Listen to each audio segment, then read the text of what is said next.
get the game for free on top of it.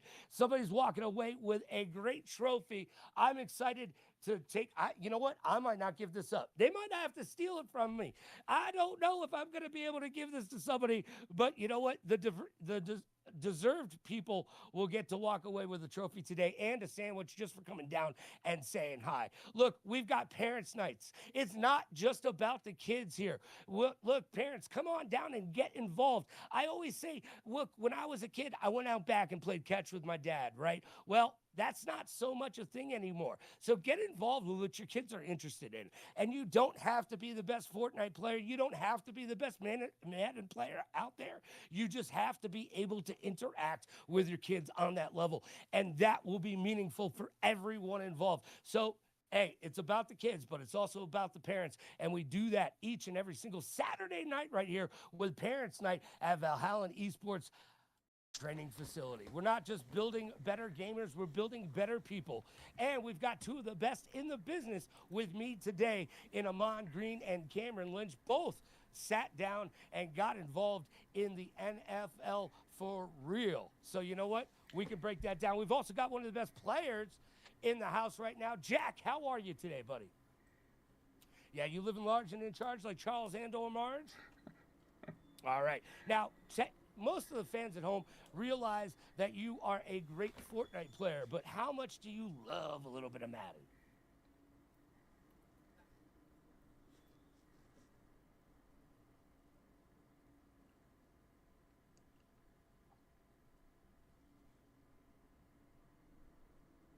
All right. How are your chances today in walking away with this great trophy? Do you think you got it? I think I have a pretty good chance. To be honest, I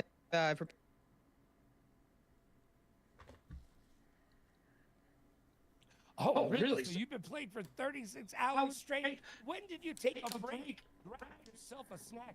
Maybe get hydrated because we live here in Las Vegas. You got to stay hydrated. We're in the desert, you know? I made sure I had all the. You had all the water in your room. Now, I don't want you to give away your game plan quite yet, but coming into it today, what are you going to try to do to upset all the rest of the 64 competitors, or 63 competitors, excuse me, out there? It's the Ravens. Jackson, uh, Derrick Henry, offensive. All right. Well, Ahman was talking about the Baltimore Ravens earlier, and that's going to be your team to play with today all day long? I believe the Lions with that acceleration, and then also if that doesn't sound right. I have love for Detroit as well. That's the French pronunciation, okay? The Lions are good. Pontiac Stadium, I don't even know if that's still a thing anymore. But as far as the offense, you say establish the run early and often, correct? Yeah, that's something that I live by.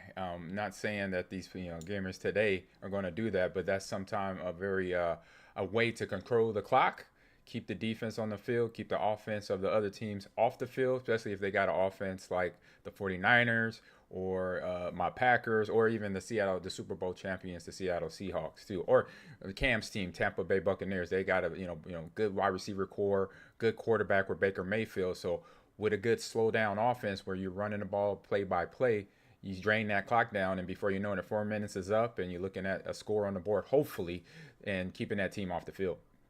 Well, I'm going to be something that Mike Allstock. Yeah, I'm going to be throwing it out at you right there. Mike Allstock, come on, everybody, get involved. Now, Cameron, you were an outside linebacker. Are you going to be looking for these defensive players to be able to get in there and take the ball out of the hands of that quarterback? Because that is so very important.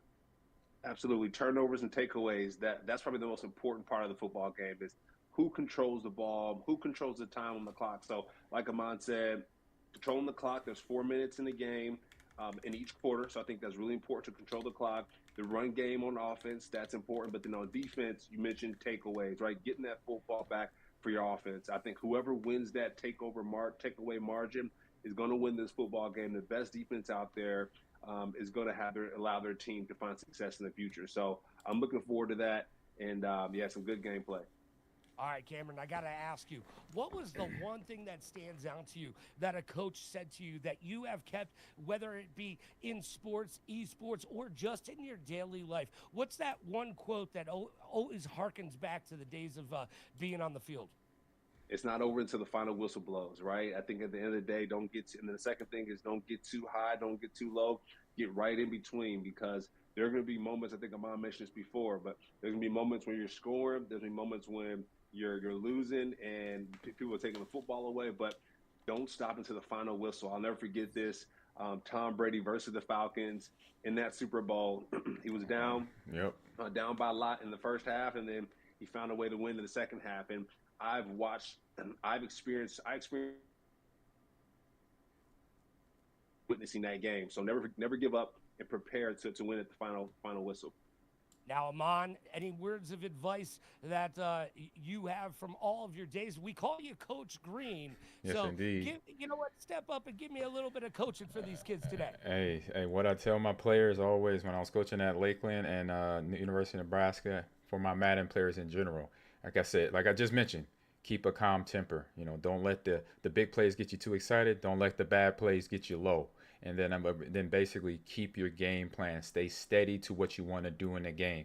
If you see an opportunity, you know, if it's a 4th and 1 or 4th and short or 3rd and short and you want to go for it, go for it. You know, because then, you know, if you got a solid defense, you can hold that team. And if it's midfield, that's definitely an opportunity to go for it. But if it's in your red zone area and you're backed up, you know, be smart about it. You get the anxiety to do it or the need to do it, but don't do it. Play smart throughout the rest of the game to make good decisions.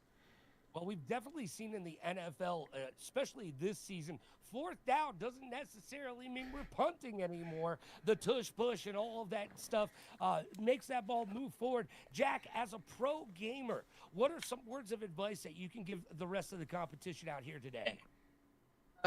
Enjoy your time on offense, because I plan on running the ball out the entire time.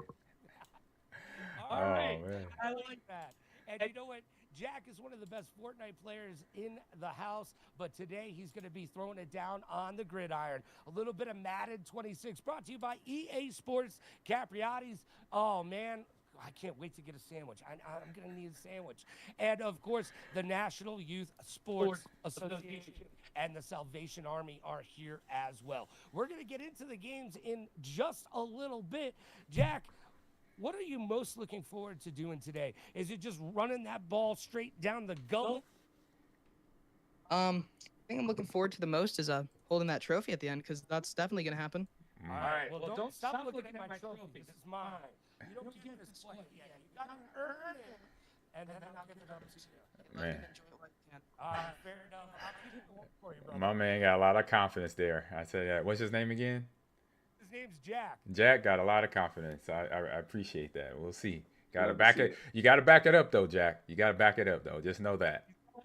He's telling you to back it up, Jack. He lost the confidence. I got it. I mean, it's the Ravens. I mean, you can't stop it unless you hard commit. Listen, I'm a Steelers fan, and the Ravens in this game are broken. Like, they have to be good enough. I hate the Ravens with a passion. But in the game, like, they're just incredible. Yeah. And run it with Lamar. They hard commit Lamar. You have Likely, Andrews, and Day Flowers. We can forget about Hopkins with all due respect. He's washed. His speed is like 78 in the game. Okay, knows his stats, right? But don't forget about Mr. Henry now. King Henry back there in the backfield. Shoot, he beat me up the other day online in the game, so definitely understand. But good luck, young man. Good luck. All right, they said good luck to you, Jack, and we'll see you out there, brother. Oh, man, it's getting crazy in here. It's getting hot in her. Oh, woo, you can cut the tension with a knife. All the kids running about. The parents are here. Everybody's going to be watching, listening, learning, and cheering on their favorite players. And if you want to get involved this summer, it's all about the summer camps here at Valhalla. Make the best of your summer. Don't just take it and wash it away. Come out here, be part of the action, and go over to Valhalla.com. Use code Logan. Save yourself 10% off. And who do I have here, my friend? All right. How you doing today? Good. All right. You're going to be playing today, right? All right. Now, what are you going to be able to do to stop Jack and all that confidence that Jack has? I don't know. Jack beats. Jack beats you all the time. All right. Oh man. So do you think you could come out here and give him a run for his money? Yeah, I think I could beat him. 'Cause I'm just better than him. Okay. And what's your team? I forget. Point. You'll take anyone at this point. You may be a little nervous there on camera. A little camera shy. That's okay. That's okay. Yeah. Now, when you come out and you get involved in Madden, is that your favorite game, or do you have another game that you like playing? Marvel Rivals. Okay. Ooh, I think shooter. Ahman's got I love like for it. Marvel Rivals. Cameron, have you sat down and played Marvel Rivals before? I have not yet, but I got to pick those six up and play that game. How about you, Ahman? Yeah, it's a fun game. You got all the Marvel characters, the villains, and the heroes. You Black Panther to let's see. Dang, I'm drawing a blank. Spider-Man, Iron Man, Black Widow, Magic, that's what I was Hulk, Punisher. Even all you got everybody that's on Marvel. You know, everybody that's on Disney Plus basically is out there. You know, gaming, and it's all like same gameplay is still similar to Overwatch. So it has the tanky players, I say DPS players, and the healers as well on the map. So that's not an easy game to play once you get into it. But once you get a character down, it's fun to play with. Now, do you have a favorite character that you love to use in Marvel Rivals? I really like to use what's her name, Elsa, right now, because I'm trying to get her to low, but like, I just started playing her yesterday. So new to the game a little bit with that character. I know this about Marvel Rivals because I've casted it a few times now. You can't just have a number one player, right? You've got to have 2 or 3 players that you're really good at. Yes. The other players I'm good at, I'm pretty good at Bucky. I've been Nice. playing him since the start pretty much, and then I've also played Magic. I'm playing her a little more because she's been really good this season, I think. All right. Well, Good job. you know what? You're gonna get out there. You're gonna play some Madden. Good luck to you, my friend. All right. Good luck, Thank yeah, you. man. Good luck. Cameron, I know you said good luck as well. Oh yeah. Yeah, appreciate that. Yeah, man, these kids are excited to be here. They're excited to get involved. I'm excited to be casting with both of you, and I'm excited to be able to hand this trophy at the end of the day to the number one player out there in EA Sports Land. We're live from Vivo Las Vegas at the Valhalla Esports Training Facility. We're going to do this game just a bit. Hey, come on, one more time. Yes, I'm here. See ya. I like your co-host there, Logan. Yeah, gotta get him in here, right? Come on in, say hi to everybody at home. Now, Hayes, as far as Madden is concerned, you said you don't necessarily play football. You don't do sports ball, as the kids don't call it. But when you see gamers game, what is one of the things that just in esports in general that you have to keep in your mind when you step behind the sticks? Well, so you mean like any gaming in general? Any gaming in general, yes, sir. So, I mean, sometimes I'll go, like, because I like like, unlike all other kids, but, what I normally do, I'll sometimes, like, look and watch professional players, like, get their strategy head, so I know, like, what to do whenever that time. And normally that's sometimes kind of worked. So, mainly, that's really what I like to do. So do you take notes when you watch other great esports athletes perform? Yes. Okay, you know what, that's good because you got to come. I always say, show up early and show up prepared. That's half the battle right there. So you know what, if you're sitting at home and you're like, hey, I can do this better than them, start taking notes and figure out exactly what your strategy is going to be able to get the job done on the field of play. Whether you pick up some P's and Q's from the players out here, or you see something that they're not doing, that they're being inefficient and ineffective with, maybe that's a note that you need to take as well, right? Yes. 100%. All right, okay.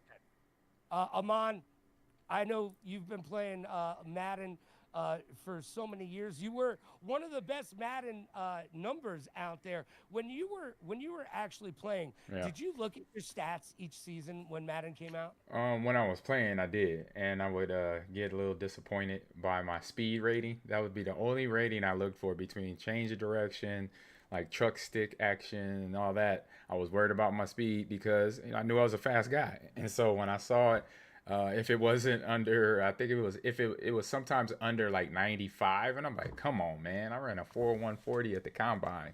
You gotta give me something, y'all. So I had a good friend, Sandy Sandoval. Shout out to Sandy that worked at EA, and so every now and then I'll just give him a call, just kind of harass him. No, it wasn't. I didn't take it serious. I just thought it was a funny thing, attribute. But now I know that some of the guys today, they take it serious. Some take it serious, and some of them, like the big guys, like the offensive linemen, they just like, oh well, I think they quite right on it, but they do a good job of following up with the players. I say EA does a good job. If you go to YouTube, you can find videos of players reacting to their rating, and it's a good show. You'll get a good laugh out of it.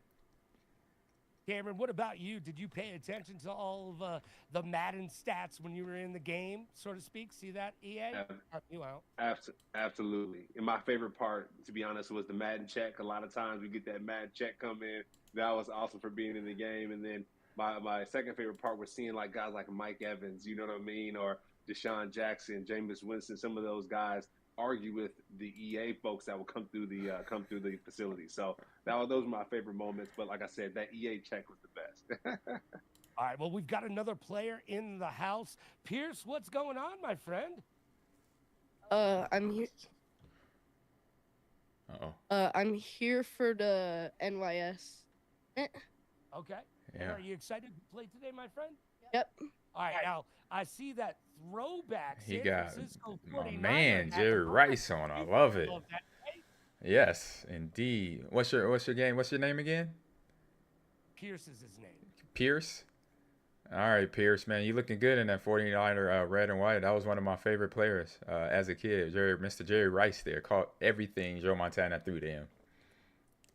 Yes, Jerry Rice, one of the greatest to ever set two cleats on a field of play. And Pierce, who was your favorite player growing up? Probably my favorite player is probably Jerry Rice. Jerry Rice. You know what? You can't go wrong when you say Jerry Rice, man. Yo, those 49ers back in the day, man, they had all of the weapons at their disposal. I mean, you mentioned Joe Montana, Jerry Rice.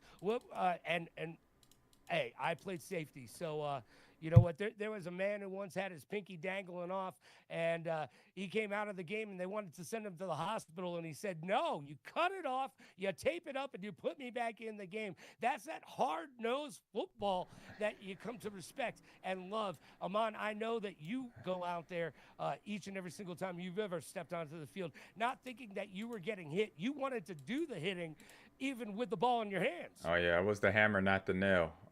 So if I ever got an opportunity to play against Cam, we would have had some fun together because I was physical. I always told my guys I played against that I knew. I said, hey, let's go out here and have some fun. And I say, strap your helmet on tight because it's gonna be a long one. Yeah, it's gameplay. Go ahead, Cam. Yeah, I was saying the low man wins. So you know what I mean? Yeah. It's all about leveraging the game of football. It's all about angles. So I know Ahman said he ran that 4-1. So we like to call group tackling, right? You get one guy on one side, the other on the other, and make sure that you vice players that can run like that. So we talk about the 49ers, we talk about Jerry Rice, and you're talking about Ronnie Lott earlier, Logan, a hard-hitting safety, great defensive play. So I would love to see that today during this Madden tournament. All right, Pierce, what words of advice do you have for all the rest of the competition out there today? Have fun and don't throw picks because then that changes. Hey, he's right there on that point. Yes, he is. Best of luck to you, brother. All right, we're going to get into it in just a little bit. We've got one more interview before we get to the gameplay and the action. Look, when you guys did go to the combine, right? You're young kids, out there in the world, just trying to make an impression on the world of football. What were some of the things that you focused on as a younger person going into those high pressure situations? Oh shoot, really? I would have to say, once you got to the combine and Cam are probably be in the same area, it wasn't really a nervous thing because we've been doing the combine testing since little league. Basically, you run 40, the pro agility and all that. So by the time I got there, and I just turned 21 years old. It was no nervousness, it was no anxiety. It was just ready to go out there on that field and try to run as fast as I can, catch all the balls thrown my way, and just be ready to go so I could get put out my best performance for all 30 at that time for me 31 teams looking to draft me. Cameron, That's same funny. question to you, sir. Yeah, so I was undrafted, didn't go to the combine. So for me, it was Yeah. pro day. Pro day is a chance for the teams to come visit you at your house, right? The place you practice every day, the place you've been putting that work in as a collegiate athlete. So like Ahman said, performers perform. They show up when the lights are the brightest. And that pro day, that combine, if you have a chance to go to it, probably one of the most important interviews in football because never forget you go into those recruiting rooms and all they have is your height, weight, your name, and your 40 time. So like Ahman saying, running fast I think is the most important takeaway. So for the gamers out there that are looking to be football players at one point, just run fast and run smooth because those coaches are watching. They're keeping track of your time. Well, speaking about gamers and players, we've got TJ in the building. How you doing, my friend? Um, I'm doing good. Ready to win this championship. All right, so Jack was very confident earlier. He came in here and said he's going to take it to all the rest of the competition. What are you going to be able to do out there on the gridiron to get that win today? I got to establish the run game first before I can throw the ball, and then I'm gonna just take it over the top. All right, what's your team? Kansas City Chiefs. Oh, Chiefs. A little Patrick Mahomes in the house. Well, I Isaiah know- Pachenko, I like that. I see the smiles coming from both of you. You guys know that the Chiefs are one of the best in the biz. Jack has said he's all about the Baltimore Ravens because they're broken. What do you like playing, offense or defense? Offense. Naturally, I just got out of a football game today, Evan. So Nice. I just gotta that QB spies on Lamar Jackson and let him take off fast. He is fast. Oh yeah. And he got a little injured this year. But when you're not playing Madden, are you still a Kansas City Chiefs fan? Absolutely. I was torn when I was sad, bro. Yeah, ACL injuries are some of the most common, but it brings you out of the game, and you got to repair and rework your whole strategy, right? What's your strategy going into the game today? Nothing deep. Prevent defense off the rip, and just no flats. Wrap everything. All right, you want to hold the trophy before you go? This is gonna be mine. This is gonna. I like it. I like it. Love to see it. I All like right, the we're gonna get confidence. to the kids. I love all the confidence, right? These kids they're bringing it to the house, man. They're out here. They're like, I got this. I'm gonna be the best. And you know what? You gotta love that. How you doing, my friend? What's your name? RJ. Hit that button so everybody at home can hear you. Well, my name is RJ. RJ, are you gonna be What's up, RJ? the first player today to win? Maybe. Maybe. All right. What's your name? I don't really have one, but I would say the kid. We got another Chiefs fan. Guys, we might have Chief on Chief action today. Yeah. Yeah. All right. So, what word of advice would you give to this competition? I've been asking all the players that. What do you have? One word of advice is have a good time. Good time. Yeah, Mm. that's good. I like that. and sportsmanship, right? Yes. And do the best as you can. All right, what's the reason that you come down to Valhalla? Well, I want to start being more of a creator, Okay. doing more stuff, and getting Nice. better at doing stuff when I start my YouTube channel. And is that what you do for your living, if you will? Yes. All right. What's the biggest thing that you bring to the content creating universe? I would say Comedy. All right, I like that. Do you wrestle? No. All right. You know what? Start doing that. ah, All right. Best of luck to you. Okay. ah. Oh, you're casting. I didn't even know. Nice. You got to roll with the punches. RJ, do you cast often? Have you ever done a Madden before? No. So this is your first time doing a Madden tournament. All right. What are you looking for when you sit down behind the caster booth? What do you want to see from the competition out there? I just want to see how good you guys do, and whatever you guys do, like because I never ever played. You've never played at it? Well, all right, so what game do you flip on when you go home? Brawl Stars. All right, fair enough. You know what? We've got Madden. A lot of these kids today, they're telling me we don't go out and throw the pigskin in the backyard. But that's okay because we're going to have some fun today, right? Of course. All right, man. Oh yeah. Dude, we got some great casters with us today, gentlemen. Yes, we do. They know football. Yeah, looking forward to it. Sharing the same stage. Exactly. We're all equals on this stage today. Now, Cameron. Like that hat there, Cameron. Yeah, you've done some broadcasting, right? Fox Sports and all that. What word of advice do you have for the young gentleman getting behind the microphone today? Yeah, just really call it how you see it. There's like a Madden rule. Basically, John Madden, when he broadcasted games, his goal was to break the game down and keep it simple, right? So if someone's passing, going to the kitchen, you can speak about what you see, and then they can also visualize it when they hear it. So keep it simple, have fun, and third thing I would say would be, man, cause some drama, right? Cause some friction, talk some smack a little bit, right? I know Ahman, he played for the Packers, and, we talk about a little banter, so we want to see some friction. We want to see some opposing opinions, right? If one person's talking about one thing, try to figure out the other side of that. So, have fun, talk some smack. And Ahman, same question to you. What words of advice do you have to our new casters out there? I would say go out there. Like I said, play smart. Don't let the big plays get you too excited or too low. If it's done against you, and make sure like you got a small game plan. First coming out. I know one player already mentioned, hey, I'm gonna establish the run. So have an idea what you want to do in that first quarter, and be ready for on defensive side of the ball, try to make a big play there, because then that momentum can turn your way if you get an interception or a fumble. So we have a couple groups of players. We've got Group A, Group B right in front of me. Coach Lewis, word up to him.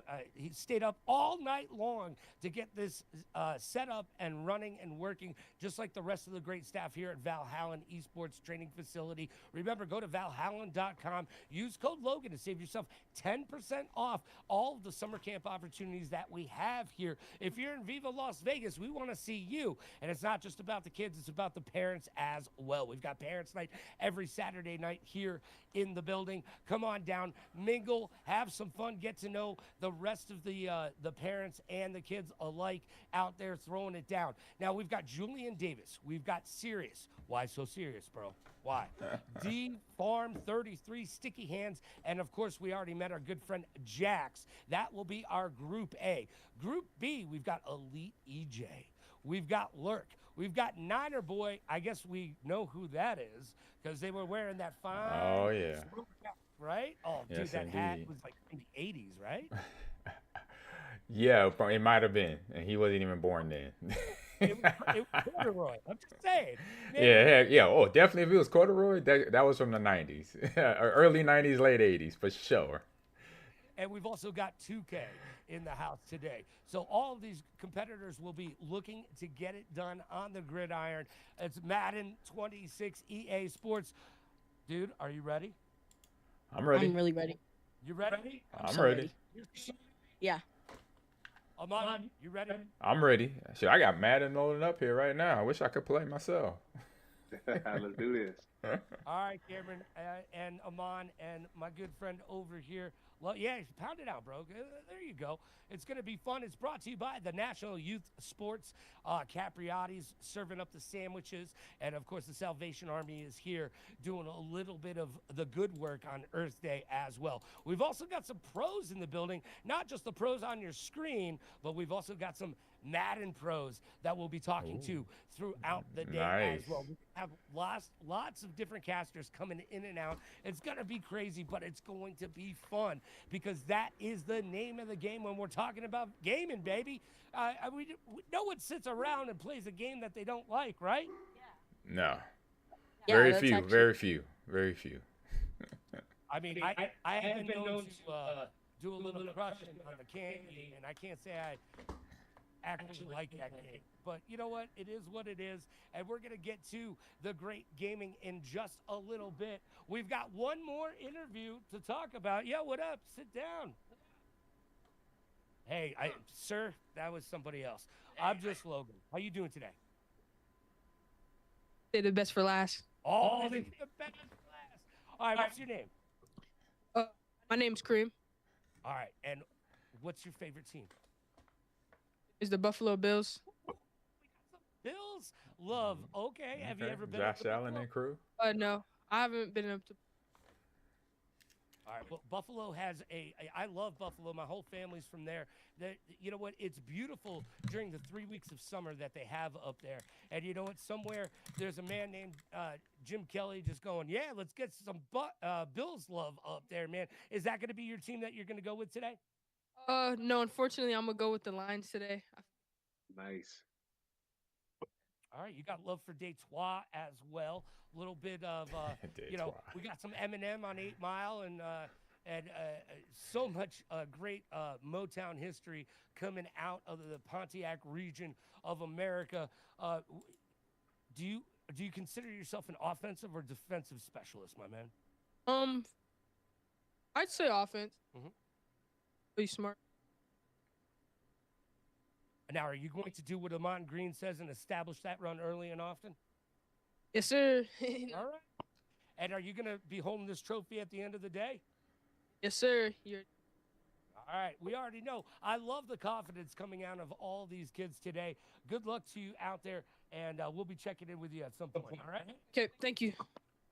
These kids are great, man. Dude, that's why we do this. If it's not the National Youth Sports, it's esports, and sports and esports are synonymous with each other. If you're Yes. thinking to yourself, man, I would love to be in broadcasting. Well, you know what? Just like regular sports on TV, esports has a place for you as well. Whether it's in front of the camera, behind the camera, or just doing the due diligence and writing down some stats and whatnot. Everybody's got to have the info. Need the info. So you know what? When you're watching sports on TV and you know what, those credits roll, find yourself something that interests you and go out there and attack it. Cameron, when did you decide that you wanted to be a broadcaster? I figured that out in college, actually. Well, even go back to high school, around these kids' age. When my buddy said, "Hey, your interviews are trash, man. You got to work on that." And so I started developing. I started creating more content. I got to college and I did a show of mine. So before we played the Pittsburgh Panthers or Boston College Eagles, I would interview my teammates. So, for example, if it's me and Ahman, like, yo, Ahman, you're about to go against a guy like Aaron Donald on the defensive line. You're about to run the ball past him. What are you doing to prepare? And so I just started practicing, getting my reps in. And after that, things started taking off. And, yeah, I'm enjoying this broadcasting space now. And Ahman, you are all over the ecosystem of content creating, and Yes. whether it just be as a coach or a player or streaming. Man, you were playing with Legos the other day with your family, which I love to see, getting everybody involved. How did you know, hey, I want to get into this content creating space? Yeah, it was something, kind of like him. Right after football, I knew that I wanted to get in something new and something different. And I got into coaching first, But then once I, for years growing up watching Monday Night Football and all the sports games, college football kickoff, stuff like that, I knew I could get into the commentation space because it was something I knew very well. I knew football very well. I knew other sports very well. So for me, it was low hanging fruit that eventually I get the opportunity to cast from Madden to actual NFL games to actual college football games, which I've done with several, news outlets from ESPN and CBS. So it's been, a cool little journey, kind of hitting some of the marks and goals that I want for myself and having a good time doing it to be able to do this with some young people there in Las Vegas.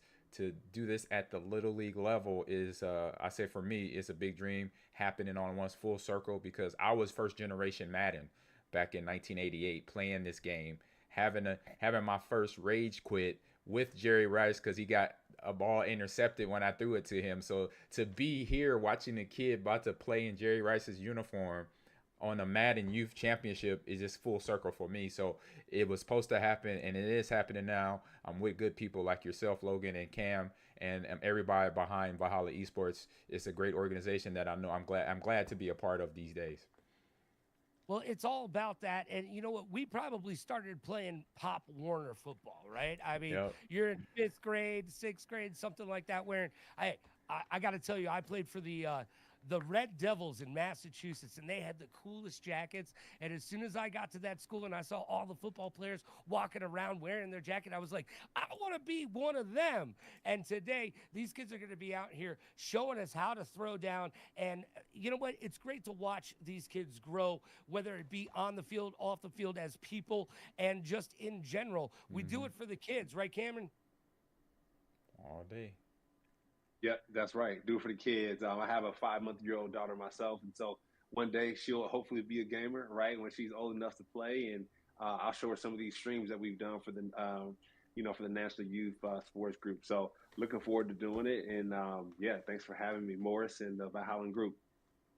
All right. Well, yes. Thank you to everybody watching around the world, whether you're at a Valhalla, whether you're watching us scholastically, or whether you're just on the Twitch channel. We appreciate you joining us today. And speaking of joining me today, we've got another one of our great casters and players and all of that great stuff. What's your name, my man? My name is Daniel. Dan? All right. Are you playing today? Yes. All right. What's your team? You don't know. Do you have a favorite team that you like watching with your parents at home? Yeah, the Packers. Oh, Ooh, now there you do you go. recognize Ahman Green, or are you too young? No, he's probably too young for that. It's okay. Yeah, it's all good. It's all good. But just know, sir, I'm the Packers' all-time leading rusher, and I'm a gamer on top of that. So there you go. See, Ahman plays games just like you do. It brings a level playing field. Today, are you going to walk away with this nice trophy right here? I'll try to. You'll try to? All right, fair enough. What's one of the words of advice you can give to the rest of the competition today? Just try your best. And There you go. good sportsmanship, right? All right. Give me a There bump. it is. There All right, it man, is. get out there and get it done. Virtual and we'll bump. see you in a little bit. Man, these kids are having fun. We got smiles all around. It's probably the great Capriati sandwiches that everybody's enjoying. If you get down here early, you're going to be able to enjoy yourself a sandwich as well from Capriati's. And I know who's sitting next to me, one of the pros in the biz, esports baby, EA Madden legend. His name is Assassin. How you doing, my friend?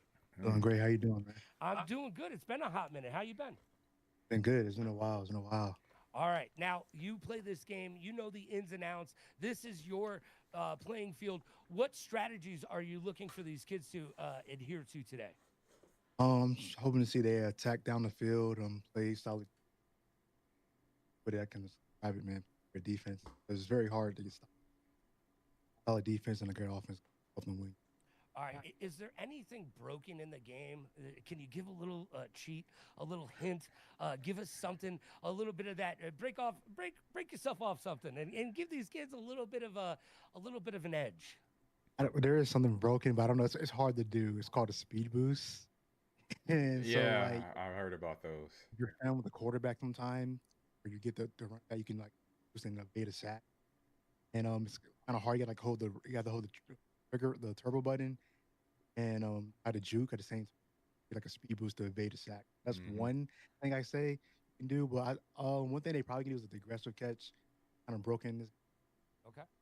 So That's one the thing. aggressive Yeah. catch is definitely broken, is what you're saying. I've seen it happen. I've been a victim of it. I know.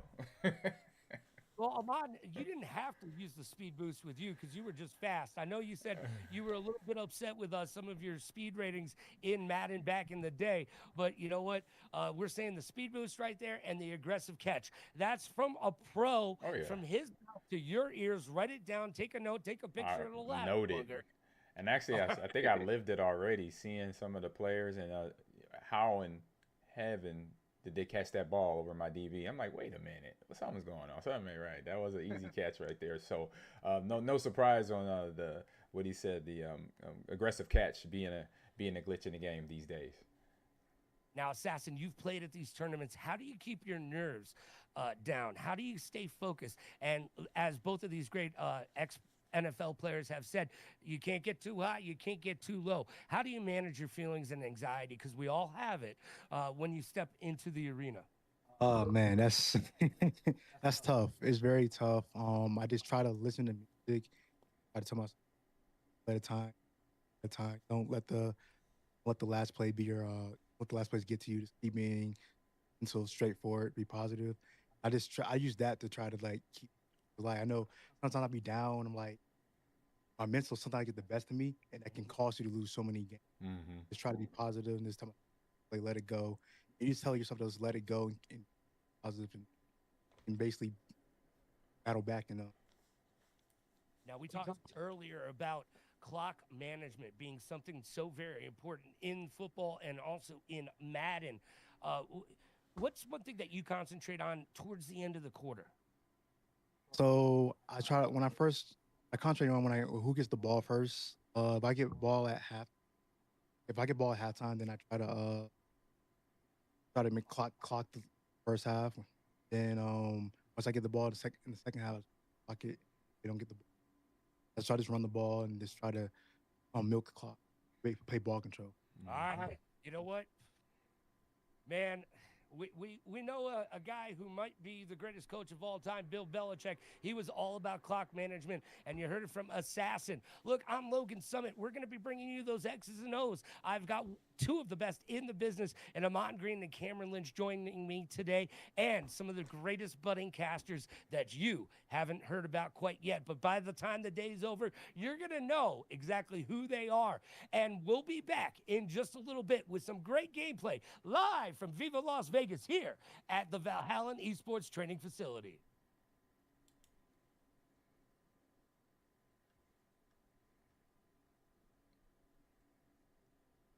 Right now, we're clear. All right. Get yourself a break. That was a lot. Yeah. All right, guys. If you got to take some time, now's the time to do it. We got a little bit of a break before we get to it. That was a lot. That was a lot of heavy lifting. Thanks for keeping it real with me. Yeah, all right, well, appreciate you. I appreciate you, man. You know that. Yeah, so what's our timing? When will we be back? Oh, so Ahman, I think you're on this block, so I'm not sure if I'm on this block.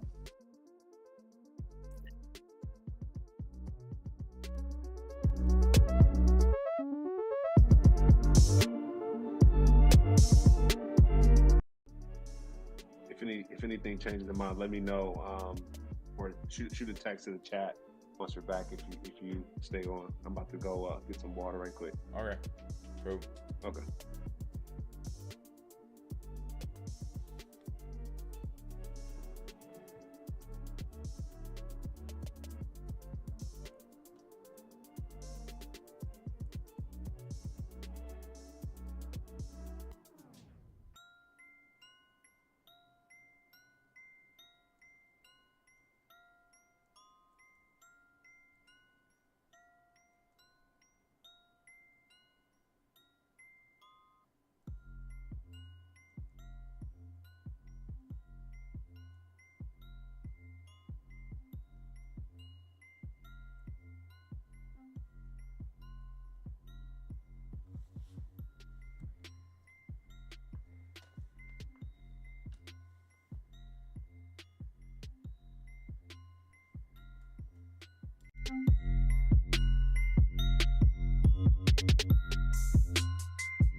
throwing this thing out the window.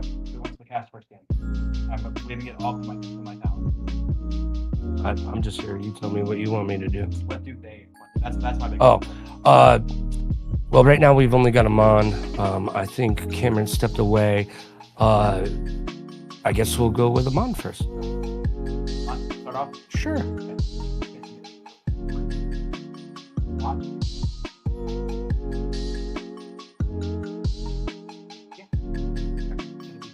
So Ahman, it's going to be us to start.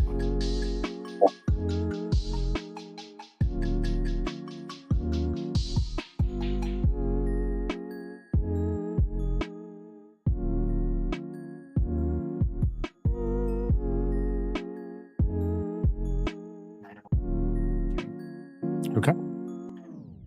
And we're also going to have Niner Boy. For a free night stay anywhere? Anywhere. Who? Fancy places like the Canopy in Paris. That's the first game? Yeah. Hilton Honors, baby. Or relaxing sanctuaries like the Conrad in Tulum. Hilton Honors, baby. Ooh, what about the 5-star Waldorf Astoria in the Maldives? Are you gonna do this for all 9,000 properties? When you want points that can take you anywhere, anytime, it matters where you stay. Hilton, for the stay. Book your spring break now. It's the #1 hit of the season. Simparica Trio, Seralana, Moxidectin, and I'm Pyrantel joining for the Chewable lunch, tablets the lunchtime, protected right? 15 million dogs and counting What? against 3 categories. I'm joining for the of lunchtime parasites. segment, 1 month like of around Yeah. or 12 Pacific. This drug Yeah, class yeah, has been right around, associated with so like an neurological hour, side yeah. effects, including seizures. Okay. About Use an with hour, caution right? in dogs with or without a history of these disorders. See full prescribing Give or info take, yeah. at simparicatrio.com. Okay, I'll stay tuned on my Don't phone and just protect, just feel free to send me a triple text or let me Ask know, your and I'll vet come for back. When we need him, we got to text him. Heard. Thank you. All new AT&T One Connect. Thanks, guy. Whether you're working Thank from you. home or streaming Good on luck. the go, AT&T One Connect keeps your phone, smartwatch, tablet, and all of your screens connected. One plan, all your connections, one simple price. Switch and get AT&T One Connect for both wireless and home internet, starting at $90 a month. Learn more at att.com/OneConnect. AT&T. Connecting changes everything. Limited availability in select areas. Price for individual plan requires autopay. Taxes and fees included. Maximum number of wireless lines varies by plan. Requires bringing your own eSIM compatible devices.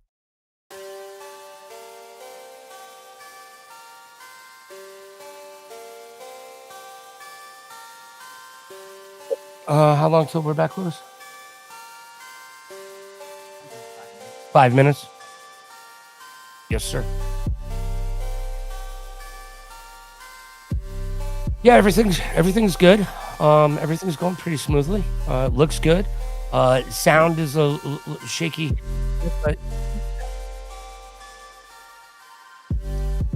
yeah, no, it's just with the other microphone here. You guys sound great. We're working on that. Lewis is keeping up with it and whatnot. So that'll be something that'll be a developing situation. Mhm.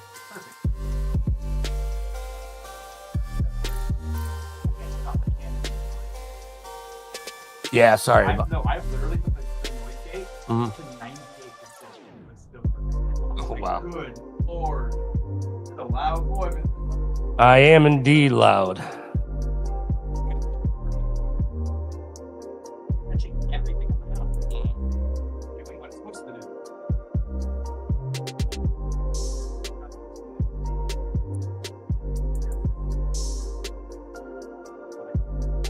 Right. I don't know.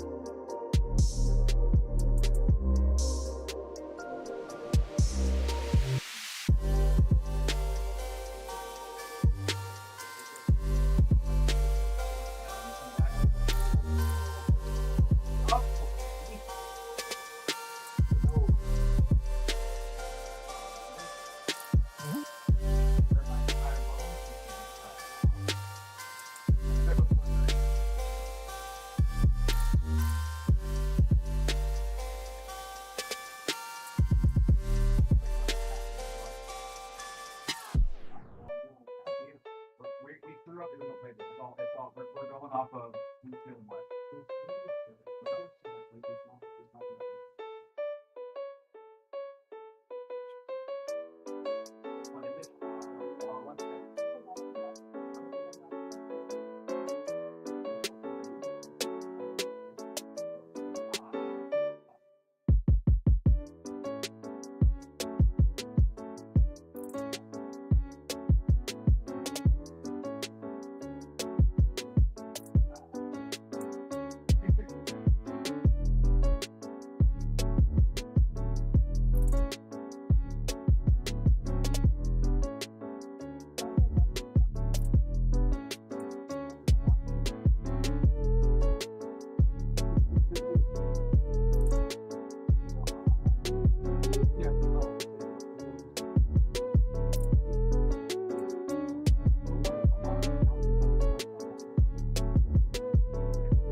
Oh, really?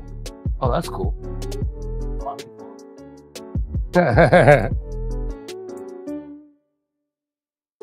Well, we'll have to bring that up next time you're on. We'll get you a Twitter follow. Oh, all right, all right.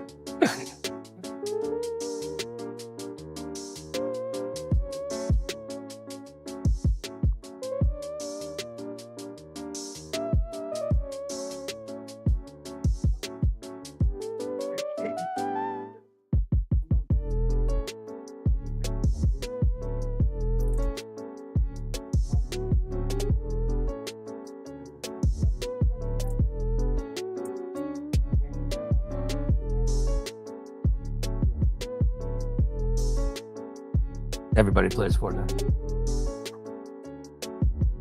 Oh, really?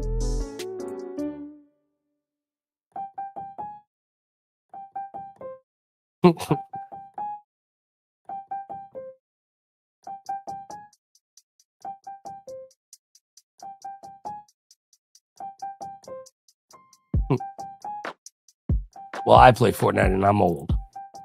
But I don't play build, only no build. Yeah, it's pretty fun.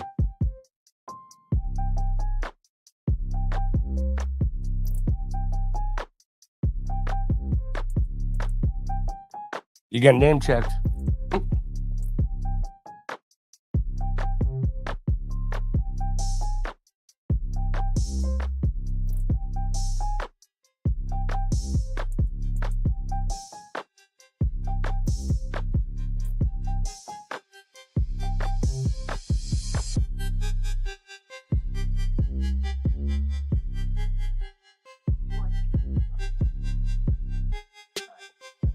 We're currently getting all the settings set. Yep.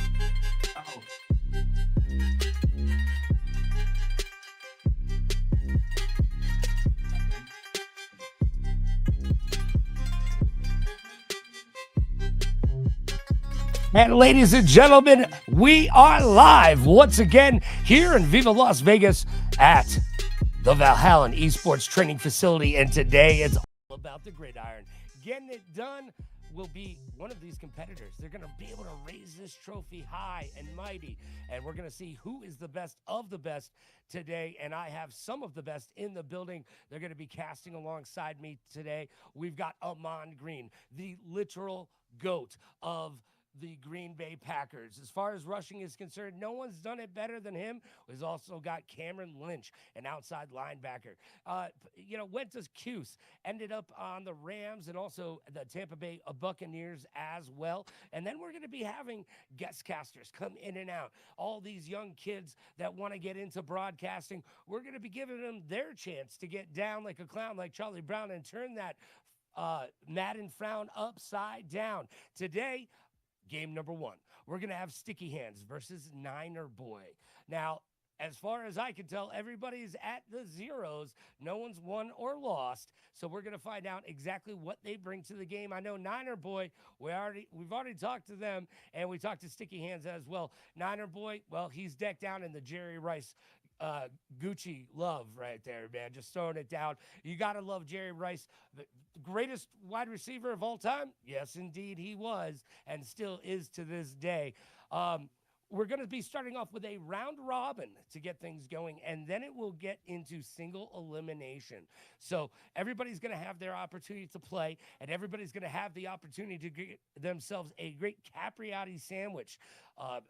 Mine's sitting right over there. I can't wait to do it. It is brought to you by the National Youth Sports Association and the ESC. And if you're not into the whole brevity thing, that is the Esports Series Championship. Salvation Army is here doing good work. And of course, we've got our pro, making sure that all of the settings are just set correctly for these great gamers today. Assassin is in the building.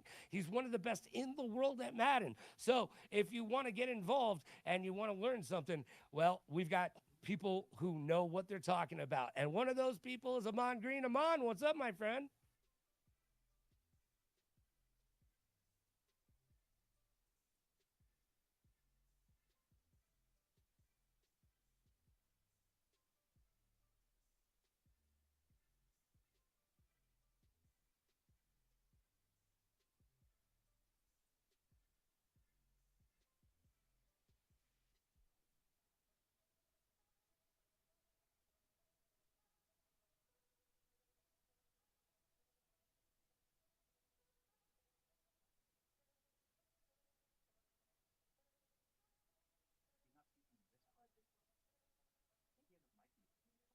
Ahman, I think you might have your mic muted, sir. Oh, sorry. Sorry about that. So everything I just said is this. I'm super excited to be here. And I had it muted because I was doing some other things and totally forgot to hit back. So now I'm back in here, but super excited to see these 30th generation of Madden players. I was first gen Madden player, so 30th generation of see these players come out here and compete. A lot of them got some game plans going on in their minds already. And the one thing I love about all of them, they have that respect amongst themselves, among other Madden players, because you got to have that, because you never know which Madden player or which person online, if you're playing online in Madden, is going to beat you. So you got to be ready and be humble to play hard and give it all you got, but also respect your opponent, win or lose. And since they're in person, you got to give them the handshake, win or lose at the end of the game. Good game. GG's. Yes, absolutely. Got to give the GGs out and get that handshake going because it's all about good sportsmanship. We're not just building better gamers, we're trying to build better people. Human beings, we are all part of that group. And you know what? We got to get out there and say, hey, good game. And I'll see you again next time. Exactly. All right. So we're getting to it, man. I am excited. We're about to hit kickoff, and we're going to have Sticky Hands versus Niner Boy. We saw Niner Boy. Obviously, Ahman told us earlier he grew up being a huge Niner fan. Yep. You know what? So are you going to back Niner Boy then? I mean, I'm just saying.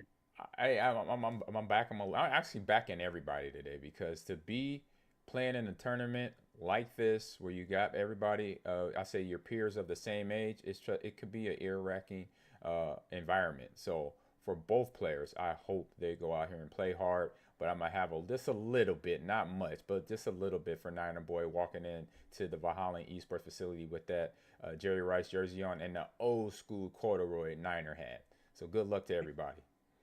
I love the throwback, man. Bo Nix, as far as quarterbacks are concerned, how do you feel about him, Ahman? Oh, man, he is a young, up-and-coming quarterback. He knows the game of football. He has a really good coach in Sean Payton, a guy that I say I'm not high on him, but he knows football. And the reason why I'm not high on him because he was a guy who gave another player a hard time in Russell Wilson, which didn't really make sense to me. But at the end of the day, he is a solid coach. He knows how to get the ball down the field and attack a defense as a coach. And now he has a young man in Bo Nix that knows how to do that with him. And we just saw Bo Nix completing their first pass. Before that, he did throw an incomplete, but Bo Nix getting it done right now. You said earlier that you want to see these young players establish the run. We have not seen that, but a big pass right there going. He just might go all the way. Oh, down to about the 3-yard line, Ahman. Yep. So big plays were going to happen, all right? You're going to start the game off. You're trying to run it or pass it. But when you have a big play like that, then, hey, you get what the defense – you take what the defense gives you here. And just let the guys behind the scenes know that the screen is a little off to the left. Don't see the full screen. So just letting everybody know that. Yes, to the left, everything is in a box to the left. As Beyonce once said to Jay-Z, go grab your stuff, man. It's out front. Yeah, we just, this is the first stream, so we're getting everything, I say in order, so no problems for the little mistakes. It is this thing how sometimes it goes like this, and you just adjust as we run. Yes, and you know with esports, because we're dealing with all of this technical jambalaya, if you will, there's always going to be the ins and outs and growing pains, if you will. Shout out to Mike Seaver right there real quick. And here we are. We're getting into it, man. We've got Bo Nix. And did we just grab a – all right. Here we are. So we got a touchdown there? The uprights, yes, Ahman. Yep, touchdown there. So good drive to come out. A run or pass. I mean, they ran the ball a few plays there, and then the pass game sometimes, hits a lot quicker because when you're trying to use her on defense the first time, you don't know what they're doing, right? You don't know what formations they're going to come out of. You don't know what their favorite play is yet. So in that first drive, now Niner Boy is going to know what Sticky Hands is up to now, So now he has the first drive under his belt. I'm sorry, Sticky Hands is on Buffalo, and Niner Boys I think is the Broncos. So either way, now they know what they like to do a little bit. That first drive gave up a lot of information to either player offensively and defensively. So now they can use that and process it fast. That's the biggest thing about Madden because you only have 4-minute quarters, and so now you got to take the time to really think back and remember, okay, he did this on third down, he did this on second down, he did this on the touchdown. All right, most likely he's going to come back and do the same play. So you got to, have that visual in your head of what you're going to be looking for, looking at the offense, seeing where the formation is aligned, and then how to defend it too with your players. Well, we are at Mile High Stadium there. Hey, when you get into those upper levels, do you feel the difference in your lungs, man, when you get up there? Hey, for me, I had asthma, so I was already short of breath, so it didn't matter.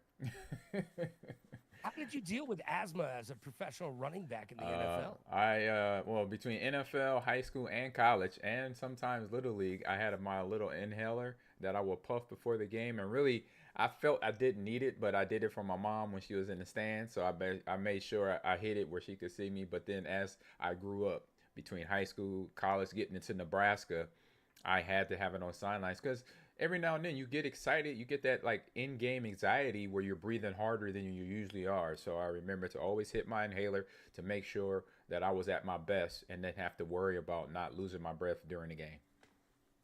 How important were your parents in lifting you up and keeping you motivated for sports and that support system? How important was that for you as a kid? It was just hugely important, so important. It was my first support system that I had with mom and my dad at home, and my dad actually coached as well. He didn't coach my team directly. He coached at another team at the park I played at in Baldwin Hills, or in Los Angeles area. I played for Baldwin Hills for the Saracens, and he coached for the Mighty Might team there. And to have him, just on the other field, felt good because I could run over right after practice. Hey, Dad, how your practice going? He said, it went good, And then my mom watching in the stands during the games or coming to pick us up from practice, after she got off work. That support system is what just kept me going all through Little League, Pop Warner, football, and then also baseball as well, and then got me into the other sports. And then of course, I had to make sure I had all my grades tight because if I didn't have A's and B's, I wasn't playing football, or I wasn't playing Tecmo Ball at home either. It's all about Tecmo Ball. A little love to Bo Jackson. Man, he literally ended the career of Brian Bosworth by just running him over. Have you ever just trampled somebody and had them get up and go, "No, I'm good. I don't want to do this anymore"? I say probably maybe wanted to say it but didn't. But I've run over some guys where I know what I take that back. I did run over one guy in particular. He was a rival, Mr. Brian Urlacher from the Chicago Bears. And he told me I knocked the snot bubbles out of him. So I was like, oh, I didn't know how to react to it because it happened so fast and it was in game. And when he said I knocked the snot bubbles out of him, I kind of looked at him and said, hey, I like you. You a cool dude. And ran back to my huddle. Well, just the other day, Amari Gaynor, now with the Patriots, great story, by the way, gets cut as a linebacker from arguably the worst team in the league, Las Vegas Raiders. Sorry, guys, but it's true. Yeah, and unfortunately. And then gets picked up by the Patriots and ends up in the Super Bowl. I mean, how hard is it when you get cut and you have to go refigure out what your situation is and where do you go from here? How did you deal with those situations in your career? Like a professional, and that's what you learn right away. I mean, my first year in Seattle when I got drafted there was a lot of things going on. You had Ricky Waters, who was the veteran. He had been on Super Bowl teams before. He came from Philadelphia via San Francisco, and he got paid the big money. But in practice, a lot of my teammates were like, Ahman, you're the better player. Why are you not starting? And I'm like, it's a business. Hey, he's getting paid more money than I am. And to start me over him would be, a big deal. And it will rock the boat, and some coaches would rock the boat and make that decision. But Dennis Erickson was in a position where he couldn't. And so it went the way it went. So I got better at special teams and having a good time out there on the football field. But me and Ricky also became good friends on and off the field, so we understood the business as well. So you understand the business from day one as a professional athlete, not just in the NFL, NBA, Major League Baseball, NHL. You understand that process, that you can't take your feelings and take it personal. It's all business in the long run. Now, did you have an agent or a manager, somebody like that, who was helping you traverse the fairways and greens of the NFL and college when you were out there, or were you just left to your own accord? No, you had to have an agent. It was some players later in their careers, as you get into your 9th and 10th and 11th year, if you could play that long, then you kind of represented yourself. But your first few years, your first 5 years, you definitely need representation, somebody that understands negotiating techniques and just knows other teams. I say that's the biggest thing, is that your agent firm, I was with a really good guy in Lee Steinberg, and then off with Athletes First, where all those agents that worked for both firms they had good connection. It wasn't that they were knowledgeable and like full of experience in the law, which they were. They didn't have to be. The biggest thing is the connection between the teams. They knew all the teams in the NFL. They had a connection. They had somebody they could go to talk at the 49ers, at the Packers, at the Panthers, at the Kansas City Chiefs, the Chargers. They knew people at each organization they could reach out to, say, hey, we got a kid here from Nebraska. What do you think about him? Have you seen the tape? So those are the type of agents you're looking for that have those special connections that could get you on a team if you are some like Cam was not, undrafted free agent. So you got to have somebody on your team to be able to get you in the locker room. Well, you mentioned Lee Steinberg, of course, representing Patrick Mahomes. He's been having Super Bowl parties for the last 48 years, man. Great guy. I got to work one of his Super Bowl parties when it was the Super Bowl was here in Vegas. Man, another great event coming to town is WWE WrestleMania. Ahman, Yep. do you get down with a little bit of wrestling? I am. I kind of cut it off as a kid when I was a teenager. I was one of them kids where I figured out. Actually, I didn't figure out. My dad just straight up and told me. He said, "Boy, that's not real." I said, "What you mean it's not real?" He said, "They are acting. They are putting together like a movie. They script out their punches. They script out their kicks and fall downs, and then the little arguments outside of the match." Outside of the ring is all staged. And I'm like, what? I'm like, man, this is what you told me. I said, this is what you, I said, this is the second time because y'all lied about, well, I shouldn't say the next one because there's a lot of kids watching this one, but it's another thing that parents also told a little tale about, but I won't give that one up on air, but Logan, you probably know what I'm talking about. So I do know what you're talking about. Yeah, but as a 13-year-old, I said, see, and you want us not to lie and tell the truth and everything. So it was kind of a running joke. But I am going to get into WWE on Xbox and PlayStation here in the next couple of days. Going to pick up a copy of that and some MLB The Show. All right, so we're back to the game. We've got Sticky Hands versus Niner Boy, and Sticky Hands with the Bills, Niner Boy with the Broncos. Got it. And so Niner Boy went down the field to score right away. Good job with him. He said he wanted to establish the run, but he had a pass game going out there really well. So you know what? Like I said, you got to go with what the defense gives you. All right, Josh Allen setting up in the shotgun formation. Might be a pass, maybe a little play action as a running back. When you had to step back there and you take one for the team, so to speak, and throw down a block, how excited were you about throwing down the blocks as Josh Allen tries to get away and he's going to throw it away? And that's probably the smarter play. Yeah, that's a smarter play. You don't see that a lot in some of the Madden competition you reach online, but when you're in a good competitive nature or a good competitive pool of players like we see today, that is some of the best play you could do is throw the ball away. And for me, picking up the blitz, it was a reward to see my quarterback, be it Brett, be it Aaron. Shoot, I played with Warren Moon in Seattle. When I saw them throw the touchdown, then boom, that was a win. And we might have a touchdown right here from Palmer to from Josh Allen to Palmer, but he gets caught there at the 10-yard line. That was a big play. We talked about how there are in Madden there aren't going to be a lot of big plays, but you got to pick yourself up, dust yourself off, and get right back in there. Keep your headspace good. Will Josh Allen and the Bills be able to put 7 points on the board? Well, 6, and then they're going to have to kick it. Oh, and kick it. They are with their kicks. Almost there. Almost there. Are you going to be looking push? Yeah, maybe, but it's just interesting defense right there and being on the goal line. He had only 3 guys down, but now he has a full defensive front here by Niner Boy. So that first play kind of scared me. But here's another one he got going there. There you go, stuffs the running back in the hole. You want to make sure you have that bare front, or you got 6 guys match up on 6 guys because they got a double tight end set for those for Sticky Fingers and his Bills, and we already know how the Buffalo Bills roll. They know they can ground and pound the ball when they can. And Josh Allen is scrambling around. Good defense here. Good defense, right? Good solid defense there. You scramble around with you got a quarterback like Josh, you got a quarterback like Lamar that can run around and make something happen, but when a defense can stop them on the goal line and give them nothing, no pass routes, no run lanes, and hold them to 3 points. Oh, Look like we get a intentional, running into the kicker, so they get another opportunity here. Oh, man, roughing the kicker. I was just about to say good job of keeping the team out of the end zone and only getting them 3 points, but now with the running into the kicker gives, Sticky Fingers another opportunity to get this ball in the end zone.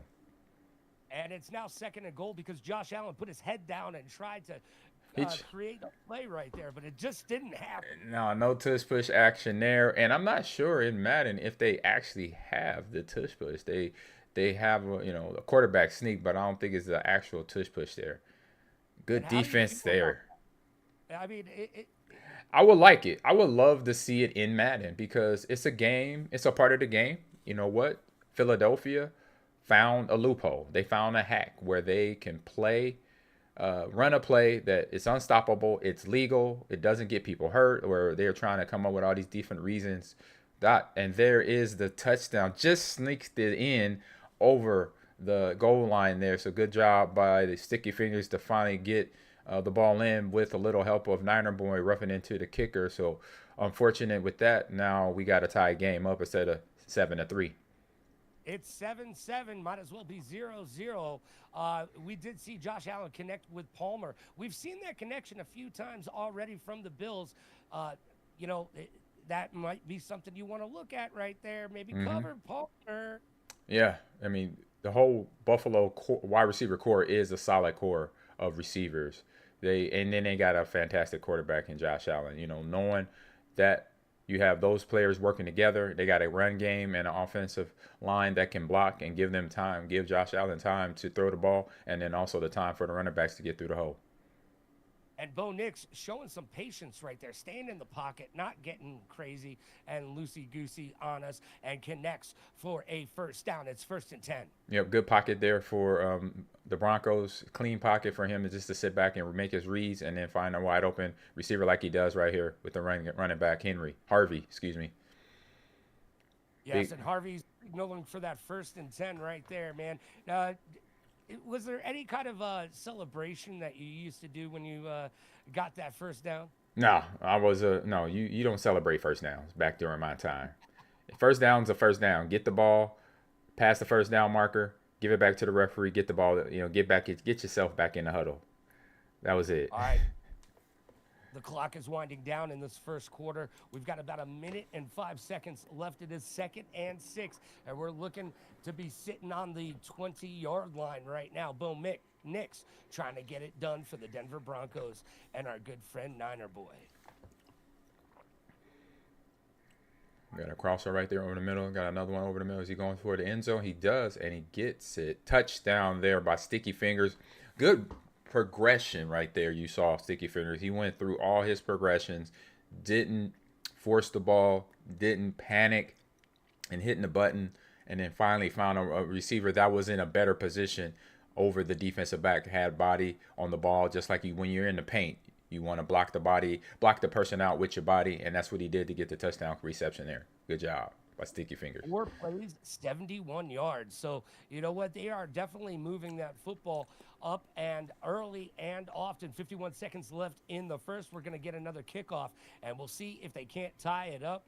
The Bills against the Broncos right now. Sticky Hands versus Niner Boy. Yeah, this is a good matchup, even in real time. You got Bo Nix, you got Josh Allen, MVP, and you got Bo Nix, who led his team right last year, I say all the way to deep into the playoff push. So you got a young man coming back into the fold for this upcoming season. So it's just barely be the sky's the limit for Bo Nix and that Denver Bronco offense and Denver Bronco team.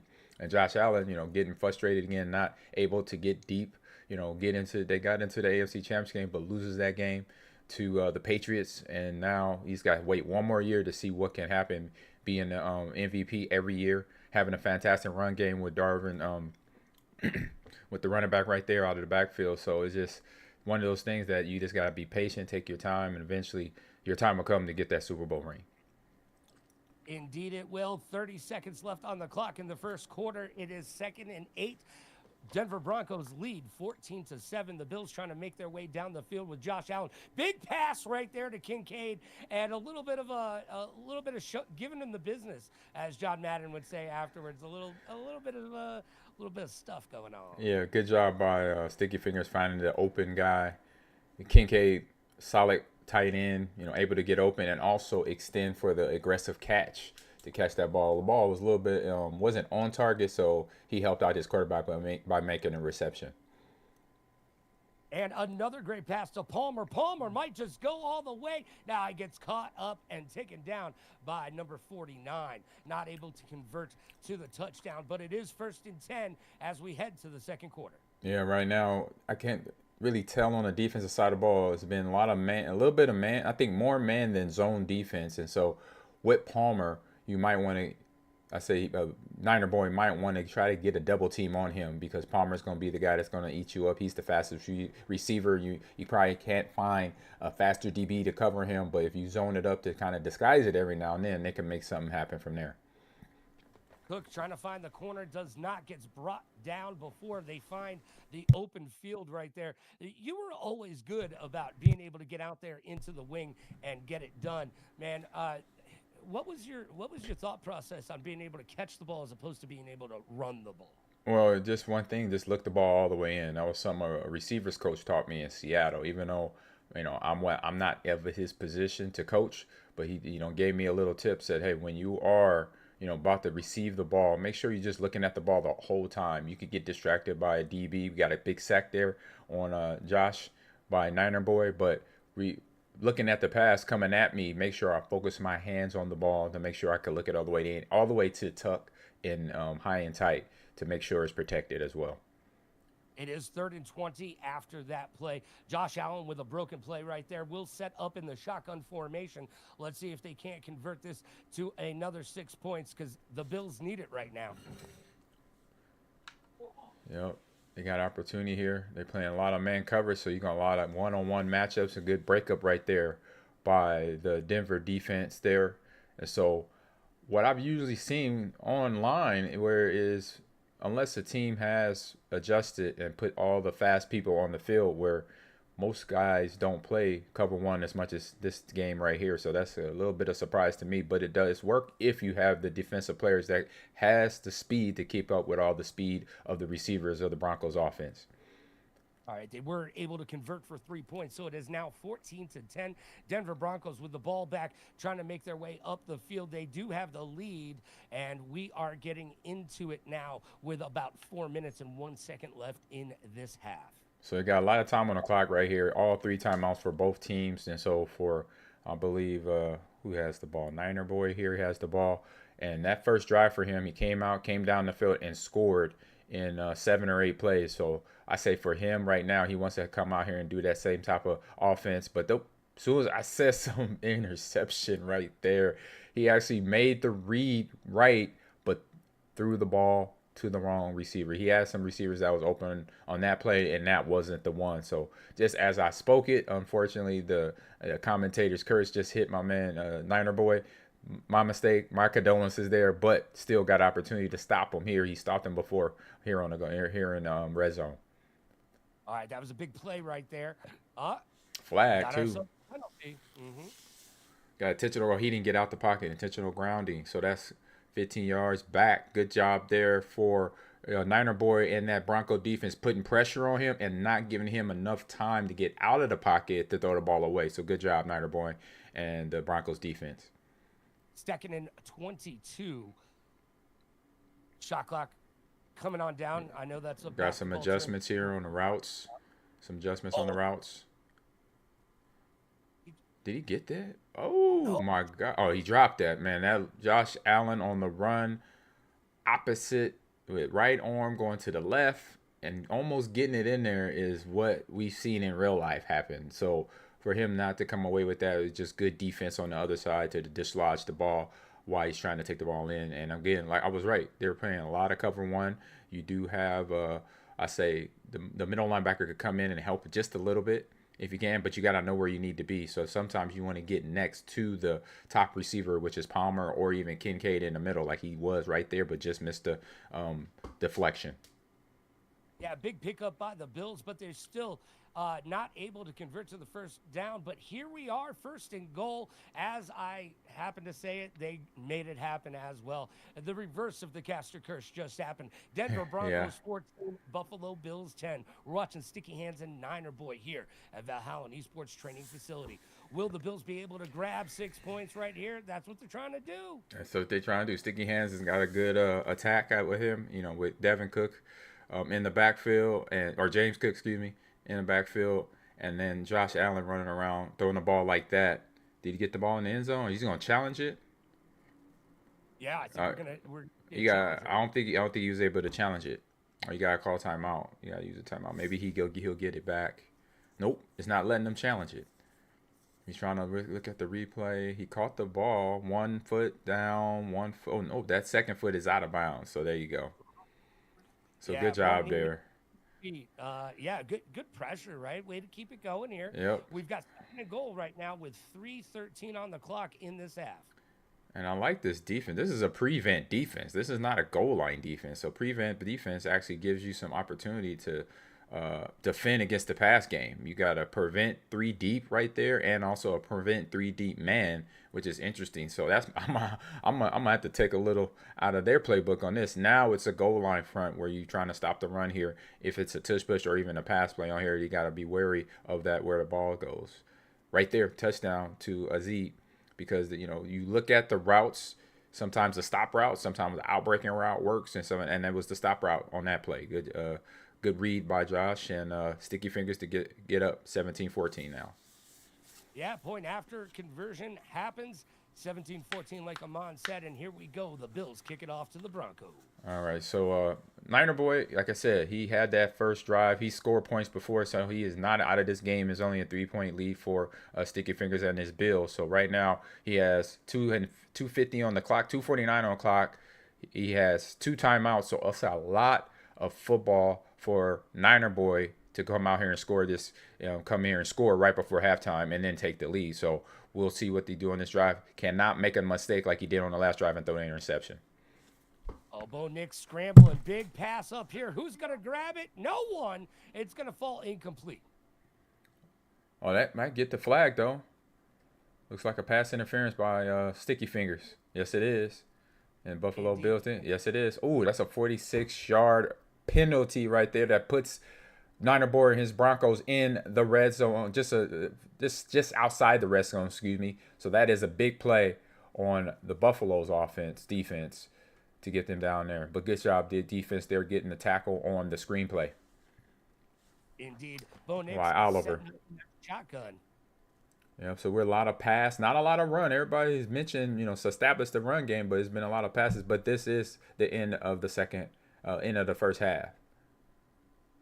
Over the middle, and it falls incomplete. There was 2 defenders right there able to knock it out of their hands, and Bo Nix will have to try to get it going on 3rd and 16. Yeah, what I'm liking to see is the aggressiveness. The deep passes are going. Nobody is shying away from that right there. There is a pass completion to Cortland. Good job with the catch. Now you got to get the ball going. It is 4th and 2, so got to remember where you at. You're in the red zone, but they're going to go for it. I like the aggressiveness here, but to make sure they got to complete the ball.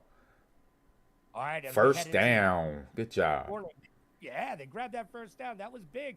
17 to the Buffalo Bills, 14 to the Denver Broncos. Denver Broncos have the ball, and that is Niner Boy. I'm loving it. Right now, Niner Boy is not shying away from the competition and Sticky Fingers. He is staying in there, playing good football, being aggressive, throwing the ball around, being smart too. A little sketchy there, but also being smart. Only has 1 turnover and want to keep it that way to keep this lead tight, because if he gets another turnover here, Sticky Fingers can start to pull away from Niner Boy in this game.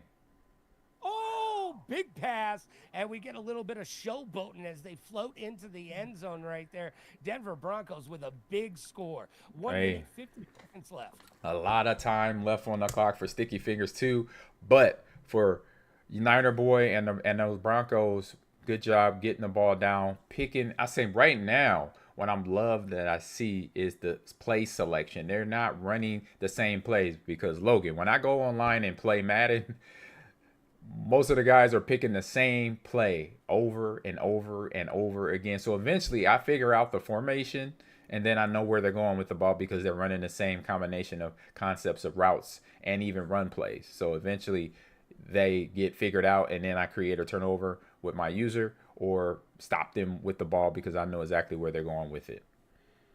So a lot of Madden players go back to using what they think is a comfortable play for them, and I can understand that.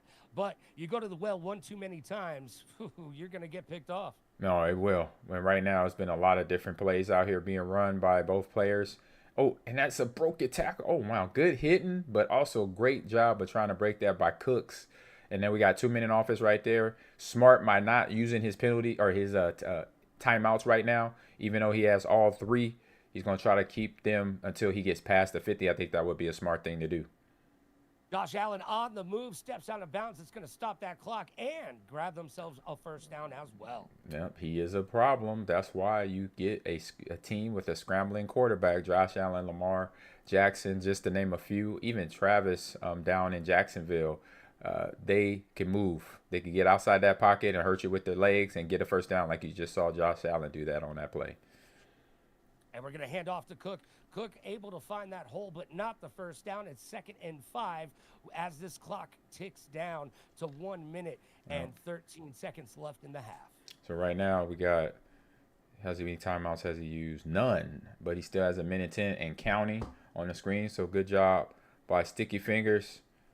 Moving this offense, a little read action, little RPO option play there. Good pickup by James Cook up the middle, getting 9 yards. 3rd and 1 right now for them Buffalo Bills. And timeout will stop the clock. 21-17. Denver Broncos have it. That's Niner boy. Sticky hands is Buffalo. Trying to get it done right now. Josh Allen having a little bit of trouble here and there. We've seen him scramble only out of the pocket once, putting some positive yardage on the board. Yeah, and that's an ode to Sticky Finger or to Niner boy and his defense. You know, Broncos has a good defense. A lot of people don't think about what they done over the last couple of years with what's the name coming in, Sean Payton coming in, excuse me, and that defense is solid. And then you got Bo Nix on the other side of the ball, putting ball in the end zone, and you got a run game as well. It makes this Broncos defense and Broncos team solid. But they're in the red zone right now trying to prevent Buffalo from scoring. And Buffalo does score. Ooh, heck of a throw and catch there by Josh Allen and Cooks. Good job there. I think he caught Niner boy off guard because the defense was set. It was a cover 2, looked like hard flats, and that means you protect the outside edges, but just a little bit, not as far of the outside edge was that defense to cover, and so you was able to sneak by that DB and get the ball into the end zone. So good job, good throw and catch there by Sticky Fingers. All right, Mims Jr. finding a little bit of open territory there, able to put the ball into a pretty good situation for themselves to start off. They've only got 42 seconds left in this half. It is 1st and 10, and Buffalo takes the lead. Sticky hands taking the lead right now from Niner boy. Niner boy doing the work right now, trying to get in the end zone before we go to halftime. Yeah, but 42 seconds and 2 timeouts is a lot of football time left, Logan. So let's see what happens. You got a big throw down the field. You got Cortland, who is a big-time receiver that makes big-time catches to get the ball in the end zone just like that. Told you. 42 seconds and 2 timeouts was plenty of time to get that ball in the end zone, Logan. Oh, Cortland making it look easy right there. That's a big, big play. But we still got time on the clock. And you know what? Anything can happen, and it usually does on any given Sunday. Yes, indeed. Well, Saturday. Yeah, Saturday, Sunday, it doesn't matter. But my man, Courtland Sutton, went up. The big receiver, 6 foot plus, 215, 20 pounds, can go up there and strong man the ball. The ball was in a good area where his body could adjust to it, and the DB didn't find the ball for himself. That's where he was kind of lost, and he was able to get the ball. Here is a fake. Is he going to get the 2-point conversion on a fake field goal? Wow, I haven't seen that in forever. I say Niner boy pulling out the Sean Payton type play calls. You remember Sean Payton was the one coach that did an onside kick out of halftime in the Super Bowl to beat the Colts way back when, and now Niner boy is taking a page out of Sean Payton's book, doing the same thing, calling a fake field goal. Because in Madden, you rarely see a fake field goal. Usually they just run a play to get 2-point conversion, but in this one was a fake field goal to get 2 points on the board. And we have the ball getting downfield with sticky fingers and his Browns. 25 seconds, 2 timeouts is still a lot of time in Madden in the first half, Logan, to get that ball into the end zone. I agree. They're creeping up on the halftime, and a big catch right there. Jumping catch. Made it happen. Made it look easy. 1st and 10.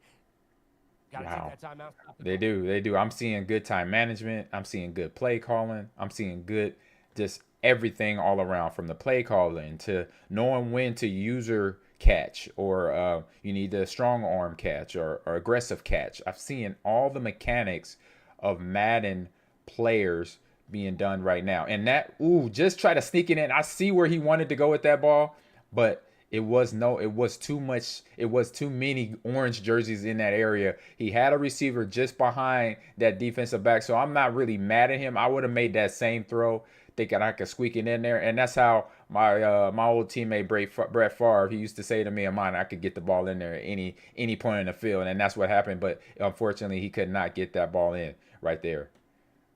7 seconds left to go in the first half. It's 2nd and 10 right now. The Denver Broncos are in the lead, 29-24. The Buffalo Bills trailing just a bit. Yeah, we got a shoot out here at the OK Corral, just so you know that. We got Broncos shooting it out along against Buffalo, and Josh Allen got a guy open, but he got pressured right there by the Buffalo defense, so couldn't get the ball off. We're seeing a lot of play action passing going on. That's a good way to hide your intentions. Yeah, hide your intentions. It might suck a linebacker up into the box to make sure he comes away to get an open receiver like that, but that ball's overthrown. So sometimes play action does help, and then sometimes it doesn't get the completion as it should have had on that last play.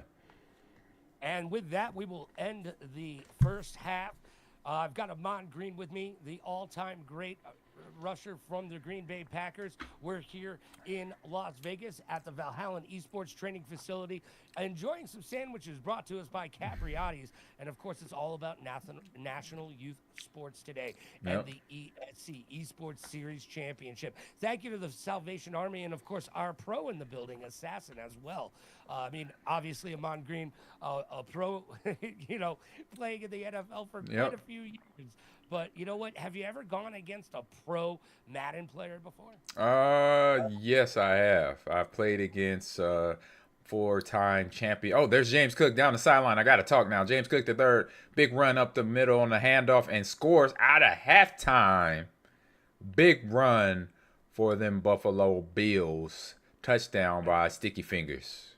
Yes, and Sticky Fingers will take the lead with that right now. And this is a back-and-forth battle. Yes, it is. This is literally like a ping-pong match to the death right now. So there was good defense, and now the good defense is kind of slipping away because everybody's over 30 points right now.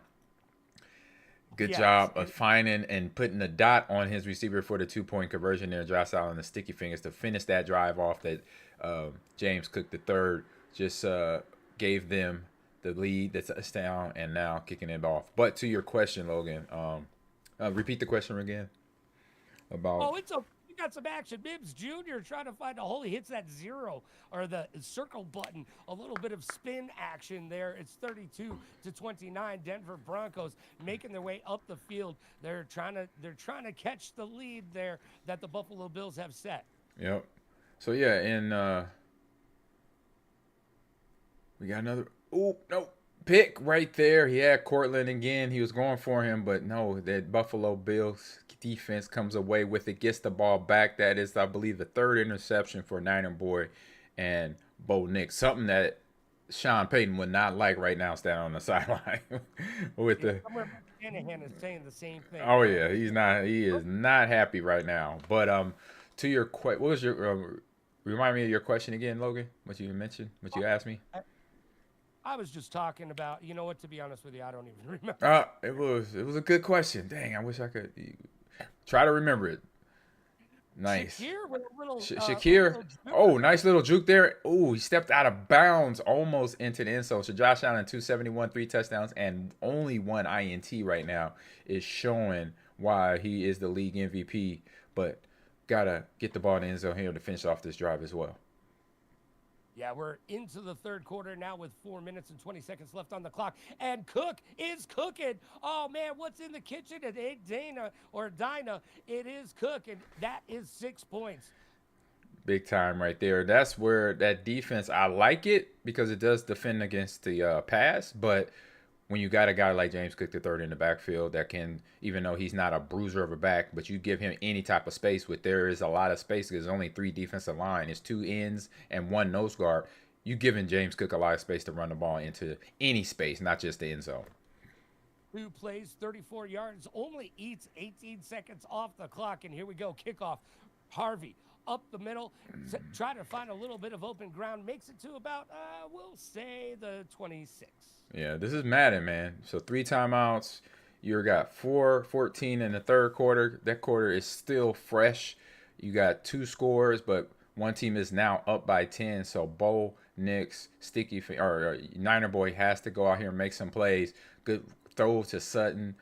Get the ball over him, make the big leap. Good job. He didn't get that ball dislodged as well. But now Niner Boy has to focus on no more turnovers. Don't give Sticky Fingers no other opportunities with the ball. Make him earn the ball, basically. But I gotta score points at the same time. Good job with the play action and getting the ball out fast. I love it.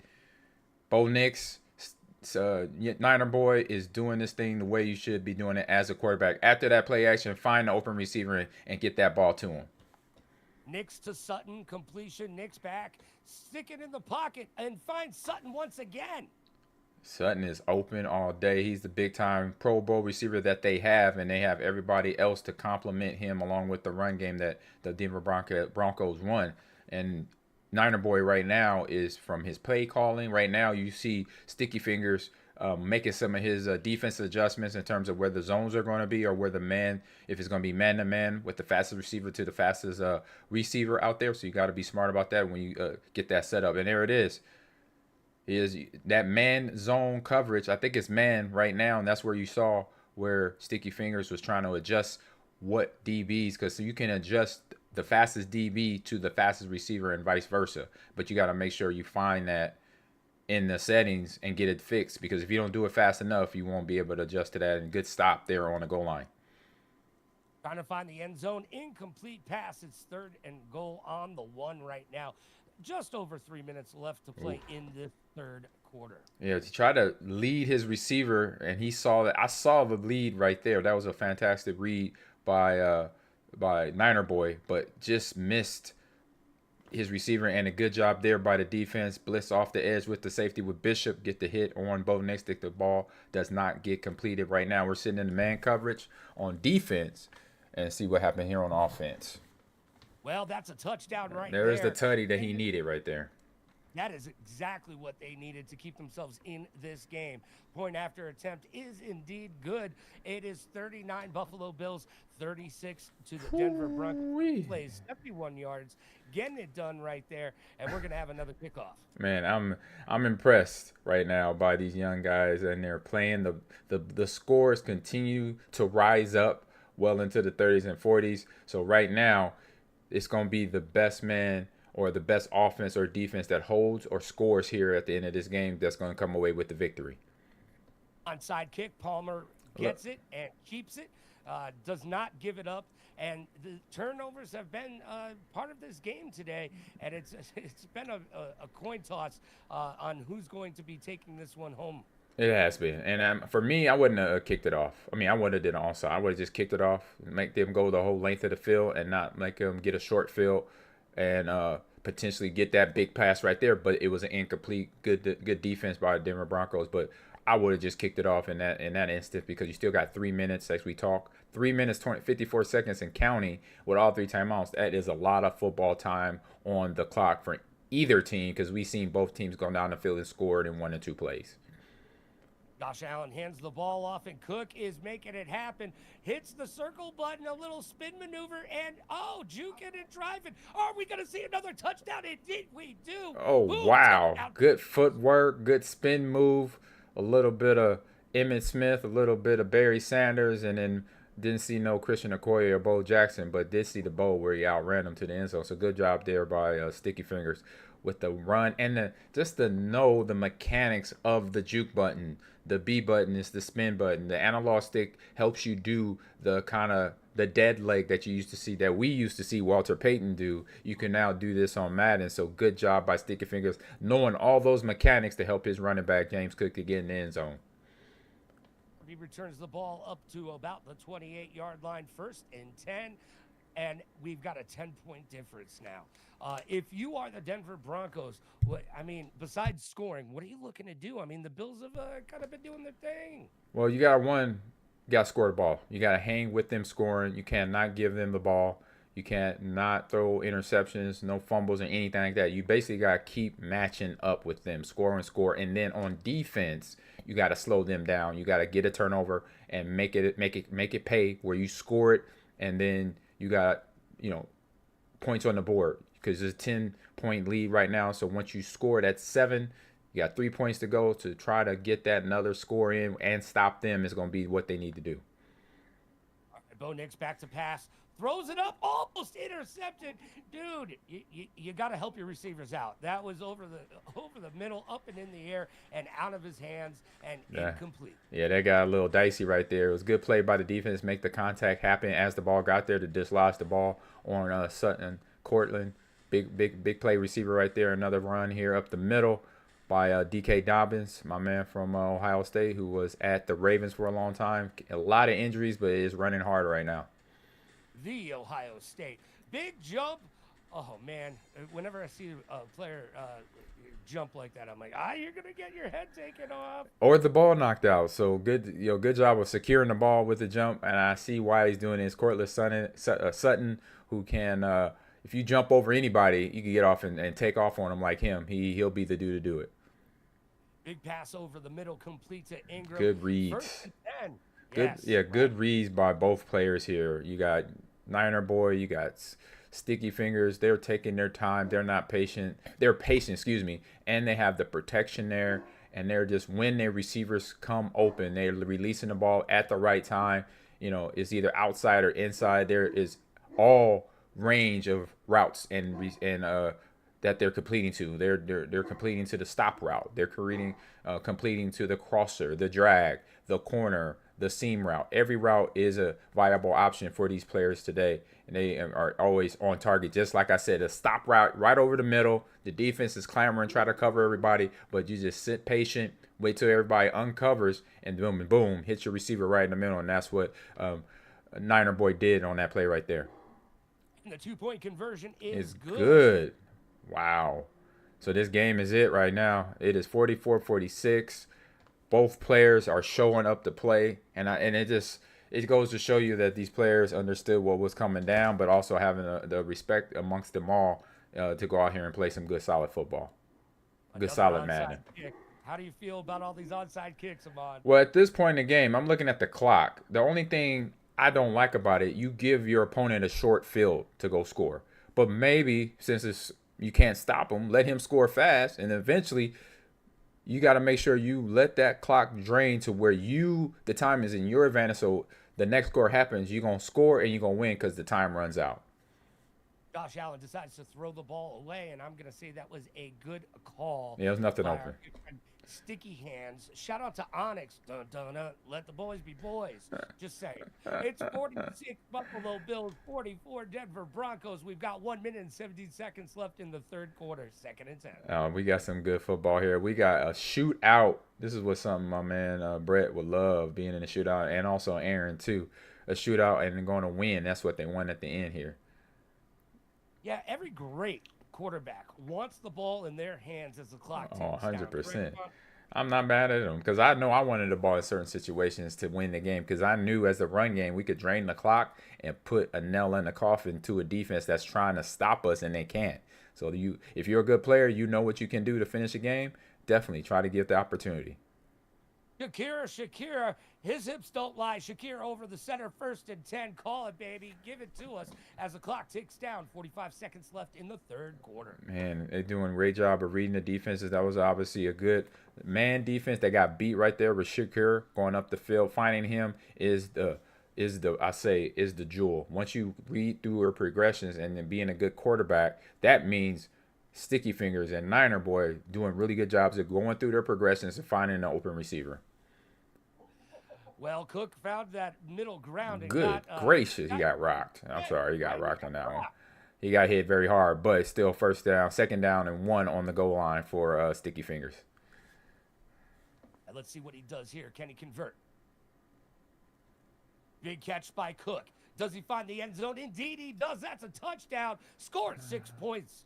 We got deep balls. We got big runs. We got short passes. We got everything going on in terms of scoring points, and we see the scoreboard is lighting it up right now. 53 to 44 right now. Still have a big lead over Niner Boy and his Broncos, but it's still a lot of time. We have a whole nother quarter to go. All right, this is not. We got 12 seconds in the third quarter. We still got a whole nother fourth quarter to go before we find out who the winner is. So it's a lot of plays that can happen here in the next 5 minutes or 12 seconds to go in this game. Yeah, you know what? Man, this is a basketball score. I know I've got love for the orange leather, but we are playing with the pigskin today. Man, almost 500 total yards from each of these teams, and we still have a quarter to play left. As the clock ticks down on the third quarter, big time interception. Oh no, back book. Right there. And that is the no of all no-nos. The ball, you never throw the ball across the field, falling back on your back foot. Them are all the no's. Not on your back foot, not across the field, not across your body. All right, and he did that, and that was Niner Boy again with the interception, forced into a situation he could not find his way out of, and that was not the way out of it. Throwing it across the field, across your body, and all that. That was all no's from goals. So right now we give it opportunity where Sticky Fingers is going to get a commanding lead right here. Yeah, that's a big touchdown right there. Going to be able to get it over to 60 points with the point after. Who knows? They could go for a 2-point conversion here. We've seen it before. And we have started the fourth quarter. 4 minutes, 58 seconds left. And indeed, they are going to go for 2. I would. Keep stretching out the field. And if I could get it, if I got plays I know I can go get it.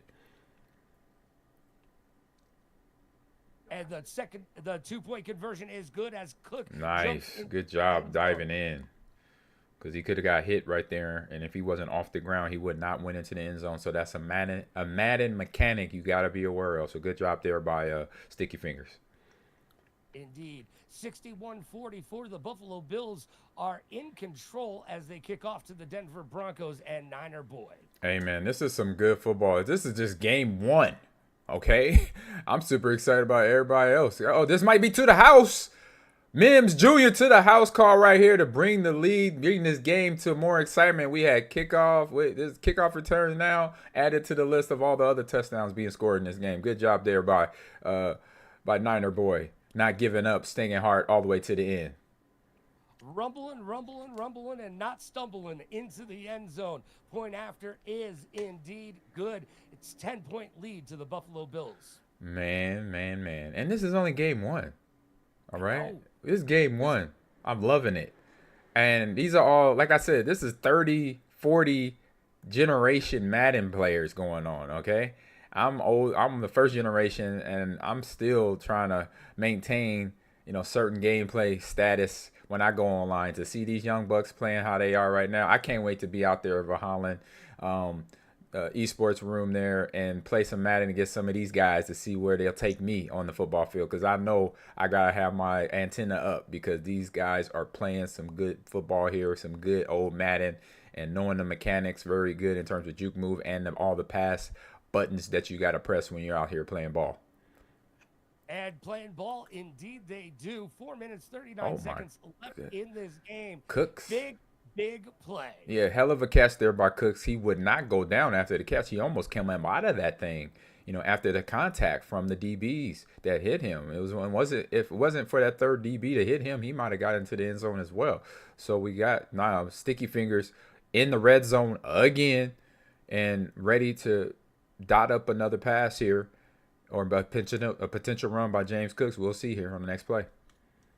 First and 10 on the 17. They are indeed in the red zone. Handed off to Cook, and they're going to grab a few yards for their troubles. 61-51. The Buffalo Bills are in control. Yeah, Buffalo Bills right now have the one advantage they have is the turnover battle. That's the one stat they have won, the one stat they have dominated in, creating turnovers and then scoring or coming of the turnovers. Good spin move, didn't come out of it, but when you have the lead like this in a high-scoring game, that means you obviously, in this one, as we watched, you and I, Logan, both teams, I say not both teams, but Sticky Finger and his Buffalo Bill team defense has created turnover, has gotten turnovers, gotten their hands on the ball in certain situations. All right, 3rd and 10, incomplete, throws it out of bounds. That will bring on 4th and 10, and they are indeed going to kick the field goal. Yep, this is where he could kind of settle, right? You got 3.5 to go, a lot of football left, but you got a very comfortable lead, 2-score lead.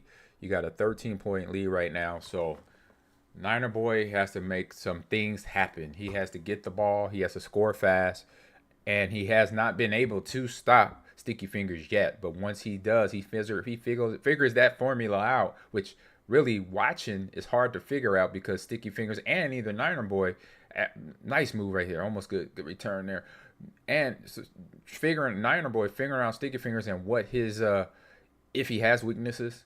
He has not turned over the ball a whole lot, but he's always been throwing to the open receiver, so trying to make sure he gives him no options to throw the ball and to defend as well, like that right there on that play. That's what Niner boy is going to have to do to get the ball back and get a potential chance to win this game. Yeah, incomplete, bringing on 2nd and 10 on the 28, and Knicks finding their way out of the pocket. Got a little bit of trouble there. Almost got sacked, but able to get the ball away for an incomplete pass. Yep, got to stay up on it. You got pressure coming at you. I like how Sticky Fingers is not letting up. You know, some teams can say, you know what, I got a nice little lead. I'll let them get some yardage in between the 20s, but then once you get to the red zone, I'm a D you up. You don't let them get to the red zone, and just play defense hard throughout the entire field instead of between the 20s. All right, Denver Broncos in control right now on their own 41, 1st and 10. About 3 minutes, 6 seconds left in this game. Buffalo Bills 64, Denver Broncos 51. Yeah, high impact, high scoring game. We got Bo Nix sitting in the pocket. Oh, got hit as a release. There is the turnover right there that we were trying to get created, but wrong team. Wrong player. Yeah. We want Buffalo to get that, and that's what Niner boy wants, but he did not want that right there. Got hit on the throw that went to Milano there, and another turnover for Buffalo's defense. So they getting pressure on Bo Nix and Niners boys offense to create problems and create turnovers. Well, our co-caster Cameron Lynch is somewhere going, yeah, that's what I'm talking about. Create opportunities for yourself on the defensive end. Yeah, Cam would be very happy the way Sticky Fingers Buffalo defense has played today. They have won, even though they gave up a ton of points in certain instances right now, like that last play, putting pressure on Bo Nix to make him throw an errant ball to get picked off by the linebacker Milano is what you want to do. And then when you do that, you get big plays like this from your run game, because right now that's all you need to do right now is run the ball. You don't need to throw the ball in the air no more unless you're trying to prove a point, and I don't think Sticky Fingers is doing that today. He knows now he needs to run the ball until that clock is 0. Well, Cook is cooking with 12 touches on the day, about 127 yards for themselves. Let's see if they can keep this motion and movement headed in the right direction. Gets caught up a little bit, but able to find themselves a few yards.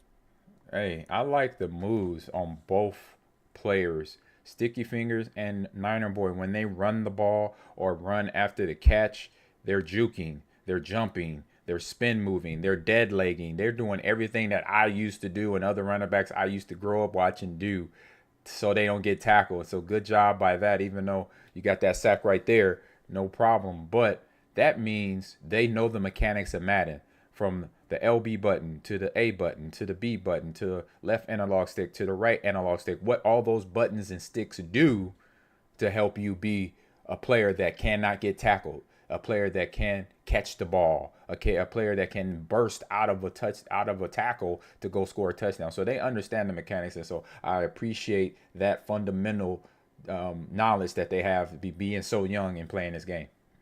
And that's a touchdown for the Bills, extending their lead to 70 over the Broncos, only with 51 points. But, man, we have seen this go back and forth, to and fro. It's like sitting on a teeter-totter when I was just a kid out in the backyard playing with my friends. And, boom, 2 minutes and 5 seconds left in this game. And the Buffalo Bills are in control. They're going for the two-point conversion. Let's see if they make it. You on that teeter-totter by yourself? Yeah, I was a lonely kid. We got Josh Allen just walks into the end zone right there. So good job. Defense is just at a point of knowing, okay, we've done everything. We threw the kitchen sink at them, but on that instance there, sitting in that pass defense on the goal line, that's a deficit for that defense to try to cover everybody and then try to cover a quarterback like Josh Allen. All right, Mims Jr. with the ball, finds some open territory, makes it all the way to the 27-yard line, 1st and 10. Here we go.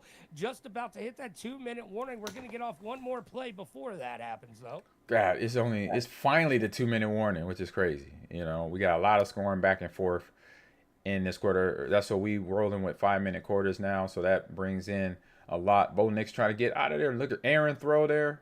Could have got picked again, but DB wasn't in the right position. So that's where Niner boy has to, work on his awareness, work on some of that play action faking coming out of it along with a blitz is not a good thing because you can blitz and then still be in play action animation and it gets you stuck. Good juke there by Sutton. 401 passing yards already on the day, and we've still got a lot of football to play. If you see it get down to that minute 40 seconds, that's still a world in Madden. I mean, that's a lot of time. Big play broken up by the DBs. Yeah, big play, but pass interference. And then you got to remember, Bo Nix, even though he got 6 touchdowns over some certain amount of yardage, he has 4 interceptions. And that's the difference in the game right now is those turnovers. That is the tail of the tape as Bo Nix steps back to pass. Looking for the end zone. Franklin incomplete. Good defensive play right there. Good hit on contact. Got there when the ball got there to get the ball dislodged from the receiver's hands, not to be a touchdown. All right, Bo Nix on their own 24-yard line. On the 24-yard line of the Bills, and that is a touchdown indeed.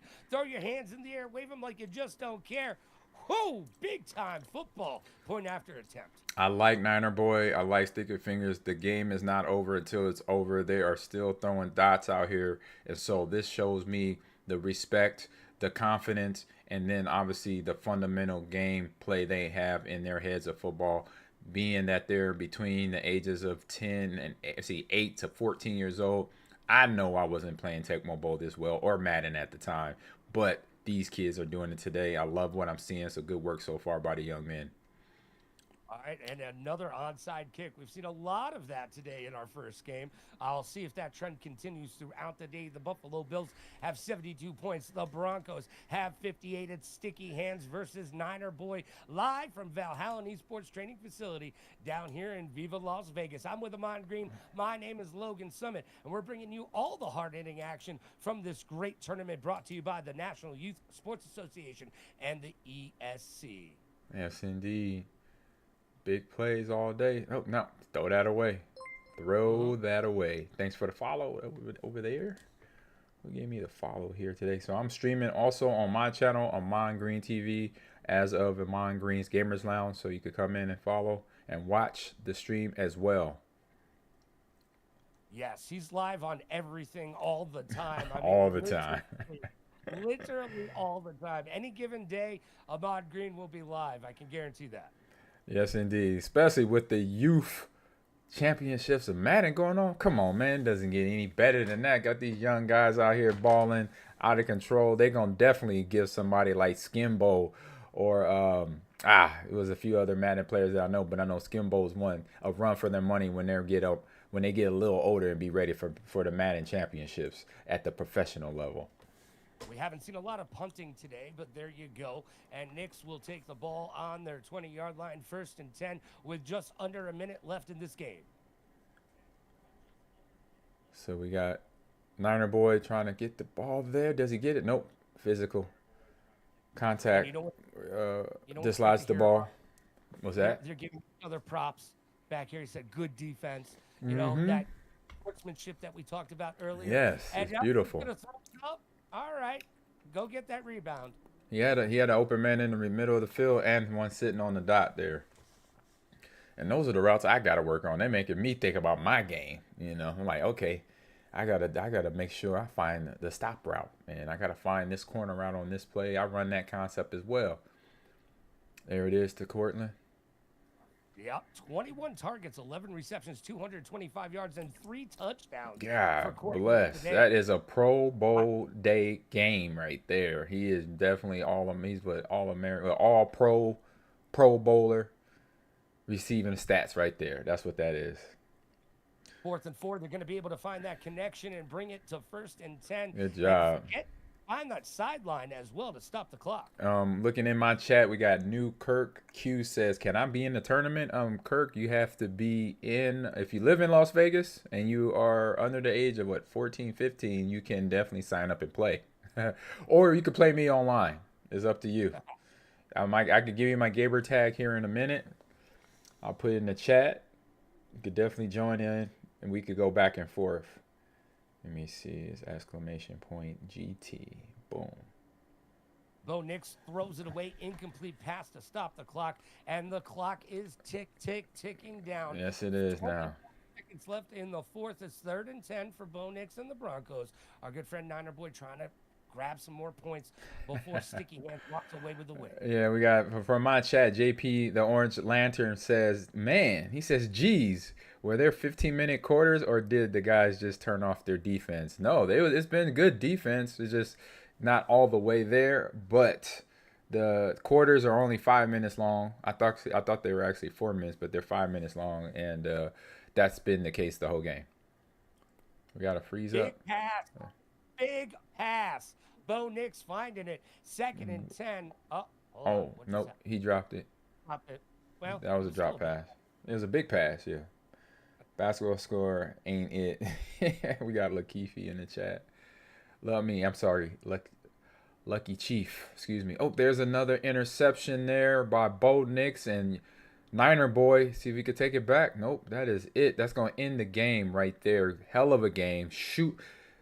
The word shootout is, what is it? It doesn't even describe this game. RJ Harvey having a hell of a game too. I think everybody stat-wise had a hell of a game, but it ends with the Buffalo Bills coming away with the win over Niner Boys and his Broncos and Sticky Fingers. Yes, 72 points. I mean, that's NBA scores right there, man. That is absolutely crazy. As we see our good friend Cameron Lynch will be joining us in just a minute, putting on the shades because he's too cool for school. He's so cool, he's got to wear shades. Cameron, how you doing? Have you been checking out the action at home? Doing well, yeah, man. It's been really cool. Can you guys hear me? Yeah, we got you. Okay, yeah, man. It's been really cool to watch the game, hear the broadcast. Sticky Fingers, I mean, all the turnovers that Sticky Fingers had this game was amazing to see. I think we talked about this in the beginning. The turnovers and takeaways are going to be the deciding factor for this football game. And I think we saw it. 72 points by Sticky Fingers, amazing performance, especially on defense. Mm-hmm. Yep. Yeah, the turnovers. Oh, go ahead, Logan. No, I was just going to say we did see a lot of defensive stops and that ball getting turned over. And Cameron, you said earlier, I want to see all of the great defensive play. Ahman, what did you take away from that first game? Man, I take away the speed of the game, right? We got these young guys playing, and like my game is more tempo. It's slowed down. The tempo is slowed down in my games. Like I slow the game down. I take control of the clock. I run the ball. I take my time to snap the ball. Like when it comes fourth quarter, even if I have a lead, I'm letting that clock tick down to 2 seconds before I snap the ball. So you saw none of that today, and that's why you saw the high score, even though, like I mentioned in my chat from JP to Orange Lantern, he's like, man, is this 15-minute quarters? No, it was 5-minute quarters. It's because they weren't, draining the clock. They weren't doing things as we do in real football. So but that's okay. The biggest things is you got to then again make sure you don't turn the ball over. We saw Niner boy do that. He turned the ball over too many times, too many interceptions, sacks at key points, stuff like that. The run game was there for Sticky Fingers and his with James Cooks and Josh Allen getting the ball. Yeah, Sticky Hands. Excuse me, Sticky Hands. Yeah, did a good job with the run and the pass. But the biggest thing for his defense is where they were making turnovers. They were getting interceptions. Well, we've got the bracket up over here, and Sticky Hands did, of course, get that first win. Serious, why so serious? They got a win as well, taking out Lurk and Niner Boy as well, and Daniel lost as well today. But Jax grabs their first win, and we still haven't seen D-Fam or Julian Davis take the field. I'm sure they'll be up next. Man, that was exciting, though. Back and forth, great shootout, lots of action on both sides of the ball. Man, if that's any telltale on how this is going to go, this is going to be an exciting day of football. It is. I want to see who's going to slow down Sticky Fingers or even Niner Boy, because is this double elim? Is it double? Yeah, it's round robin to start, and then we get the single elimination. Double elim. So Niner Boy will get another opportunity. So it's going to be interesting who's going to slow down Niner Boy, because he scored a lot of points too. So it's going to be interesting to see how these other games are going to go. And I wonder how Serious game went against Jax. What that looked like. I mean, was it similar to what we just saw with Sticky Hands and Niner Boy? You know, high scoring, big plays, kickoff return, all that. So it's a lot of onside kicks. I saw a lot of onside kicks as well. I think that made no sense. It was so better. I mean, every kick was onside, and then we did see a return by R.J. Harvey on that full kick. But yeah, I hope that it did feel a little bit slower than normal, right? You know, there's a high-scoring game, but it was like, man, this game is dragging on a little bit. But if you do control the clock, I think you have more control, and you can control the pace. But things got out of hand. We'll see what happens next match. Yeah, I mean, that first match was absolutely exciting. Great to see Sticky Hands grab the win. Niner Boy, he was in it for a long time, but just not enough as oh man, another high-scoring game right here. We're looking at the Washington Commanders, 79 points right there against the Eagles, getting it done early and often, man. Cameron, super exciting to have you with us as we get into some of these later games, man. A lot of onside kicks. We talked about that. How do you feel about the onside kick as it pertains to Madden? As it pertains to Madden, I mean, I get it, right? Like, you feel like you have a 4-minute quarter, you want to get the ball back quickly, but I want to see a little bit more control in the next matchup, right? I think full kicks, see what happens. You know, things get sped up, and so the other thing too is with the onside kicks. If you're not playing great defense, that team's going to score right away. So that's why we saw those 72 points and 55 points, is because those onside kicks. So that means the team doesn't have the full field to go. And things are just moving a lot faster. So it is more exciting, I would say, right? It's kind of like the three-point basketball, shooting a lot of threes, high-scoring game.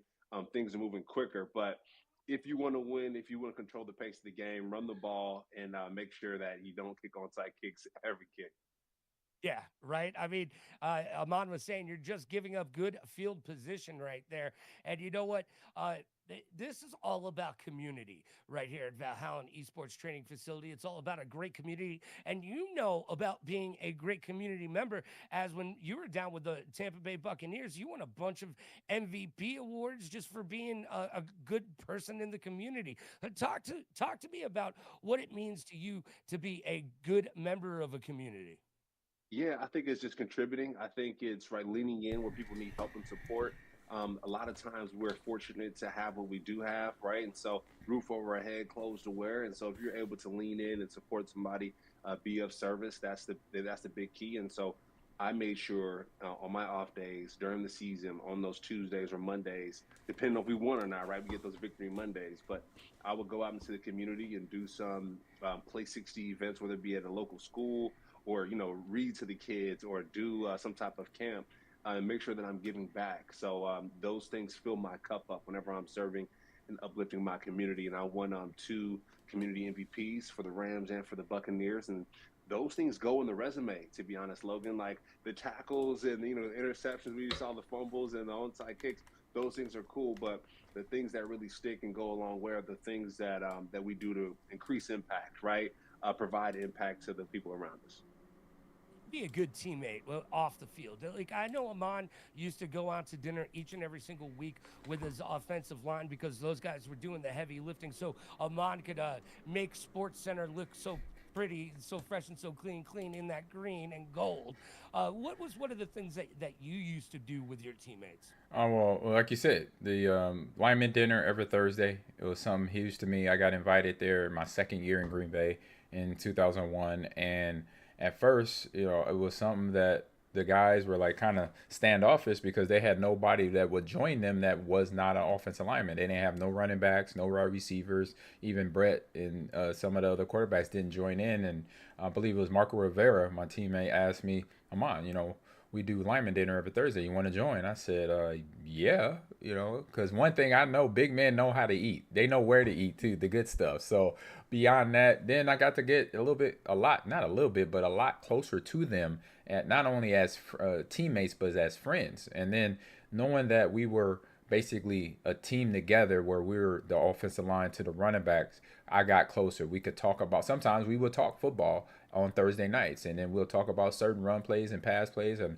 how to make the play better, and what I could do as a running back or what they could do as an offensive guard or tackle or center to help me in the run game and vice versa in the pass game. So those conversations happened to help that team run that we had through 2001 to 2004, where we made it to the playoffs 5 years in a row. You know, and now I'll say that was a part of it because we were so close on the field and in the locker room.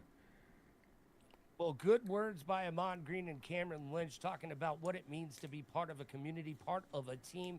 And we are here at Valhalla Esports Training Facility in Las Vegas for a big National Youth Sports Madden tournament. I'm Logan Summit. We're going to take a quick break, but we'll be back with more hard-hitting action in just a minute. Don't go anywhere. You might miss something.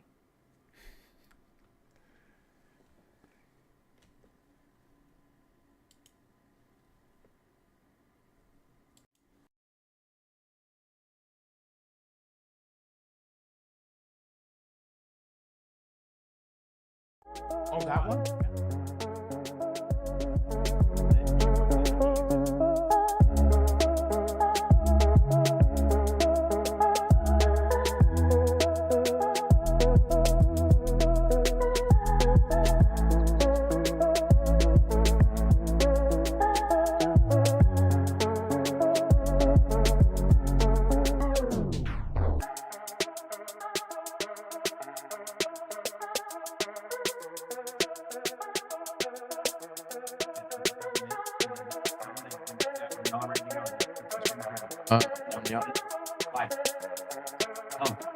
When y'all ready to go, we can start. Oh. Oh, we're going now. We're going. My bad. Hello, all of you beautiful people at Valhalla, and my name is Julius, and today I will be announcing and just commentating over this game here for the Madden tournament at the Valhalla Esports Training Center. I'm with some other host here. Sorry. Who else do I have the pleasure casting with here? Got my man here, Mr. Ahman Green, Green Bay Packers all-time leading rusher. If you can hear me? Yes, sir, I can. It is an amazing day right here, and I am ready with some of these players have in store for us to see who will win and who will take home this trophy. Yes, indeed. First round matchup, or the game I was able to watch, the first game between Sicky Hands and boy, God, can't think of his name right now, but solid game. A lot of defense, a lot of offense, a lot of turnovers, a little bit of everything, kickoff return, and all that fun stuff was there to watch in that game for us. Let's see. Hopefully, let's see how this game's going to go. You know, we got 5-minute quarters, so a lot of football. That's a long time in Madden to get points on the board. And the way both players played last round, Junior Boy and Sticky Hands were scoring every time, every opportunity to get the ball, and not draining that clock at all. What do you think these players should be looking for in this game specifically, with just like an estimation on what teams they picked? What do you think they should be looking for? What plays they should be going for?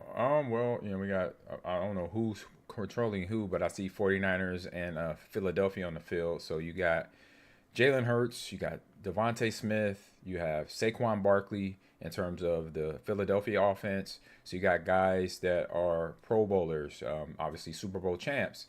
And so Saquon Barkley, number one, that pops up is a guy that is going to be a difference maker with his speed and his size to run people over. And then you got Devontae Smith, who is not a physical receiver, but he's lean and he's fast. So he can outrun most defensive backs. So a lot of man coverage will be, I say, the thing you probably would not run a whole lot with him. And some of the other receivers, even Dallas Goedert, the tight end, he is a problem in man coverage too. So either disguising your defense going back and forth, or just playing up zone so you can have people in areas, and now you make the quarterback, whoever is playing with the Philadelphia team, is going to have to read defenses and maybe understand that, okay, this is not zone, or this is zone. Got to be careful where I throw the ball, because if not, it could turn into an interception or create problems for my offense. Sounded like a lot of cautious plays here. Yep. Eagles. So we got Julian and Jack getting ready to play in like the 4th or 5th game so far today. Commanders versus. Commanders. Is he gonna go? Oh, he switched teams. He had 49ers up.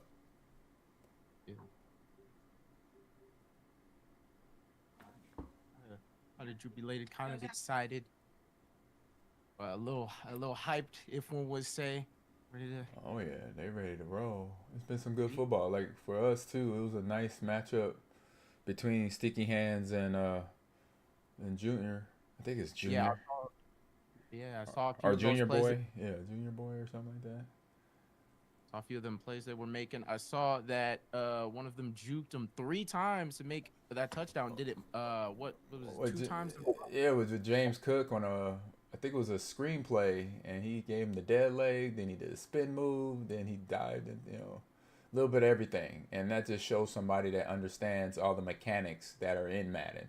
You have the B button to spin. You have the A button to do a safe catch. You got the Y button to do an aggressive catch, and you got the juke moves with the analog stuff left and right. And so when you have a good feel of all that stuff, you could do something like what Sticky Hands did on that play. He made James Cook look like what he usually looks like in a real game of football on Sundays. Looks like we are starting off with the Philadelphia Eagles. Number 4, Elliott kicking off the ball here. So we got my man Jack. Which teams are which? Who is Julian controlling and who is Jack controlling? Anybody know?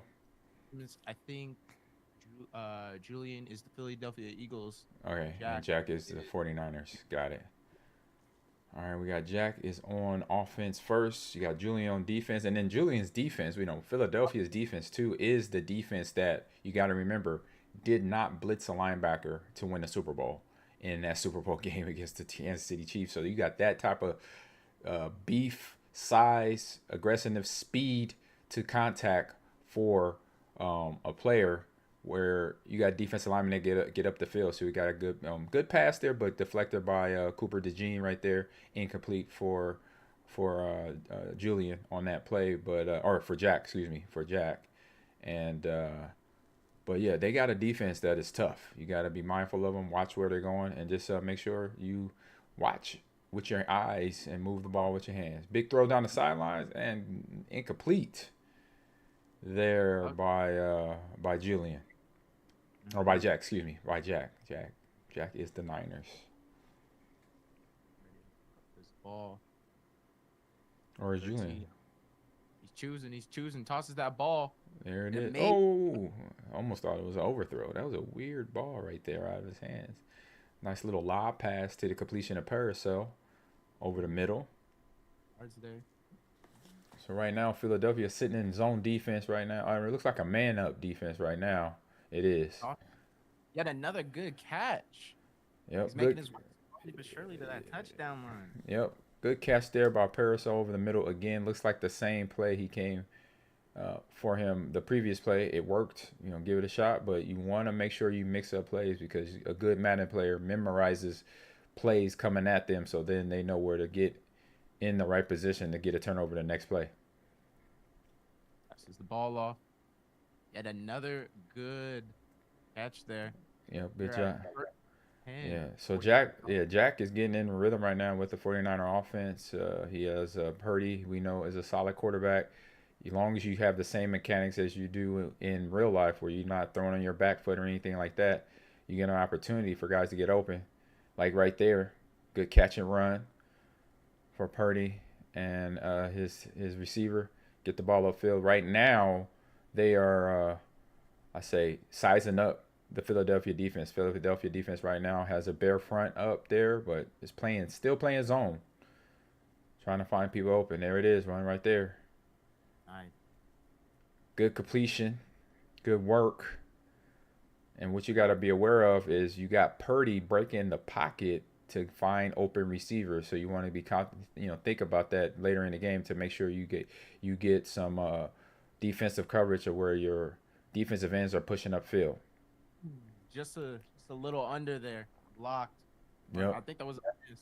Pretty sure. Yeah, so Purdy got the play action mechanic is different this year, where even if you tap it, you come out of it. But then obviously, like you saw, he was sitting between his guard and tackle. So now he got ball to Christian McCaffrey.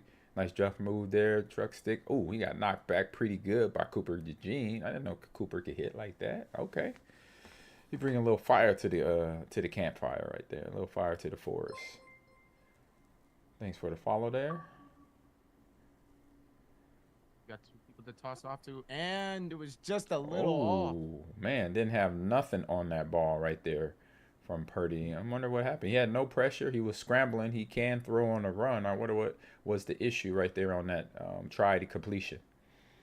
I guess to try and get a touchdown here before a turnover. And it was just a little off. Yep. So now I think it's Jack is being figured out by Julian here. We got now a third, and we got a 1st and 10. Oh no, that was 4th down. Oh, didn't realize that. So turnover on downs. Got Saquon Barkley in the backfield now. Nice run up the middle for a couple yards there, 4 yards, 2nd down, and so now in backed up territory. So you just want to right now just run the ball for a few plays until you get out of the end zone, and then hit them with some play action later on. Try to go to the play action early, but no gain right there. Not a big gain anyway for Devontae Smith and Jalen Hurts on that play action throw and catch. Choosing who to toss that ball to. Oh, just a little bit blocked. A little completion. Try to get a completion over there to A.J. Brown, but it's incomplete. Good defense by the 49ers, and Jack is a little surprised. You can see the look on his face right there. It's like, what just happened? And he's going for it on his in deep in his territory, going for it from 4th and 6. There we go. Tussler in there. Hey. Still got completion though. Got the completion. Good job there of pushing. I like the aggression here. 4th down doesn't mean anything. Let's go for it and let's get in. That's what they did. Convert it, and now they got the ball, a new set of downs. I sent it off, running. They running. Oh. Nice juke. Oh, almost juked a little too much into that contact, but good job getting the ball upfield there for Jack and Saquon. 8-yard gain. Making this a little interesting. Just under 2 minutes. 2nd down and 2. 25th yard line. About to. They already starting off this game really with some good energy. Yep. That ball jukes. Runs. Ooh. There's Devontae Smith down the field. Like I talked about, getting him the ball. He's a speedster out of Alabama. Heisman Trophy winner. Can do a lot with the ball in his hand. Good job there. And I see that the clock has accelerated, so this game is going to go a little bit faster than the last game and may not be as high scoring game either. So you got 1-yard run there by Saquon Barkley. 2nd and 9 at the 48-yard line. Just under 1 minute. Ooh, now just over half a minute. Got to make some play here. Got to score some points. And an amazing catch there. He runs through, but still gets blocked. There you go. Good job there by Jalen Hurts. Get the ball to his tight end. Getting some big plays. Nice. I like the run selection right now. A little bit of run, a little bit of pass. Keeping the defense honest. Right now, defense is sitting in a zone front. You got guys in the box to make sure you keep Saquon bottled up. Right now, they've been doing that right there on your 2-yard game. We at the end of the first quarter, 0-0. Be anybody's game. It could go any way. I don't know. They got to pick their plays right and make their moves correctly. So we got 7-minute quarters with accelerated clock. So that's why that went pretty fast, though.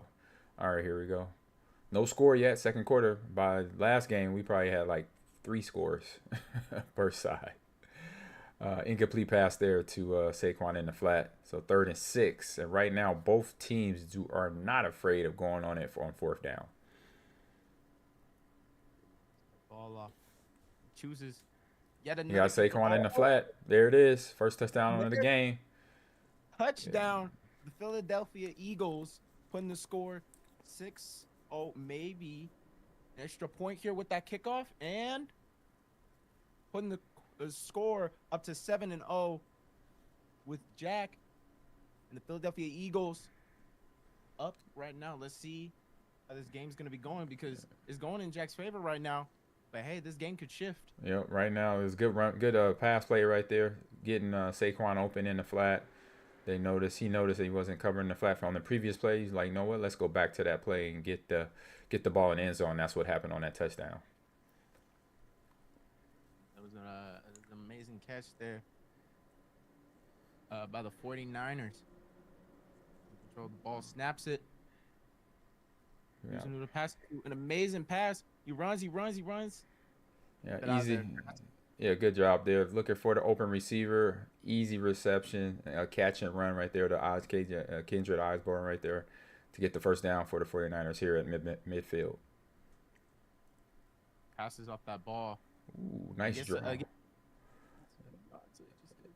Yeah, nice draw play up the middle to Christian McCaffrey. Nobody expecting that. Nice big run, first down. I say, almost a first down. 2nd and inches here coming up. So you want to make sure you get McCaffrey in the game because he is a problem and somebody hard to stop. Runs, jukes him just a little bit, but still gets knocked down there. 1st and 10 at the 49-yard line. Yes, indeed. Showing his speed, showing his talent, juking, and making sure he gets in the game. Get him in rhythm. Then he's going to be another, player that you got to worry about stopping in this game. Passes that ball. Gets an amazing catch there. Gets an amazing amount of yards. Getting them way closer to that touchdown. No, yeah, that ball was in and hit. Dislodged on contact there. It looked like a complete pass, but was dislodged by the good solid hit by the defense. And the ball is completed. Back shoulder throw. I say back foot throw by there Jack and Purdy. Usually that ball doesn't get completed, but it was able to get completed by Purdy and his receiver. So catches that ball, getting them a lot more yards. Completion. Yeah, I'm liking the play calling in all these players here in this Madden tournament so far. That was throwing off his black foot a little bit, so not a lot of velocity on the ball. But the play call and selection of everybody that I've seen so far in these games has been really good, solid, keeping the defense honest on every play call. See what they got in store for us. Snaps off that ball to Purdy. Purdy picks, and just a little too less power there. Yep, didn't have as much time as he thought he had to throw the ball, so he started to sit in the pocket, make his reads, but defense got there first. Ooh, and a steal there by the Eagles. They run. There is the pick by Braun, the Pro Bowl linebacker there for Philadelphia. He was able to stick in his coverage. It was zone, made the read, and was able to come away with the interception right there. First turnover of the game for Julian and his Philadelphia Eagles against Jack and his 49ers. Like things are kind of looking up for for the Eagles right now. Not this ball. See what plays they have in store. This little spin move tosses that ball off and gains a great amount of yards there. Yeah, good play action there for the completion. Got the run game going, so throwing a little play action here, it would be a smart thing to do. Maybe an RPO and a screenplay to come up to keep that defense honest, because we saw the last game, both teams just was firing it away and was really no defense, only because the score was going so fast. I think that both players couldn't adjust on defense to make the other team stop. Toss that ball. Ooh. Sack there. Yeah, did his fake. Red made the reads, but just didn't get that ball out soon enough when he had the pressure on there from Givens on the 49ers defense right in his face. Good job. Yeah, surprised Julian was by that. Oh. We got a pause. Got a pause here in mid-game, but right now this game is a lot different from our first game. We had a high-scoring game, high impact. This one's a little bit more controlled. Both players are watching the clock, using the clock, and I believe the clock is accelerated too, so it makes the quarters go faster. But right now, both players are still good, solid play calling, good, solid defense when you need it, and obviously getting the ball going in a quarterback player position, going through the progressions, making all the reads. You can see it when they're sitting back in that pocket, going from the first progression receiver to the second to the fourth, to before they make that throw. And sometimes the defense is in their face, but they make up for it the next play. Way through the second quarter, let's see the Philadelphia Eagles get themselves some more points before we move into third quarter. Before we get another over. See. Passes it off. And just barely. All right, he's got motion. So we got, like I said, just the opposite. It's 4th and 4, but we got them running the ball to slow down the clock, the play clock, getting more ticks off this. Whoa! Oh, got it blocked. See if he's gonna pick it up. Does the Eagles get it? No. I think the Eagles might have gotten that one. I was almost an amazing kickoff and then blocked there. Yep, good block there by the 49ers there. Pretty getting the ball. Eagles thought they were going to have an easy field goal attempt there, and nope, it was blocked. But good completion right there for a first down for Jack and his 49ers. Trying to get the ball in the end zone. They haven't scored yet here late in the second quarter. He chooses. Gets an amazing catch. Oh, wait. Oh, a little bit of a tussle, but still gets that completion. Putting us at 1st and 10. Yep. 18-yard line. Yeah, good job giving his receivers time to get the ball, get open. Found him on a deep crosser right there. Good completion to hold the ball to the ball with the contact from Brian coming in right after the catch. Good job there to the receiver. At that time, we got just under a minute. See if the 49ers can get some points on the board and tie up this game. And gets an amazing pass. Nope. Oh, right in front of him.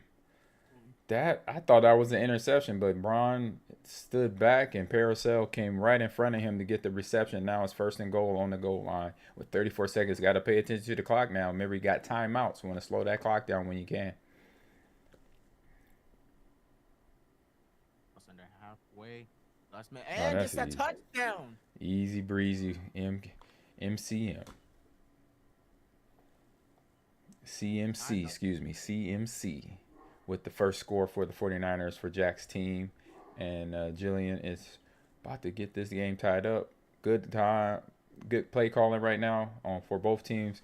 And now, opposite of our first game, I don't know about your first game, but opposite of our game where it was probably like 14-21 come halftime. For us now, it's just 7-7 with an accelerated clock with 7-minute quarters for this game coming up, and ball's kicked off to Philadelphia. And off that ball, a little bit of a tussle there. Eagles still got some decent amount of yards. Just under half a minute left. Can the Eagles make a touchdown and take advantage again? Gets another good pass. He runs. Ooh, nice. Another big play down there. So right now the zone defense is where we see 49ers want to sit, and they might want to go man to man, or at least describe it or disguise it, because sitting in the zone you really can't cover everybody because you only got so many yards unless you set all your defensive settings to deep hook routes and curl routes sitting at 10 to 15 yards, because if you don't make that adjustment, then anything past 10 yards is going to be wide open. And if you're in zone, but if you're playing man, that DB sticks with that receiver trying to get open for the pass. That ball off. And just barely missing that catch. Yeah, he got rubbed off a little bit there with the crossing route there. That was a good job actually by the defense not to get called for pass interference, but sometimes that's that incidental contact that happens that we know in Madden or in football, and sometimes in Madden that call doesn't get thrown. Got just a few seconds left for them to make a play. Tosses that ball off. Oh, and just missed a little. Oh, he came into the right guy. Both DB and receiver couldn't really get a lock on the ball. AJ Brown had an opportunity there. He's a big receiver. He could box him out. Didn't get a chance to even get his feet set to jump up for the pass. Getting ready to toss that ball off. Tosses it off. It gets a really good completion. Runs. Ooh, it's the juke. Great tackle there by Green, the DB there for the 49ers, because there's nobody after him for Devontae Smith to go take the ball. Not Devontae, but for the receiver to get the touchdown right there. And right now he's only going for 3 points because he had 5 seconds on the clock. Did have an extra timeout. I think I would have took it for one more play, do a quick pass before I had to kick the field goal. That's what I would have done. But no, good job there getting points on the board. That's the most important thing for Julian in this game and his Philadelphia Eagles.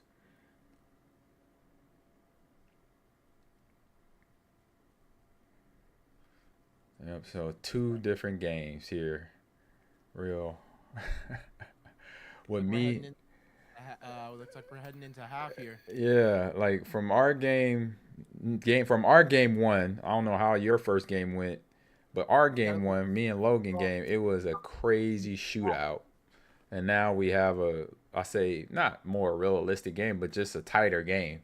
10-7 halftime, Eagles are up. Jillian's up over Jack's 10-7. So that last game, we probably halftime was probably like 21-24 or something like that, and it ended 70 something to 54 or 60. So a different game here, but different gameplay. They're slowing the ball down a little bit more. We're getting my man Logan back into the fray of the conversation of us here on the youth Madden championships here at the Volana Esports Training Facility there in Las Vegas, Nevada. Whereas I won't say the same weather, but we got a little rain here in Houston, Texas. But it's nice and toasty outside. I can feel the heat coming in. So. Well, it is a beautiful day here in the desert. Good to be back with you. I am, of course, Logan Summit. Great job to my main man who just took over the casting capabilities so that I could have a little bit of those capriotti sandwiches. Oh, man. And what's your guy's name that took over? And I am feeling great, too. Just ready to see who is going to win this game between Jack and Julian. Tied up. Now, Jack is taking the lead and an amazing run there. A decent amount of yards. Good job, Jack. What's your name again? Name is Julius. I actually do games here at Valhalla and include our content, our rivals. Nice. And that's a touchdown. That is a big touchdown. You kind of broke up a little bit. I didn't hear his name, so I was just trying to get his name, telling me doing a great job. It's Julius. Julius. Great, he is doing an outstanding job. Good job, Julius, on the play call so far. It's been good. It's been a different game, though, Logan. Jack is taking the lead. Yep. With the Philadelphia. So we got Eagles on top. So that means Jillian is on top of Jack right now. 49ers are down. Got to get the ball and get this ball in the end zone. Take the lead. All right. right, so Julius did a great job filling in. We've got Jack and Julian battling for it. Right now, Jack is in control with 17 points to the San Francisco 49ers, 7 points. But let's see if Brock Purdy can turn it around here as he steps back to pass. Good completion right there. Second and 5 on the 40. You know, Jack is like giving a nod to Jillian there on the reception there, or a defense call right there. We got good defensive game played there. We got user lurk there with the pick for Julian and his Eagles. He gets the ball back over Jack there.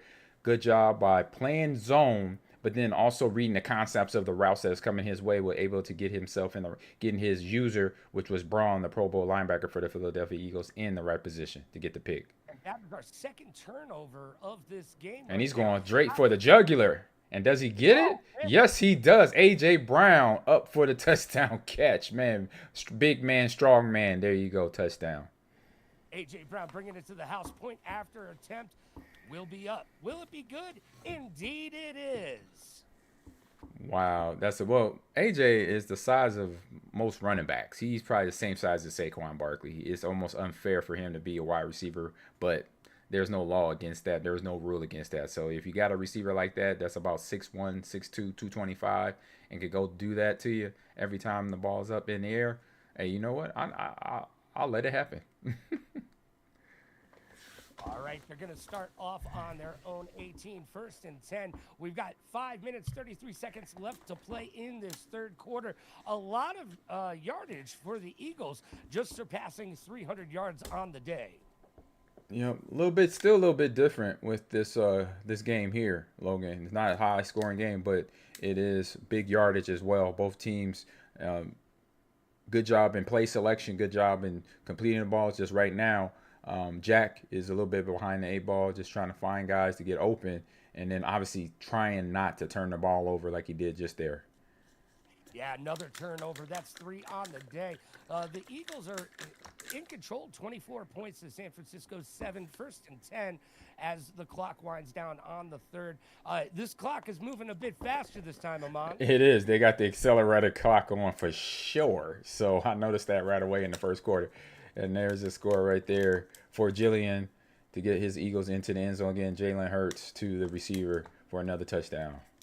Now, both of these players were saying that they don't play PlayStation. They are both Xbox players, and I've got some love for the Xbox as well. So they're like Jack was trying to call a timeout, and he didn't know the mechanics behind it because they both play on the Xbox, right? What? So they're, it's fair is fair. At least they're not playing against a seasoned veteran on the PlayStation.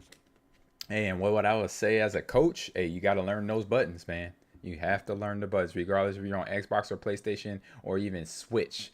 Got to know the buttons regardless, because you don't want to have that as a reason for you losing the game. Eagles being at 31, 49ers being at 7. The 49ers are going to have to put in some insane work, but the Philadelphia Eagles aren't letting them and getting that touchdown.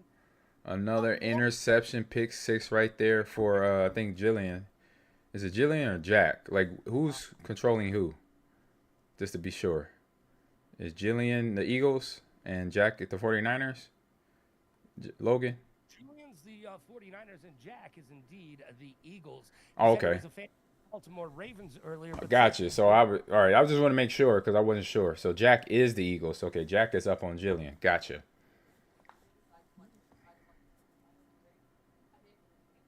I hate the Ravens. He said, I hate the Ravens.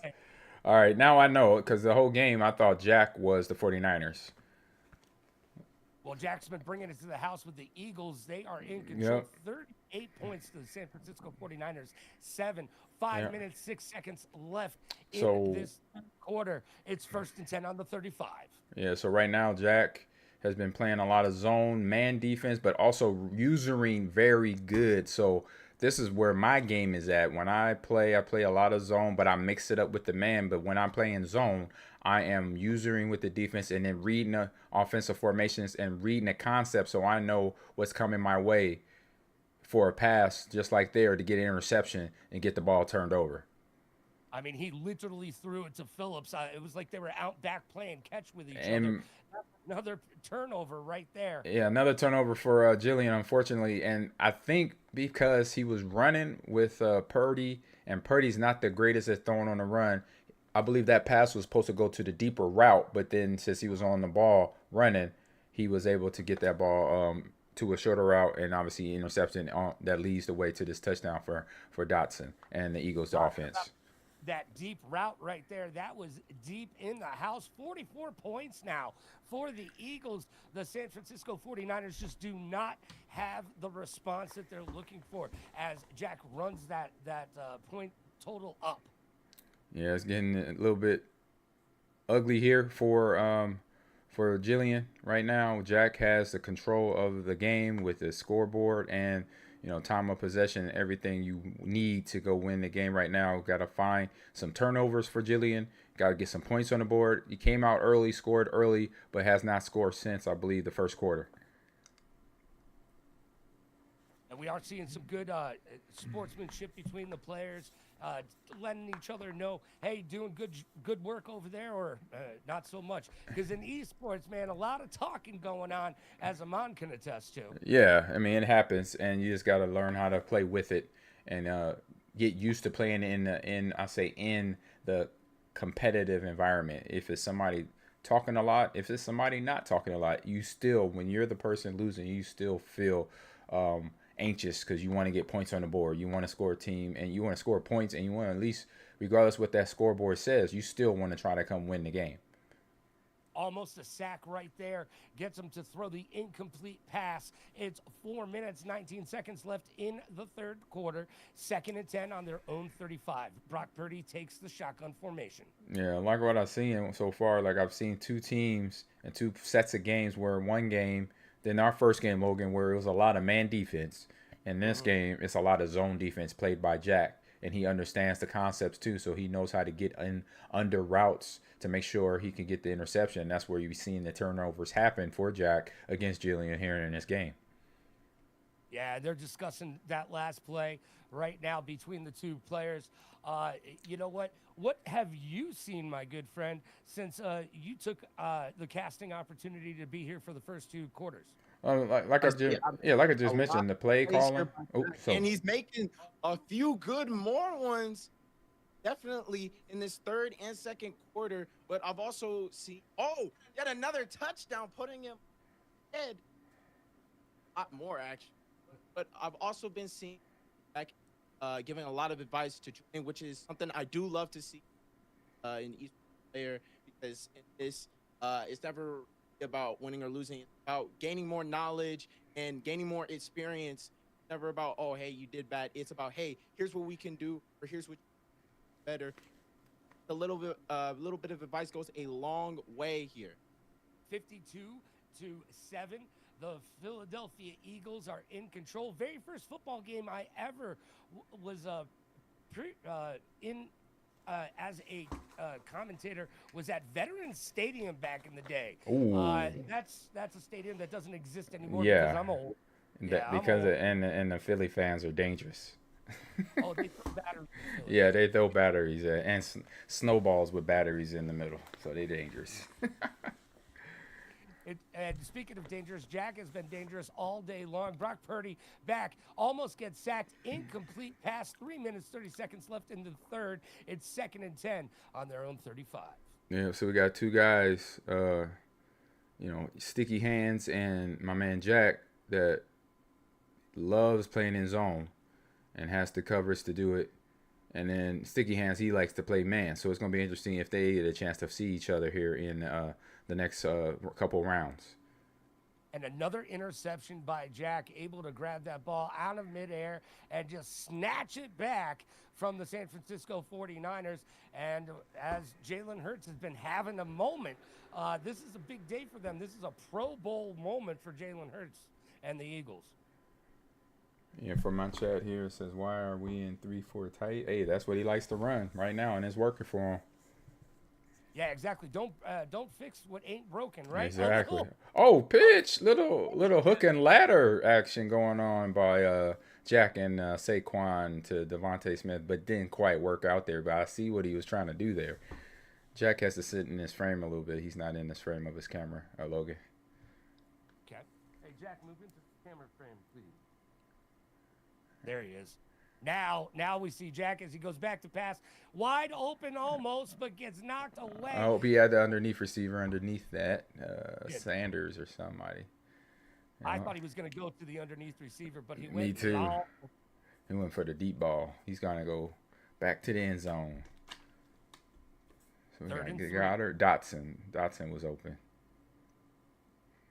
2 minutes, 30 seconds left to play. He got Dotson again. He has Dotson again. Oh, he's going to run it with Jalen this time. And Jalen refuses to go down, just rumbling, bumbling, but not stumbling and getting some yards on the play. That's some positive yardage. 52-7 right now. The Eagles are taking it to the 49ers.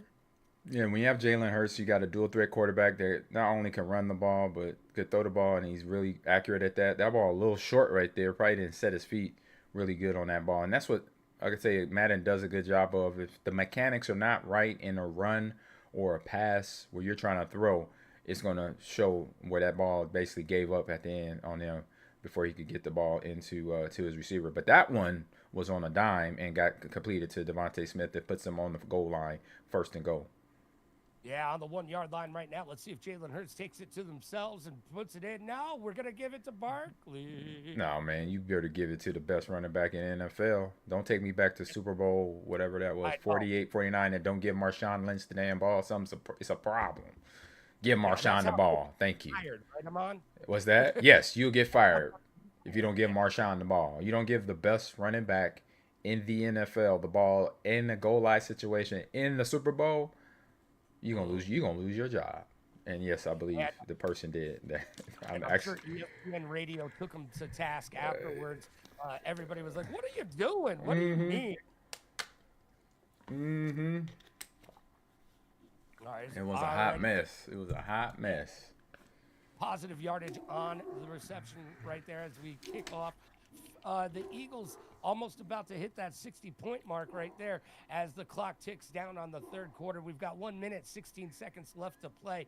1st and 10 on the 24. Got play action. Oh, no, not play action run with McCaffrey. Gotta love McCaffrey.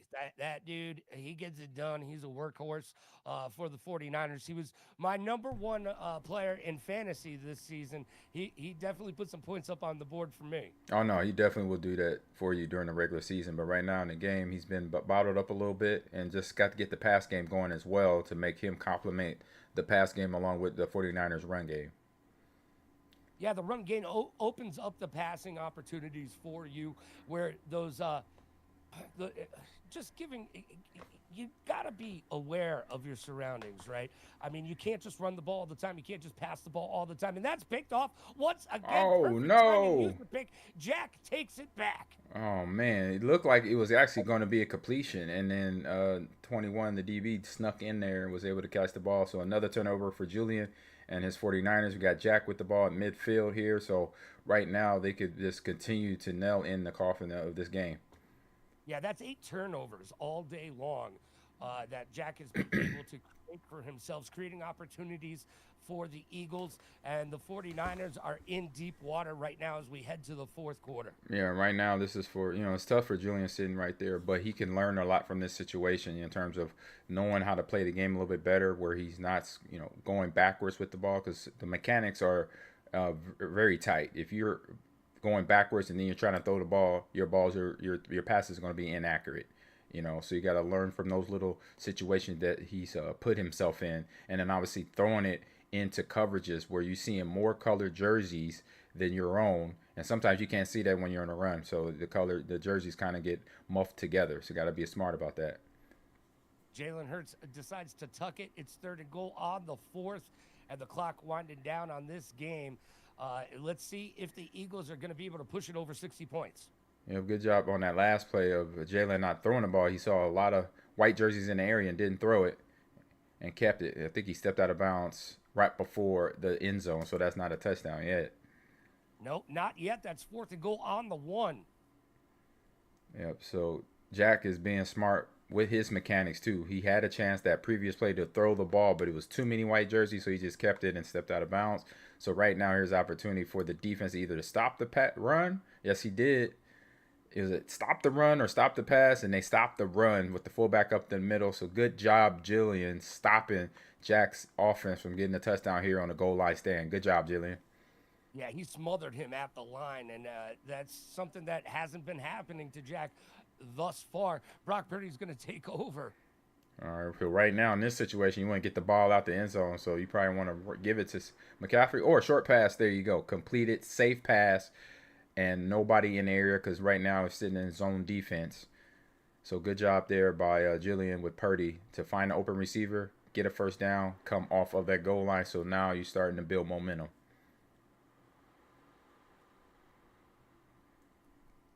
And honestly, Jack is making some crazy plays, but Julian is not going down out a fight. He's going down as a fighter, trying to make some plays here. Honestly, you got to give him respect.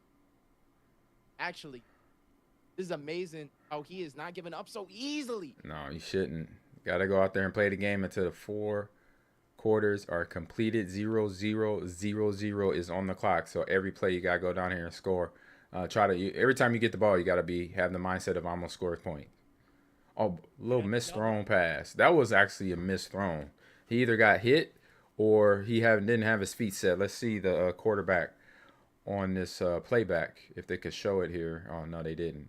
But that looked like to me Purdy feet weren't set or anything like that because the ball went straight up over his head. So that tells me he most likely got contacted by the DB or the linebacker and or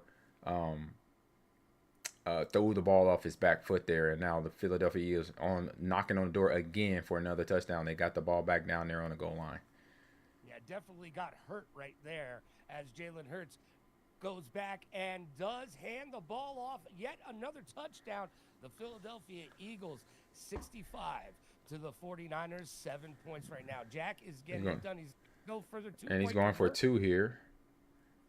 Oh, cannot. We got a rush right up the middle by Givens, I believe. That's Givens. Yep, Givens with the sack there on the goal line. No 2-point conversion. Big deficit of score here for Jillian. He still has to have the mindset, hey, let's go down here and get a touchdown. I don't know. I've been in games like this online, Logan, and regardless of the scoreboard, every time I got the ball, I'm just trying to go get the ball in the end zone. And sometimes I put the work in and go get that ball and makes the score a little bit closer than 65-7, make it 65-14. So you got to have that mindset no matter what the scoreboard says. And Jack was just trying to get to 6-7, okay? That's all he wanted out of that 2-point conversion with another pick right there.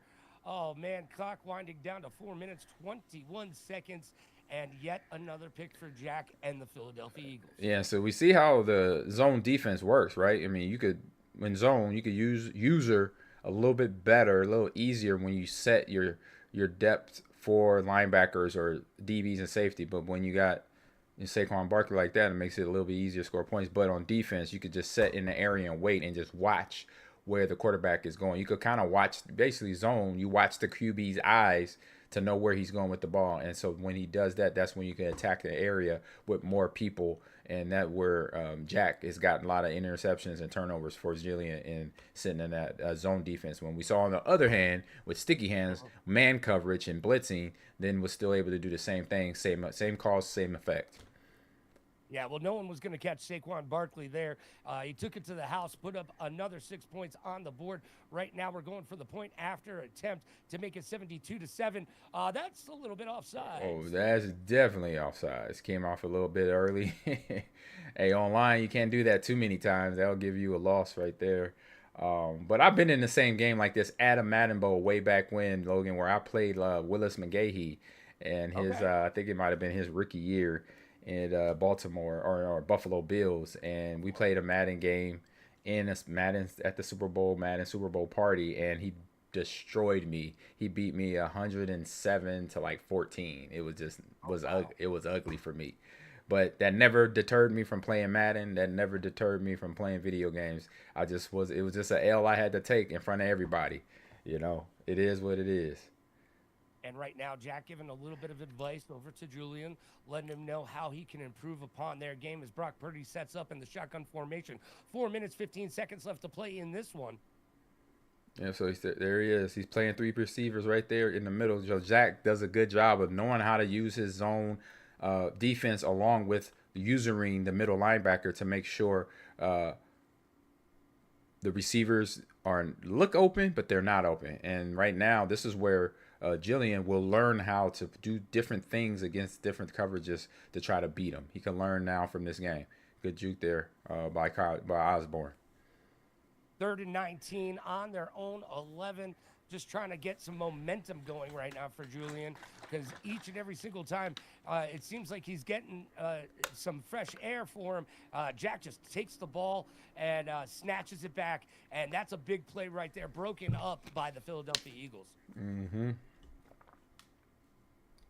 Had a play action along with the blitz is called a dead end, because with the play action, it slows your quarterback down to get back depth in the backfield. And we got a fake field goal here. Does he get it? Oh, no, he doesn't. Hold on to it. If he would have pressed the A button and secured the catch, he most likely could have caught that ball. I'm not saying it would have been a 100% catch, but the chances would have risen if he would have pressed the A button down. And now it's 2nd and 8 as Saquon Barkley gets a couple yards to their name. They're on the 9-yard line right now with 2 minutes and 25 seconds left to play. And we got a bare front by Jack and his defense with the 49ers. We got Saquon not going down on first contact, but gets taken down there. And they're sitting there on the 8-yard line. So right now, Jack is still, got the pedal to the metal here. He's up big, but still wants to get points on the board. And this tournament is going to look very interesting because we got, like I said, Sticky Hands, and I haven't seen some of the other players play, but I know Sticky Hands will be one. That's going to be an interesting game if he gets the chance to face against Jack and his Philadelphia Eagles. And hands off to one of the best in the business, 10 rushing yards, 10 touches, 69 yards to their day, 72-7 right now. The Eagles and Jack are in control. It's 4th and 2 on the 3-yard line with 1 minute and 50 seconds left to play in the game. Yeah, so right now, like I said, for Jillian, this is all a learning experience. Let's pick up all the mistakes. Let's look at them, what he did wrong, what he did right, and he's learning from a little bit at a time. He did get the conversion there. It was 4th down, I think. He barely got the first down. But Jillian can understand that where all the mistakes he made, he could look at them and make sure he does not do it again. Yeah, it's so important to learn from your mistakes, and the only time I'll say it is a mistake is when you don't take the opportunity to learn, because that's the only way that you get better. You got to step back, take a look at the game tape, and go, hey, this is where I can improve. All right, the clock ticks down. We're going to be about 20 seconds left. 2nd and goal on the 2. And Jalen's just going to take a knee, and I can understand that from Jack and company. How do you feel about it, Ahman? I'm feeling good. This is a different game from when we watched the first game, right? Big score, but not a lot of scoring from one side and scoring from the other side. Defense was a solid one-sided game on that aspect. A lot of turnovers created. Somebody that played a lot of zone defense on a lot different from the first game, where it's between Sticky Hands and Junior was playing a lot of man coverage, and you saw a lot of points being scored. But then it came down to the wire, but it also came down to turnovers, and this one also did come down to turnovers. They had 8-9 turnovers for Jillian and his 49ers, and that was the biggest difference in the game, along with Jack's offense scoring a ton of points. All right, let's hand it over to our guest caster today, my friend. What did you learn from watching that game? What I did learn from watching that game was that Jack was very experienced, but he was also very how he played. Still giving advice, even while he was trying to play. Still giving advice to Julian, and Julian, again, a very determined person, and we like to see that with players in this game, because even though he was down several points and he was given the option to call mercy, he said, no, hold up, I'm going to try and bring this game back. You know what? You got to respect him for. Absolutely. You know what? I didn't warm up yet my pipes, but the fat lady has sung.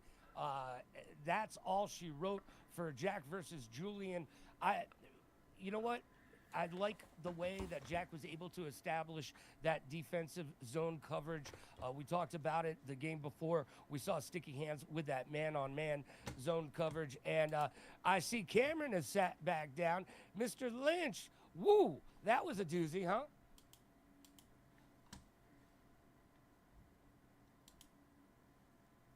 Cameron, you might be muted.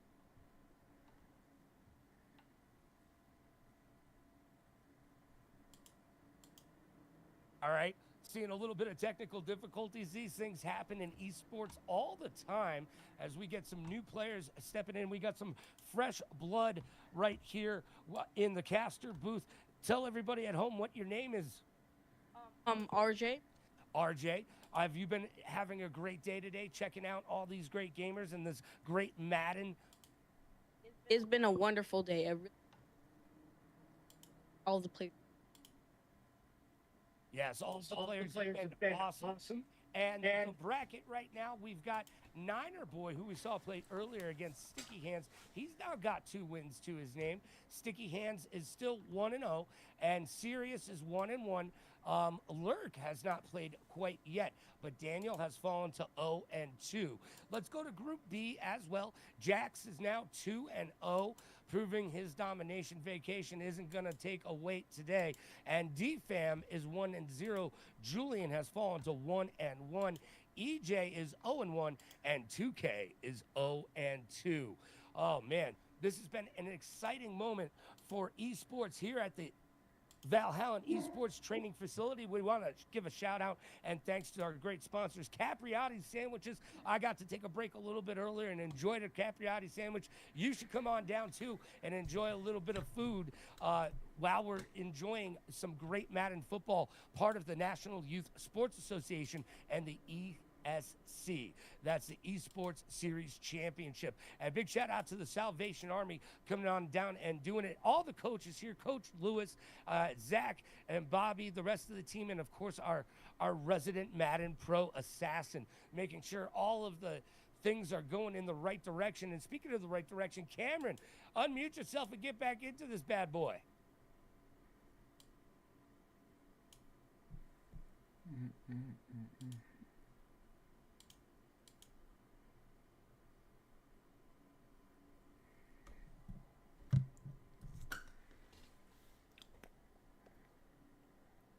Yeah, just wave. Yeah, we see you. We don't hear you yet. There you go. Yeah, there we go. How you doing, Cameron? No. All right. Well. Oh, not yet. Darn it. These things happen.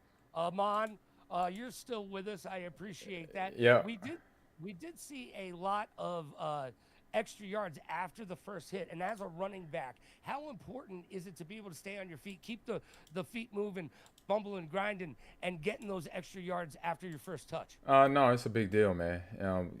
Yards after contact, we call it yak yardage. If you can catch the ball and start driving your feet against the DB or the linebacker that's right on you, that's important because then they know that you're not going to go down on first contact. You got to bring more bodies to the party to get you down on the ground, and then that obviously you're another I'll say weapon for your quarterback and for your coach to say, hey, get it to number 30 or get it to number 25, whoever, out of the backfield to get the ball up the field to score points or get a first down. RJ, what have you been noticing? What have you been seeing? Give me some of that deep knowledge that you've gained by sitting back and watching all this great Madden action today. One of the great things I've been seeing is a lot of people trying to figure out some really good strategies for each of the games. Like for some people that don't have them blocking other team, they throw it to them so they could get the straight down. Now that's a really good strategy I've been seeing a lot inside the game, and yeah, that's one of them. All right, Cameron. Let's try to chat one more time. How you living? No love. I'm sorry, Cameron, but you got that great jersey sitting in the background, and you look good. You got your shades on. You got your drip happening, man, as we get some more players coming on in to join this action of Madden today. It has been a round robin. We will head over to single elimination later on, and we've got 2 new players stepping into the booth and gonna get their game on. Mon, what do you think these players need to concentrate on? We've seen a lot of ups and downs, ebbs and flows. What are you expecting from these next two players, which, by the way, will be doing the Cowboys and the Eagles? I'm expecting just some more good football. We saw two different games in the first two matches. We saw one where it was a high scoring game. We saw one where it was high scoring all on one side. It was a one-sided game, and we seen teams play nothing but man defense, and then we seen teams play nothing but zone defense, and a lot of lurking with the usering of the middle linebacker or the strong safety or something like that. And that is a part of Madden and how you can play. You just got to figure out which one you're comfortable doing, and make it effective and make it something that make it your strength, offense or defensively. And then offensively, I think it's the easiest thing to score points. So once you get in rhythm, find that back and forth ebb and flow where you keep that defense guessing of what you're coming at them with. If it's a run game, from run game to the RPO game to the screen game to this downfield deep ball game, where are you going to try to hit the defense? I say mixing it up every play is what I say would be a road to success for any offense out here in this Madden tournament or any other Madden tournament. And I misspoke earlier. The teams had not been picked. It looks like we've got the Ravens against the San Francisco 49ers. I have not been given these guys' names. RJ, you're down here at Valhalla. Do you know who's playing? Well, first of all, I think I know. And the other name. It's XV Lurk. All right. So we've got Lurk going against two. Yes. Well, serious. Right. There we go. So we've got Serious. I like that name. Serious and XV Lurk. I like Serious. My man, Serious. Yeah, XV Lurk is a cool name too. Yeah. It is. Cameron, you're with us. I'm back. You're back. All right, man. You've been sitting in the background watching these kids do their best to play a little bit of Madden. What do you got for us? Yeah, I think defense wins championships at the end of the day. I mentioned that before at the top of the broadcast. The guys that are doing really well in this tournament are playing great defensive football. We talked about that lurk position. When you select the user, you go get interception. I think that's been the most common denominator throughout each of these games. So the team that wins the turnover battle is going to win the game, and the team that makes the least amount of mistakes. So Jack put on a masterclass that last game. I think he had a 70 or so points. So we'll see what happens in this matchup. But whoever plays the best defense is going to win this game. And Jack had at least 8 turnovers that he was able to convert some yardage and some points on. As we kick off, we're set to play. We got the Baltimore Ravens against the San Francisco 49ers. Ball is in the air. Let's wave your hands like you just don't care. And Mitchell is going to do their best to bring it up to the midfield. Not going to quite find it there. It's 1st and 10 on the 30. Nice. Good return there, right there. Yeah, looking forward to this matchup. I mean, you got an AFC team and an NFC team in the 49ers who make the playoffs pretty much every time each year, back to back. And then you got Lamar Jackson, 2-time MVP. Should have been 3-time MVP, but excited to see what he's going to do. Yep, good defenses like Cam mentioned. And now you just got to figure out how you're going to stop him. Yeah, how do you stop Lamar Jackson and the Baltimore Ravens? I mean, it's very difficult in real life IRL, as the kids might say, but in Madden, it's even more difficult because those stats are a little bit broken. Yeah, look, one thing you could do in Madden, you make sure you spy the quarterback. So you spy the quarterback to make sure somebody is coming off the ball, either D lineman or a linebacker, probably most likely a linebacker because of the pace, the speed that Lamar Jackson can run with. Definitely. I also say the rush lanes. Yes. Yeah, I also say the rush lanes as well. Make sure the rush lanes are covered up. Make sure he has nowhere to go. And I think at the end of the day, if you do that, he has to be one-dimensional. I think if he can run the ball, he's multi-dimensional, hard to stop. Wide open right there, and that's going to be a touchdown. Counted 6 points right there. RJ, are you excited, my friend? I'm really excited. I'm really glad they got a touchdown. Good job, Ravens. That's what we like to see. Now, Cameron, you've seen some good defensive play, and you've seen a little bit lackluster performance from the defensive players. Is there any tips that you can give, as Ahman was talking about spying the quarterback and all of that stuff? What have you been seeing all day long, Mr. Lynch? Yeah, I think at the end of the day, nothing, someone talked about it before, nothing over the top, right? I think you have your defensive backs stay back in the zone coverage, make sure they keep everything in front of them so they can keep the game manageable. Whenever that football gets over the top, it's hard to recover from that, right? The wind comes out of the sails of that defense, and so keeping things in front so it's manageable. Yes, definitely. We've got 5 minutes and 6 seconds left in this first quarter. It's 1st and 10 on the 32. And serious? He's not so serious, but Lurk's got his eyes going like I don't want to be on the other side of that stare. That is some seriousness from our competitors here. Well, he's locked in. He is locked in, exactly. He definitely serious. XV Lurk is locked in. Serious is just playing. Just actually not serious. He's chilling. So there you go. Yeah, he's chilling like Bob Dylan with cream filling. We're playing Madden today on a Saturday. They always say any given Sunday. Well, it's Saturday today. The Baltimore Ravens have taken the lead 7-0, and the San Francisco 49ers trying to find some points on the board. RJ, what would you be doing in this situation, my friend? What I would be doing is I would try to throw it through the farthest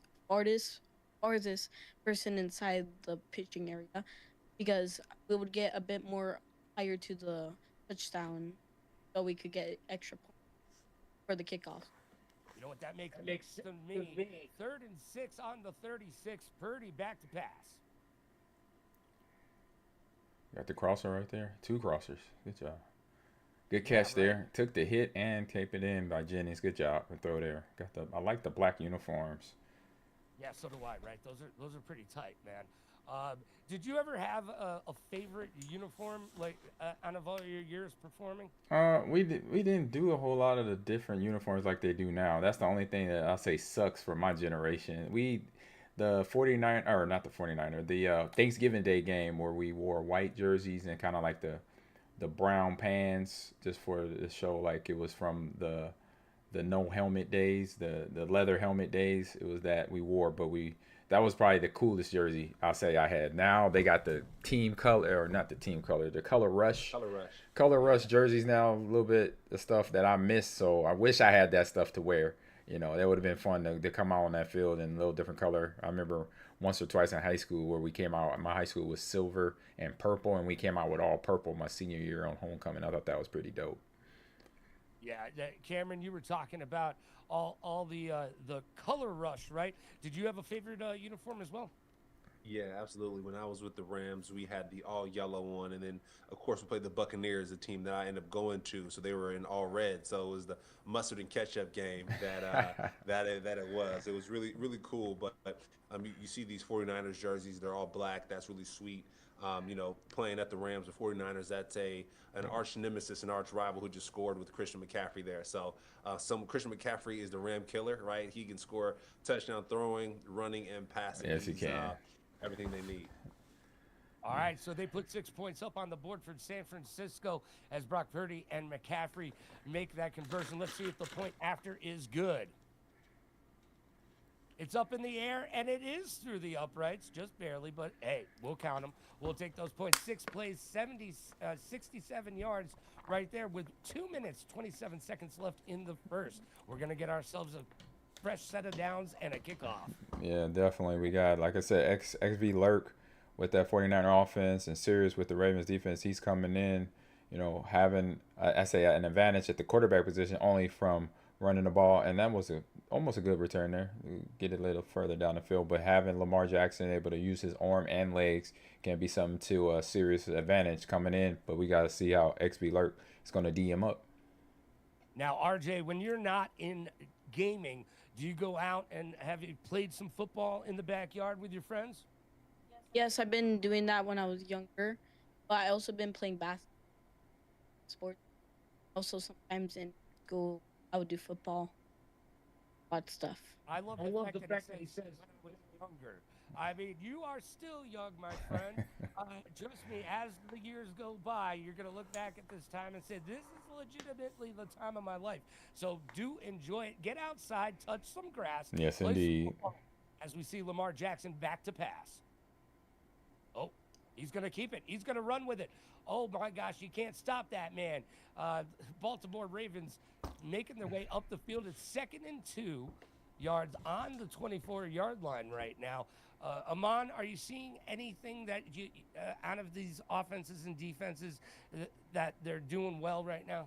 I'll say, like I said, play selection is fantastic. They're able to mix it up a lot, and then when you have somebody like Lamar or Josh Allen, you're able to get outside the pocket, because usually online it's hard to get out there outside the pocket, because you get the teams will contain the pocket with their defensive ends. So sometimes I'll play with Lamar, but I'll just end up sitting in the pocket most of the time, because you try to go to contain, you'll get pressured and then eventually sacked, or maybe a errant pass for a thrown interception. And you got Henry in the, as we speak of him, he takes the ball. Does not find any positive yardage, though. But Derrick Henry's one of the best in the business. You might as well give him the ball. You have to. You have to, right? Yep, you have to, regardless of what he gains per carry. If it's 1 yard or 2 yards, or if it's just one of those tough games where the defense is in every gap, you got to keep running, because that keeps the defense honest. Keeping the offense honest right there, as Lamar Jackson got broken up, almost got sacked for their troubles. It's 3rd and 12 on the 21-yard line with 9 seconds left in this first quarter. Yeah, right now the 49ers is coming out in a bare front defense, and it's keeping that pressure up. Lamar does have somebody open, but he outruns him. Is he going to get in the end zone? Almost. That's his 3rd rush for 42 yards already. Lamar Jackson, you can't stop him. You can just hope to contain him. We hit the second stanza of this 4 quarters. We are in the second quarter right now. 6 minutes to play. 1st and goal on the 2-yard line. Let's see if Lamar Jackson keeps it, or do we go with Derrick Henry? I say give it to Henry and let him run it in. You got to give it to Henry. Lamar don't need to take all them hits. That's for sure. And indeed they do, but Derrick Henry not able to find the end zone there, Ahman. Oh yeah, he's gonna get there. You keep running, he's gonna, knock on the door. Oh, he's gonna stop the clock here, or he's running the play. Oh, he's running the play. Got to work that, Cameron. Big stack right there. What did you see as a defensive specialist? Yeah, goal line stops. You love to see that. You got a wishbone formation here, so it seems like a running formation. You got, it's a pass, all right? They gave us a little okey doke, but another defensive stop by the 49ers. Robert Saleh, defensive coordinator for the 49ers. Now the Jets head coach, doing a good job of having his defense ready to make plays. Well, the old adage was offense wins games, defense wins championships. Ahman, you agree with that? No, I got respect for that, for sure. I believe in that, because the defense can and will keep the opposing offense out of the end zone and create turnovers and get you the ball back, so we could put points on the board. You just gotta make sure, does he get? Yeah, he finally made it in the end zone. Was that 4th down on that right there? I believe it was. But yeah, you gotta trust in your defense, just like they trust in you as offensive side of the ball to score points. At Baltimore with the kick up, the point after is good. It's 14-7 now. Baltimore Ravens take the lead. RJ, what are you seeing from your side and your advantage point? I'm saying a really good job for the Ravens. How they did that touchdown, where they threw it, and I'm also gonna be believing that the 49ers get a touchdown also. All right, 49ers come on back and make it a tied game. It's 5 minutes, 4 seconds left in the second quarter before we bring it to halftime. Lots of time to play. We've seen these clocks move a little bit quicker this time, so you don't have as much time as in our first game that was well over an hour competition. But let's see what they got going on. Ahman, how you living over there? Oh man, I'm doing good. Watching some good football.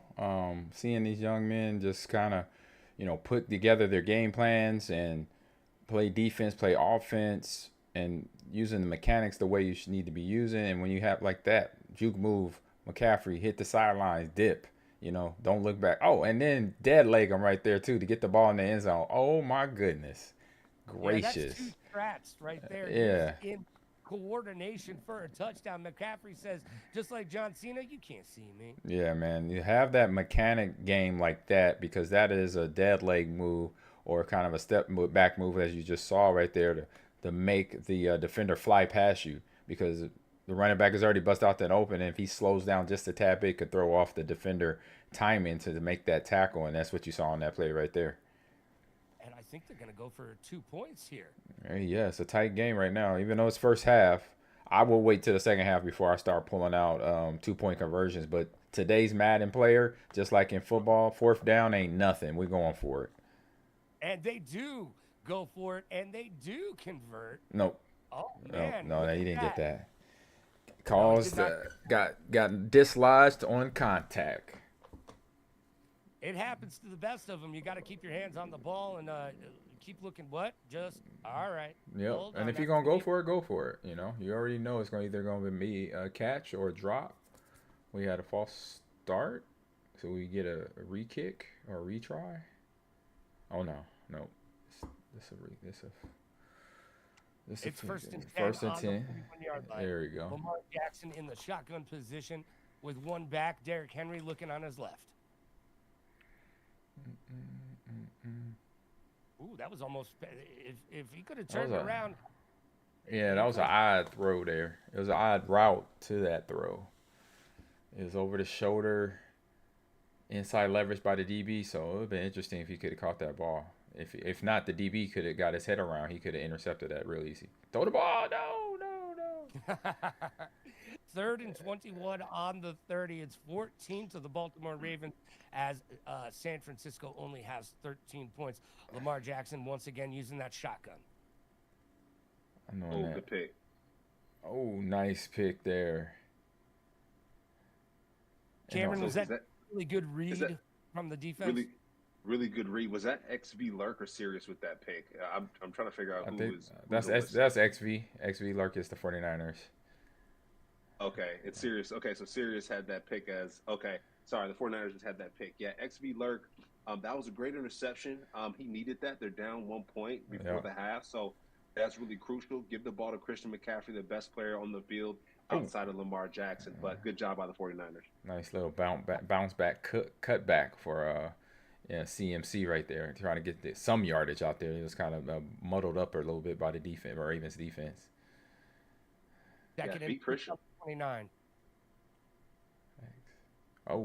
That's where the defense comes into play, right? You need to get off the field. You need to give your offense the football back, right? Before the half, you have a chance on second and third down. So good job by that Ravens defense of getting that sack. RJ, are you learning anything about Madden today? Really a lot. I love how the strategies are all these and all the rounds that they're. But it looks like what a big switch. Focusing.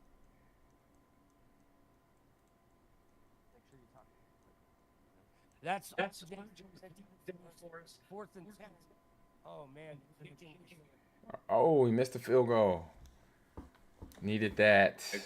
Needed that. Yeah, he had the interception. He had the interception. He had a chance to convert. Yep. And he didn't. So he's playing serious defense right now. Good for him. Yes, definitely. Lamar Jackson steps up, hands off the ball to Derrick Henry. Henry is out. He's out. Is he going? Oh, no. He's up. Nice. That'll bring it up to 2nd and inches with 2 minutes, 55 seconds left in the half. 14 to the Baltimore Ravens. San Francisco only with 13. They failed on that 2-point conversion, I do believe. And we saw them try to kick a field goal. It didn't get there. Hey, buddy, tell everybody your name and say hello. Hi, I'm Hayes. What's up, Hayes? Feeling pretty good today. I'm really excited about game here right now. It looks like good right. Yeah, it's been some really good gameplay. When you were out there watching some of the other games going on that we haven't had on the broadcast, are there any players that you're really looking forward to seeing? No, not really. Not exactly. Fair enough. That's Hayes. Yeah, that's definitely fair. Budding commentators and casters here at Valhalla Esports Training Facility. Come on down, get involved if you're looking for something to do this summer. We've got summer camps going on all summer long. Go over to valhallan.com. Use code Logan. Save yourself 10% off. We've got 2 minutes left in the half. It's 1st and 10 on the 49. I'm not gonna lie, this is the best game I've seen so far. Yeah. Pretty even match. So they're doing a good job of keeping things competitive. Like you said, great play selection, and then great defense on both sides. And if it ain't just me, but Sirius look like he's only like 2 years old, so he's gonna be really good at this game in like 10 years. Yeah, started early. He started I was super. doing it. See, that's when I started. I started when I looked like I was like 5 years old. So there you go. And Lamar Jackson has open He space has to open run. space. Yes. I think the winner of this game is going to run the ball. Whoever runs the ball the best is going to win this game, right? We've seen Christian McCaffrey run really well, Lamar and Derrick Henry. So whoever does the best out of both of those sides, I think is going to win this one. Running has been the difference maker in this game, and the clock has ticked down now to 1 minute 25 seconds left. Hayes, that's it. Went for the pass. It was a good pass. Good pass. Nice route to try to get that ball there. 2nd and 10 on the 27. Little play action pass right there. And it's an incomplete. That will stop the clock and give them another chance to try to put it in there on 3rd and 10. Almost a touchdown. Just got to get the first down here. I think you get the first down. Yep, got to know football now for situational football. Oh, boy. Yeah. Lamar's going to pocket it, and he is going to get that 1st and 10. Nice. That's a new set of downs, a fresh set of downs as the clock ticks down to 1 minute, 5 seconds left in the half. Got to try to put it in. It's now or never time. Yeah, at minimum, get a field goal. I say just get 3 points, win the half, and call it a day. Yep. So got play action. Oh no! I see what he tried to do. Bootleg out of there and outrun the defensive end, but the defensive end had leverage. Like you mentioned, on the contain, right? For these Madden players there, it's almost automatic. So good job by them. Yep. The deep ball's not working. I'm not gonna lie. I'd go to a run play, give the ball to Derrick Henry behind Patrick Ricard. He's 300 pounds, and go ahead and let it happen. All right, 3rd and 19 on the 21. Clock ticking down to 22 seconds left in the half. Lamar Jackson, he's going to just do it himself. You can't stop him. You can only hope to contain him. 7 rushes, 83 yards for Lamar on the day. Who? Are you going to call We need a timeout? You need timeout? Yeah, we need a timeout. You need timeout? There we go. Ooh, I'm about to say. I was like, no, do not call the timeout right now. You got to get points. He got enough for one more play here. You got to be a quick play, though. It can't be a run unless he go into the end zone. So he has to find a good pass play so he can throw it quick. If not, kick the field goal. And that defensive front is saying no to the run. It's 5 yards. Oh. No. Call timeout. Yeah, there you go. Get your fifth. Yep, get his 3 points. Get his 3 points. Go ahead, get your 3 points. Field goal right here. That's what I do. Yeah. Gentlemen, do you concur? Yes, get your 3 points. That's all. You try to pass play, which I thought he was gonna probably do another bootleg. Oh, he's not picking. Wait, that was 4th down. That was 4th down, wasn't it? Oh no, that was 4th down. Oh. Yeah. Oh, I didn't realize that. Oh, that was it. Okay, so they missed out on their 3 points. Yeah, could have had 3 right there. Oh, darn it. You live and you learn. Yep, true. That's a learning lesson. There you go. Yeah.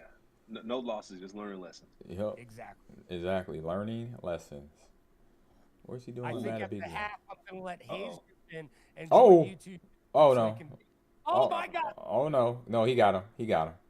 All He right. got him. 5 brings down McCaffrey. He got him. I saw that angle that what's his name? Smith put on him. He looked like Ahman Green out there, Christian McCaffrey was. And I had to do that. In one game we played Buffalo. In Buffalo. It was 06 season. We were there, and Brett threw an interception on the goal line, and the Buffalo strong safety started sprint. He thought he had a touchdown, and so what I did, I hit the angle. I looked at the goal line and just ran straight for the goal line, and caught him at the 5-yard line. Oh wow! Yep, I tracked him down. Yep, he took off, and I took off at the goal line, looking at that, and ran him down. Whoa! Oh, nice. Chris McCaffrey's a problem on this game, boy. Ooh, CMC is an issue. Yeah, just give it to 23. You know what I mean? It's almost just like in basketball. If they got the hot hand, just pass it to the shooter, the one that's going to score you points, and that's Christian McCaffrey right now. Right. 139. He is averaging 19.8 yards a carry right now. Oh, go back outside. Nice running catch. Hey, XV Lurk is putting in some work with CMC right now. It's still a tight match though. This is what I like to see. I think if any casters or young players are watching a game, this is a game that you want to emulate. You know, tight game, minimal mistakes, and good competition. 100%. Yeah, everybody playing smart football here. And it's man coverage. Nobody's open. Ravens defense is good at man coverage. Well, 2nd and 10, Ahman. I'm thinking run the ball. Give it to CMC. I would too. Give it to 23. I'm with you here because then cut it in half. You know, gain something so then the pass is less shorter. You got something. You got people open. What? He just came short. But that's 3rd and 1. Okay, that's better. I would rather run the ball. You know, get 5-6 yards, maybe a first down. But now it's 3rd and short, so that's better for him right there. Perfect. So find the B gap or A gap, wherever that is. Yeah, get that ball going.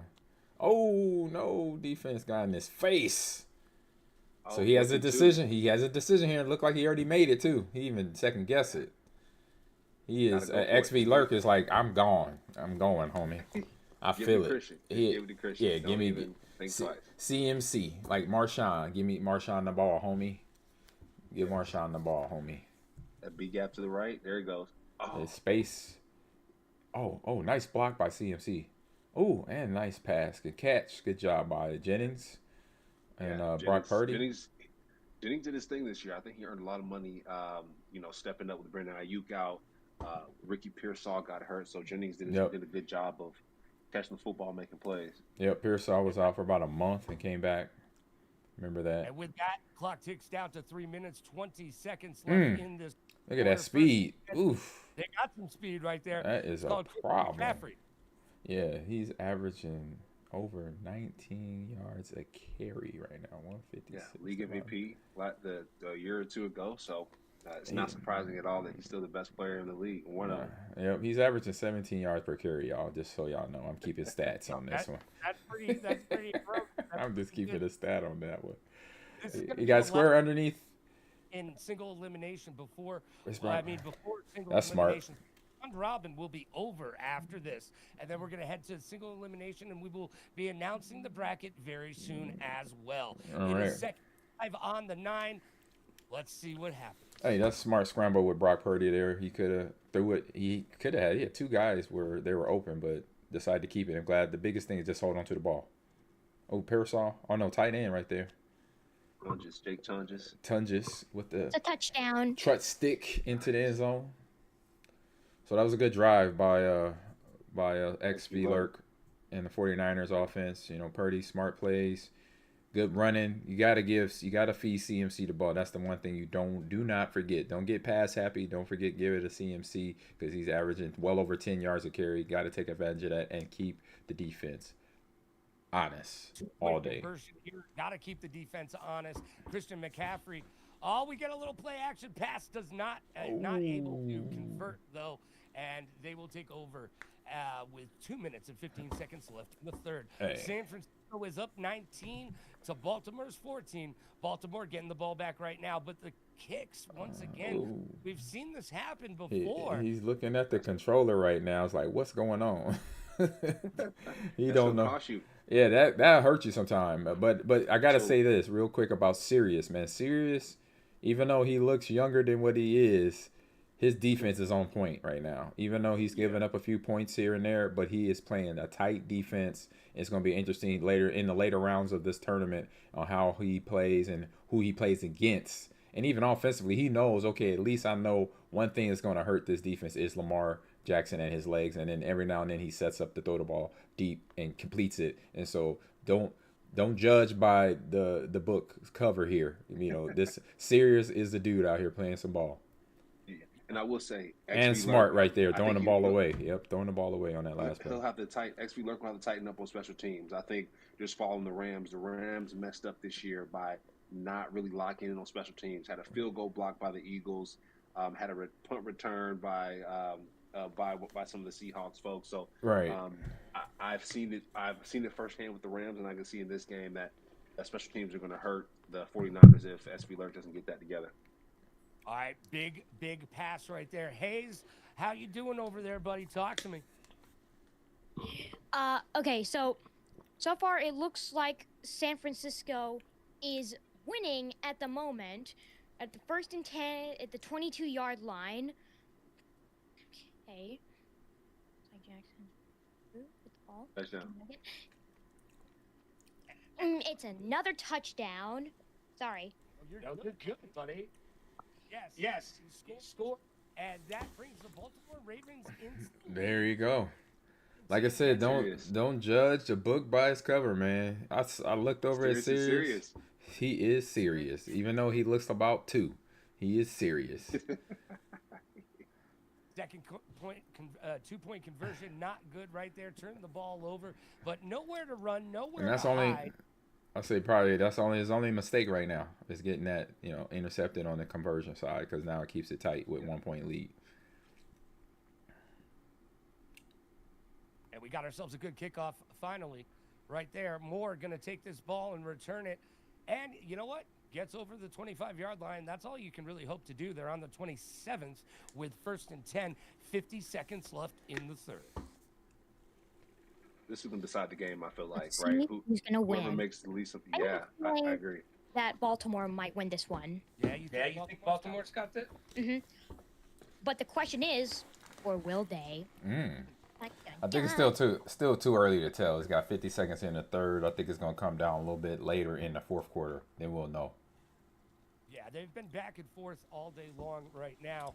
And with only 1 point determining who's leading and who's losing, you know what?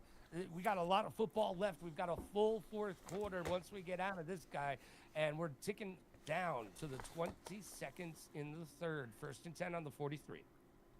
Like I mentioned, this has been my favorite game of the night so far, right? Smart gameplay. This is teach tape. You know what I mean? 100%. Ahman, you mentioned you can't judge the book by the cover, right? Serious, like you said, he may look young, but he plays great defense. Yes, he does. He's been getting off the field, right? When there's extra points or field goals, he's been getting off the field, and I think that's the major takeaway from today. Yeah, 100%. Playing smart football. And 3 different games so far today, right? The first game we see a shootout. Then the second game we see a one-sided victory, and now we got a tight-knit game where defenses are playing defense, offenses going scoring points, and you got one player having a hell of a game, but the score is still tight. And so this is some good variation of different football, which I like. I'm seeing right now here on the Valhalla Heat Sports Youth Foundation Madden Championships. Loving what I see. Yeah, 1st and 10 right now. We have switched over to the fourth quarter now, so time is becoming of the essence. We are on the 39-yard line. Hayes, how you living today, buddy? Pretty good.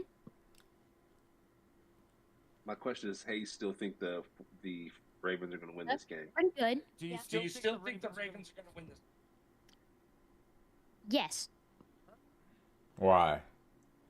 Why, Hayes? Okay, well, first of all, it's because they're 20-19. Yeah. And good call out. Anything else? Okay. That's it. Yeah. All right. Sounds good. They're winning. They are winning. Now, the next match is going to be a showcase match, by the way, and we will break down the bracket for you, get you up to date, and keep you in the game, just like EA Sports likes to say. And with that, the San Francisco 49ers go 1st and 10. They got a fresh set of downs right now with 4 minutes and 45 seconds left to play in the game. Yeah. Pearsall, man, being the dark horse of this 49ers team. I know he had a tough start 2 seasons ago. I think he had some trouble in San Francisco. He ended up in the hospital. Wasn't great. Now I love his bounce back story. It's been awesome to see him getting healthy and being productive. Yeah, he was a guy. McCaffrey out anywhere to really go afterwards. 2nd and 3rd on the 7th, Ahman. Yep, they got close to the end zone, so you want to be smart here. I know he's looking at pass plays, but hey, remember you got CMC's averaging well over 10 yards. Don't forget about the run game, getting the ball in his hands that way. But sometimes you got to push the defense, see what happens. Brock Purdy or Brock Purdy. There you go. Hold on to the ball though. You better hold on to that rock. Game manager. He's very productive. They paid him a lot of money for a reason. Not only is he productive, he's trustworthy. He can make big plays, I think. And then also he's a smart quarterback, so he knows what to do in most situations. All right, gentlemen, I got a question for you. Who's the better quarterback? Was it Steve Young or was it the other guy? What, Joe Montana? Joe Montana, yes. Oh man, they both. It's hard to say, really. Isn't I mean, they both won Super Bowls. Let's just say that. They both have phenomenal players to help them win Super Bowls. Actually, they both had Jerry Rice. You can't. I was about to say. There's much that you can say after that. They both have running backs. Ask Jerry. Yeah, Jerry Rice. Yeah, Steve Young had Ricky Waters. Joe Montana had Roger Craig. Okay, then it gets no better than that. and Tom Rathman. Let me not forget about that either. So it's hard to say. I'll have to flip a coin, but I say childhood nostalgia. 10-year-old of mine would pick Joe Montana all day. Yeah, I call Joe Montana too. What's up, Hayes? Nothing against Steve Young, because Steve Young is that dude Another too. touchdown, and it looks like San Francisco is winning. Indeed, they are. Yep. 25-20 right now. The Ravens got a little bit of work to do, and we are going to go for a 2-point conversion once again. They have not been successful on all fronts with the 2-point conversions, but they could change that right here. Yes, they could. Wow. They've been going for. That's serious. Oh, Serious plays, no games. Serious is serious.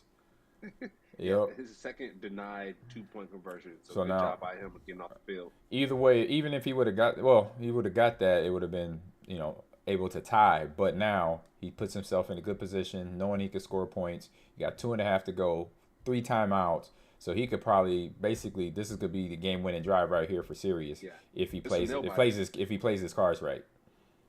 So, Ahman, are you ready to pick up the sticks and go against our resident pro assassin? Oh yeah, I'm ready.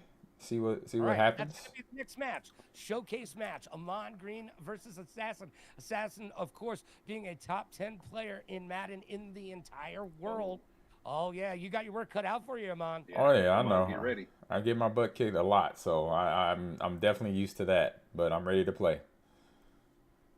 All right, you've been calling these games of mine. Go ahead and get ready to play. Actually play the game. You know what I mean? Get your hands ready. Get ready to roll. Oh yeah, I had it actually earlier. I had it on playing some of the mini games they have in the the practice skill area. So I was doing that while we were talking at the same time. Nice little warm up. You must have known. I didn't know. No, I didn't. I just you know what? If I could get a little Madden in, I'm gonna get a little Madden in while we talk Madden. You know what? Just in case. Just in case. Didn't know, but I did know. Did not know. Oh, big pick right there, Green. There is the difference in the game right there. If he scores, it's a big deal. If he scores, it's a big deal. There it is. Big deal. That was a big play. Big play right there. This was a tight game from the start. Yes, touchdown. Tight game from the start for Sirius and XV Lurk. And right now, XV Lurk has opened up the field a little bit by getting this score there, playing solid defense and returning for the pick 6. Now, Sirius got to think seriously about what he's going to do right now. Get that ball back, score fast, has a lot of timeouts and a lot of time on the clock as we've seen in previous games. All right, the 49ers have taken a 12-point lead right now as the Ravens set to return. And now it's 1st and 10 on the 31 with 1 minute, 45 seconds left to play in the game. It's getting serious now. Yeah. Yes, play your hits. Go to Derrick Henry. Go to Lamar Jackson. Run the ball really well. Score quickly, like Ahman mentioned, and then after that, get the football back. I think that's really important. That was an incomplete. He didn't drag his feet on that reception right there. So 2nd and 10. Can't challenge it either. I wouldn't want to challenge it anyway. You still got 2nd down because you'll lose a timeout. You'll lose a timeout. Go ahead and run. Go ahead and run with Lamar. Just take off. Just do it. Instead, they're going to take a pass right there. Bateman with a catch. Lamar Jackson good. Cameron wants to see Lamar just take off. All right, that's making my craziness happen. Yeah. Was that a screen? That was a screen. He didn't hit the running back on the screen. Got to get it to him, baby. Got to get it to him, baby. We got time ticking. Yep, this might be the end of it right here. Got him. Broke it Oh, good defense. He got inside leverage. Good job. XV Lurk playing good ball here. Yes, he is. Yes, he is.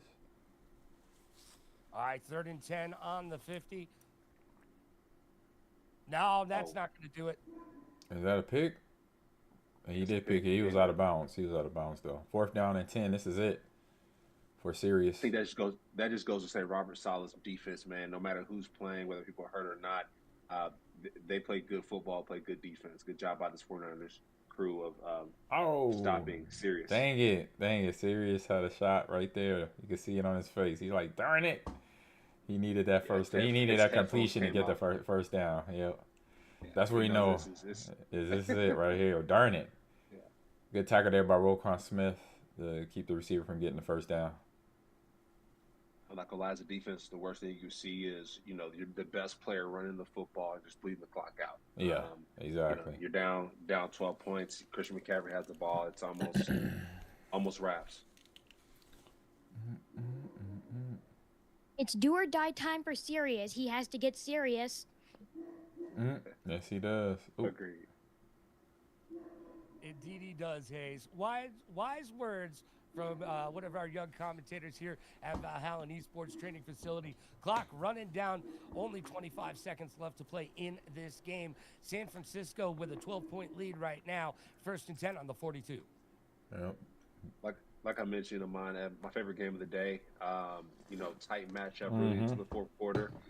Good job by both of these players. I think Sirius shouldn't hang his head low. You know what I mean? Shake XP Lurk's hand and keep it pushing, knowing that he's only going to get better. Yeah, exactly. Exactly. It was a good game all around. Time to hone those skills, and the clock ticks down to zeros across the board. San Francisco 49ers take the win, 32 to the Baltimore Ravens 20. Now, Ahman, you're going to gear up and not necessarily put the pads on, but you're going to be going head-to-head against our resident pro, a top 10 player in Madden, and Ahman Green, the greatest running back to ever grace the gridiron as far as the Green Bay Packers are concerned, is going to go head-to-head. Ahman, can you make a prediction for us? Well, it's going to be a hell of a game. I know that much, because if he's top 10 in the world and I'm just washed up Madden player just trying to have fun, it's gonna be interesting. That's all I gotta say. Yes, interesting is definitely going to be a good way to put it. We are live from Viva Las Vegas at the Valhalla Esports Training Facility. Big shout out to Capriati's keeping everybody fed here at the arena, and of course it's part of the National Youth Sports Association and part of the ESC Esports Series.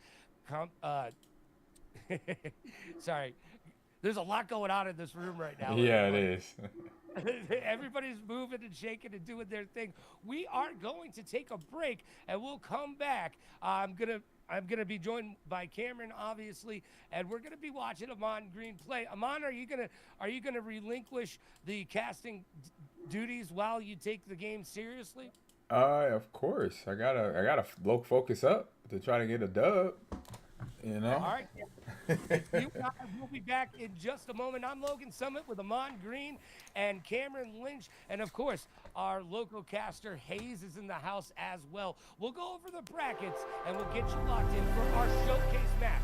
Ahman Green versus Assassin. It's coming right at you in just a little bit. We'll be right back. See y'all later. All right, we're clear.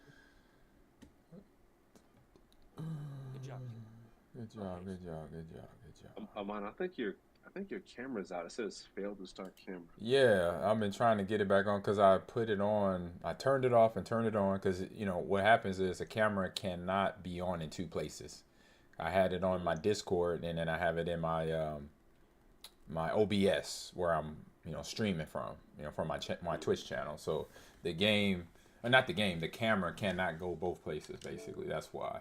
So I'm trying to get it. I'm trying to turn it off in one area, and then maybe get it activated in the other area, but it's not doing that right now. I might have to log. Let me see. I'll go out and come back in and see what happens. Here, and then come back in. Let's see what happened.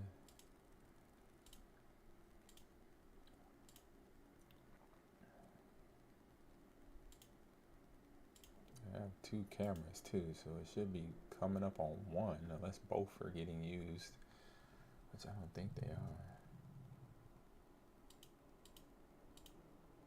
No, they're not getting used. They're turned off.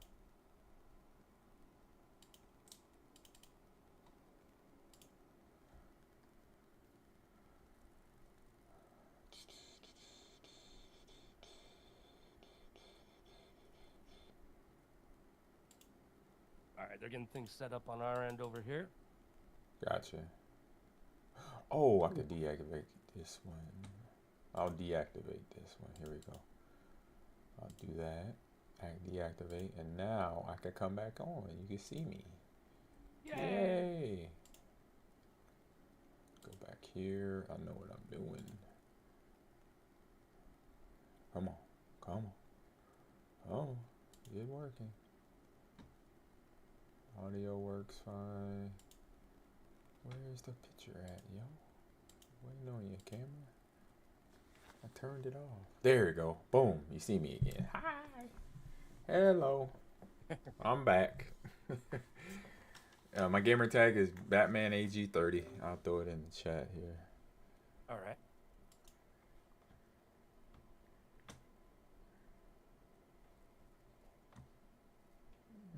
General. I'll put it in general.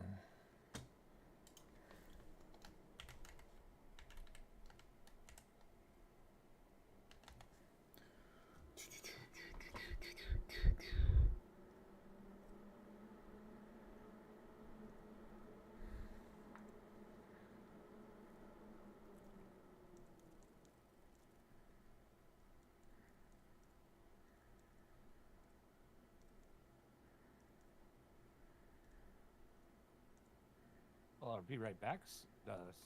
Setup here is I like this overlay. Yeah, be right back. Look good. I think I got it on my channel too.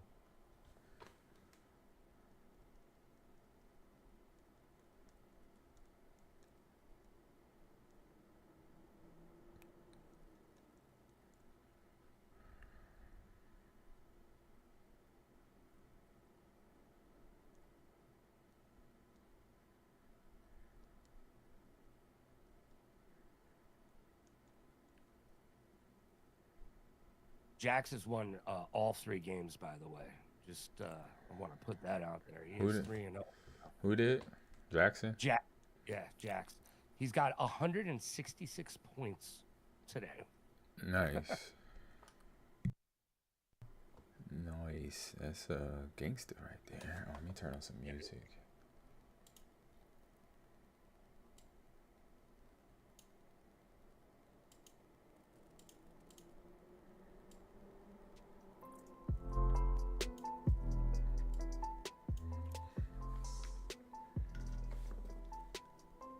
Mic check. Can y'all hear me?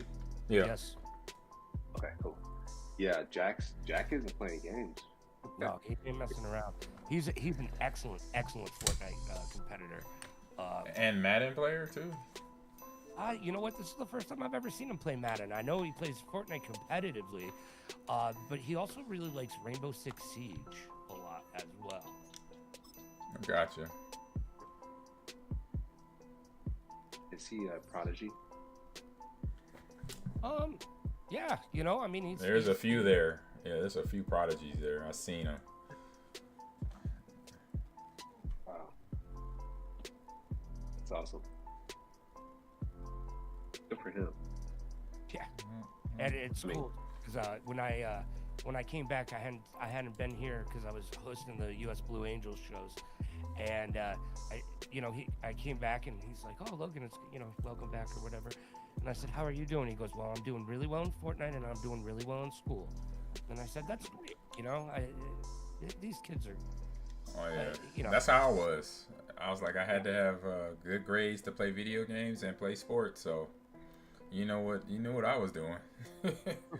I was not getting in trouble. Who am I sending an invite to, or who's sending an invite to me? Assassin. Who is Ahman sending an invite to, or who's sending him an invite? So this is perfect. He's in the car right now. Yeah, he's in the car. Does he play on PS5? Do you play on PS5? Remember, it's crossplay. It's crossplay. Okay. Yeah, I'm on Xbox, but it's crossplay. Xbox. His gamer tag is Batman. What is it again? Batman AG 30. Batman AG 30. Oh, so you're not even a Marvel guy. You're a DC guy. Yep, but I respect Marvel. They did it right. They did it better than we did. They did it better than DC did over the last 20 years. Right. And I have no problem saying that either. I'm like, what, man? We dropped the ball with Justice League. Justice League was supposed to be our Avengers.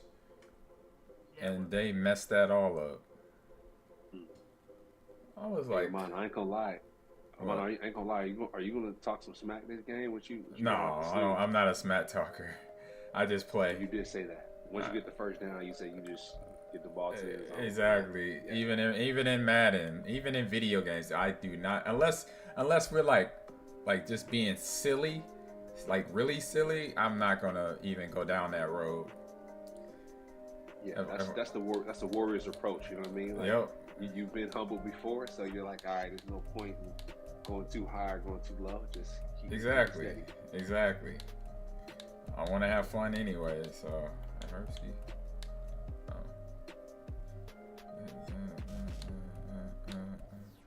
So will we be able to hear you and Assassin talking? Is my question. It should be able to. We couldn't hear the guys because they're like on site. So I was wondering if we can hear you both. Oh, good. It should be. I mean, I'm in here, so I'm gonna play on my Xbox, which is right here too. So we should be good. We should be able to hear, at least hear me anyway. Yeah, you're gonna be able to hear you. I don't think we're going to be able to hear Assassin. Yeah. You're gonna hear me for sure. What's up? What's the room look like over there where you are? You know, I know we can't really see it, but what are the vibes like? Oh, you know, we've got parents and kids huddled around gaming, and everybody's got smiles on, and they're all talking. And good. Jackson's got. That's the good stuff. He's holding court over there with a few of the players. I'll be right back. I gotta use the bathroom. All right, use the bathroom. But yeah, the vibes are good. How many players would you say are there? I think we've got around. How many players do we have now? I mean, there's a lot of people playing games. Parents were playing Mario Kart earlier.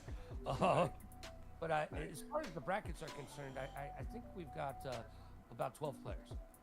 12 players, nice. Okay, cool. 12 players, probably 12 parents. So yeah, I got about 30 people in the house probably. Yeah, it looks like it's pretty packed over there. I know if we would have gotten the 64 players, it would have been absolutely insanity in here. Yeah. That's, I mean, and also too, we put this tournament on in 2 weeks, I think it was 3 weeks. Morris did, so it's great turnout for the quick turnaround. Yeah, Morris always says, never say no to opportunity, and I say that as well. You know, if you don't know how to do something, you're gonna learn. Yeah. How's Morris doing? Is he around you, or is he mingling? He's in the other room. I can't actually see him from my vantage point as of right now. But he's been milling about. He's been talking. He's been walking. When I got an opportunity to take a break. I'm back. You're doing a great job. All right, Ahman is back in the house.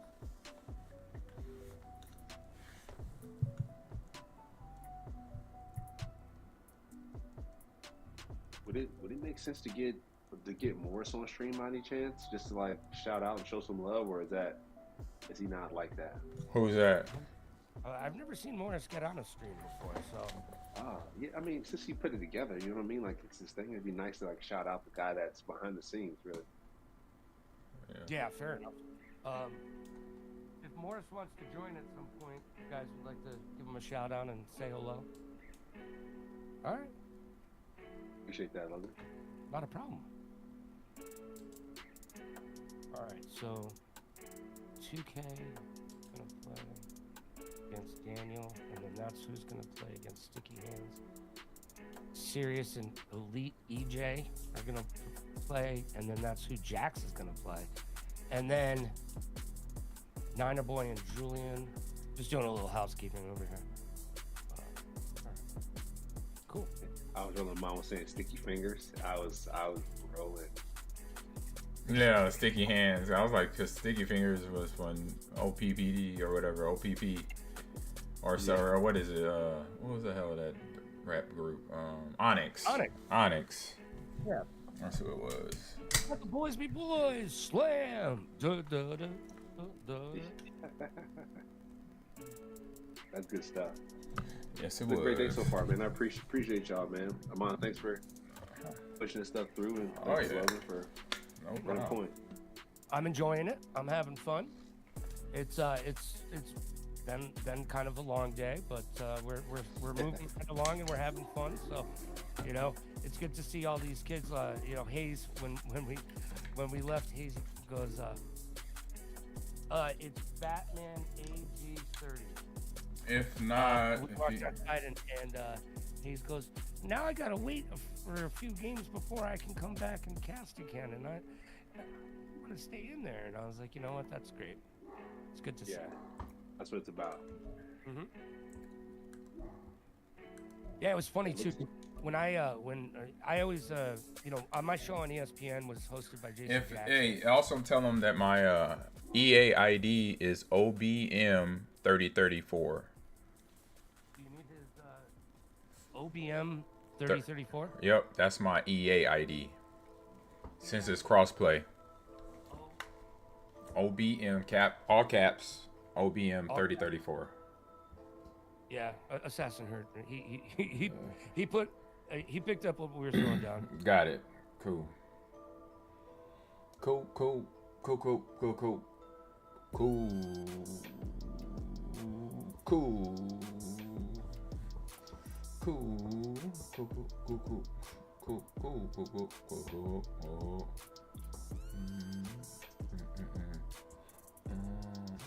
Oh, I can't wait to sleep tomorrow. It's been a long week. I had the Professional Grappling Federation on Wednesday. Then we went to LA on Thursday. Got back last night, and then now I'm here. Tomorrow I get to just chill for a little bit. Right, I know you. Yeah, you toast. Yeah. This morning was like, oh god. Yeah, that's how it feels.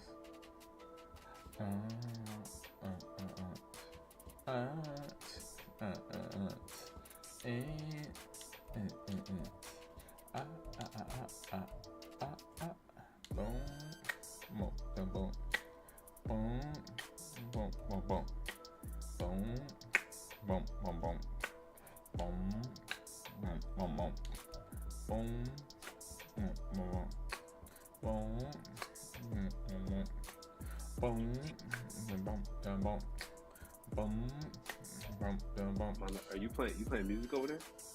Yeah, I got Spotify on. Oh, I'm about to say I can't even hear it, but it sounds like you jamming. Yeah, I got my Spotify because I'm on my stream, so I got. There's a gamer chat that we need you to add. Okay. Just look in the group chat, and it's at the bottom there. So you're saying with Hilton Honors, I can use points for a 3-night stay anywhere? Anywhere.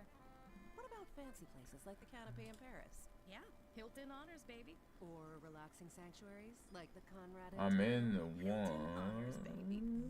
What about the 5-star Waldorf Astoria in the I'm already in that Are one. you gonna do this for all 9,000 properties? When you want points that can take you anywhere, anytime. Yo, it man, I matters think where you stay. people can hear you. So I'm on your stream now. I think people can hear you. Yeah, they probably do through the music. Researchers and nurses who've made all the difference. The things Oh, you that's helped dope. would like Okay. to say. Oh, cute. Let's see if I can mute it. Visit texaschildrens.org/impact. Texas. There we go. Can you hear me now? Aaliyah is determined to come back senior year faster, Oh, dang it. and prove to everyone and herself that she's Desktop. more than her mistakes. See. Check. What about now? Oh, wait a minute. Author Erica Turner Yeah. comes and other mistakes. A dynamic coming-of-age story about accepting oneself and rising in the face of uncertainty.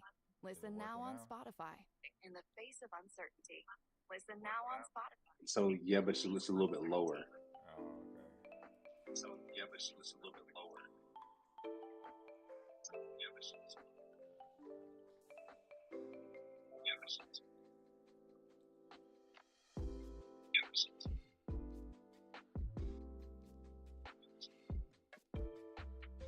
Yeah, I can't hear you now. It's all music.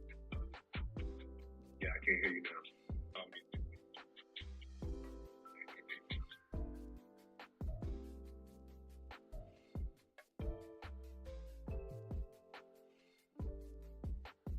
Hey, Mom, can you hear me? What's good, man? It's Assassin. Will you ever get that EA ID? Well, I can't, for some reason, it's not letting me add you.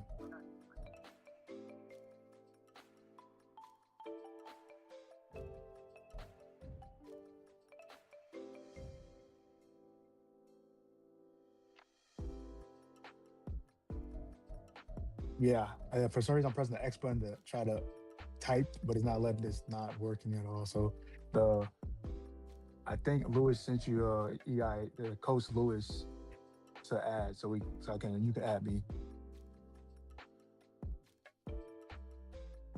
He said he put in. He said he texted you. Yeah, Discord. It's in the general. Oh, did he put it in general?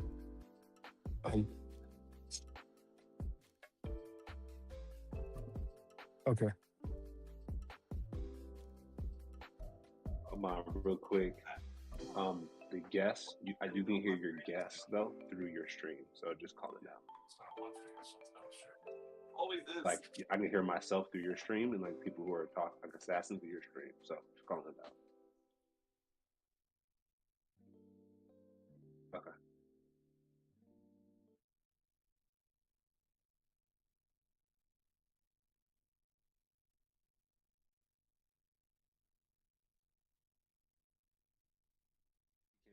Yeah, I mean, yeah.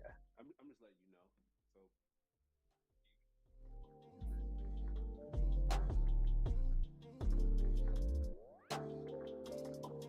So that's real.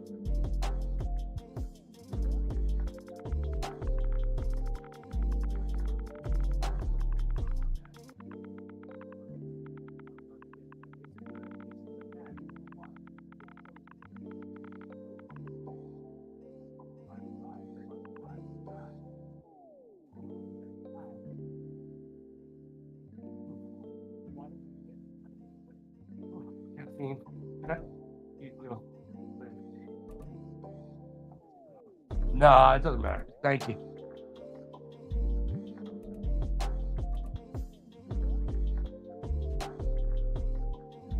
Okay, we restart the game. We're trying to see if we got it. Unplug it, plug it back in.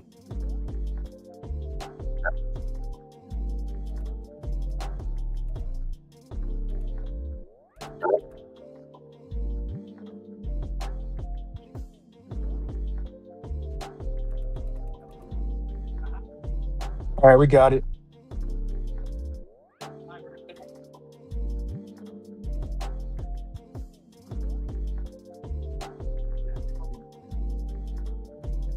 Good point now to stop stream while we still have space. Yeah, that's what I'm doing.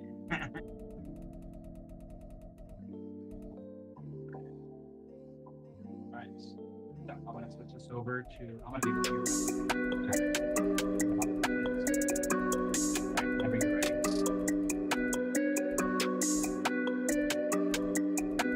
All right, everybody good to go? All right, I'm ready to come back. Yep. I'm going to go over these brackets, and then we'll hop on in.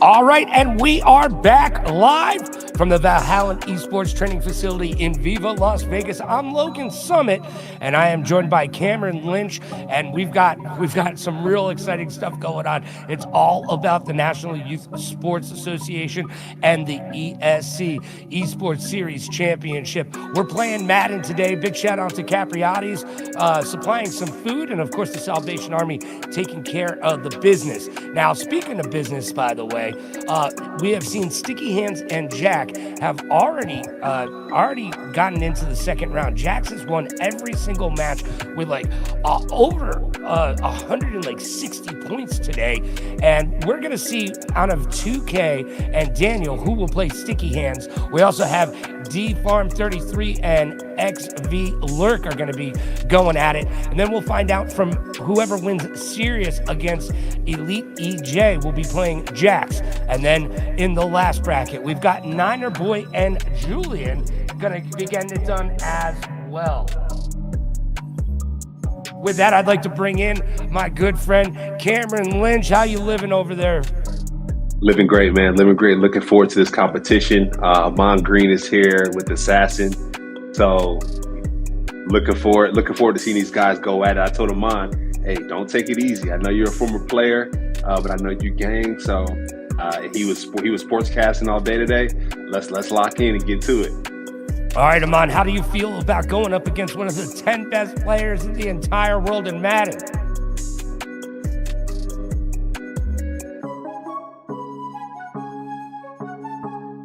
Well, learning is definitely part of what we do here at the esports training facility called Valhalla. Cameron, what have you learned from watching all these great competitors today? Yeah, I think defense wins championships. That's been the motto. I mean, I know I played defense, but just seeing this most recent game, it was Sirius versus XV. I can't think of the name totally, but that was Yes, that was a great matchup. That was a great match because the defenses played really well. Another thing, special teams wins games. We're going to lose you games. That last one, the special teams didn't lose in that game on that one, but the defense prevailed. But it's been a great day so far. I think a lot of the kids are getting great experience of learning, not losing, but learning after playing some of these matchups. So I'm looking forward to seeing this one specifically so kids take notes. Yeah, definitely take some notes. I mean, we've got an elite former NFL running back in Ahman Green, and we've got an elite Madden player in Assassin. Assassin, turn around real quick. Are you going to win this one? Yes, he says yes. He's definitely going to win this.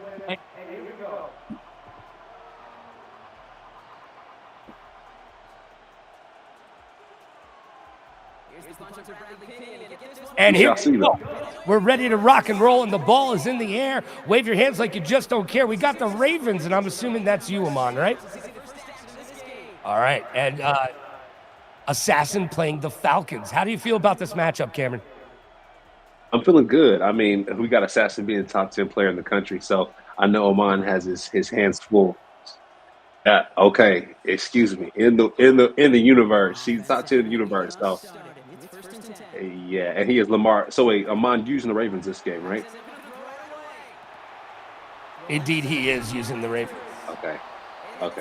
Okay. And then Assassin has the Falcons. So he does have Bijan Robinson, Kyle Pitts, and so I think he's giving you a break on this one. The Falcons are a great team, but not as good as the Ravens. So I think he's giving you a leg up on this one, Ahman. And Ahman is going to hand it off to the great running back of Derrick Henry. Not going to find a heck of a lot of room right there. It is 3rd and 3 now on the 42. We've started the showcase portion of our day. We've got NFL great Ahman Green going against Madden great Assassin. And I'm joined by Cameron Lynch as well. It's going to be a good time. And into the booth, we just got the 3-0 Jax in the house. How you doing, Jack? I'm doing pretty good. Excited to watch this game between Ahman Green and Assassin. It's going to be a good one. It worked early and often. Now, Jack, are you going to be taking notes while you're watching this game and hopefully put that into work as you continue on in this bracket? I definitely plan on taking some mental notes, but 3-0 so far. It's been working, so just going to keep moving forward.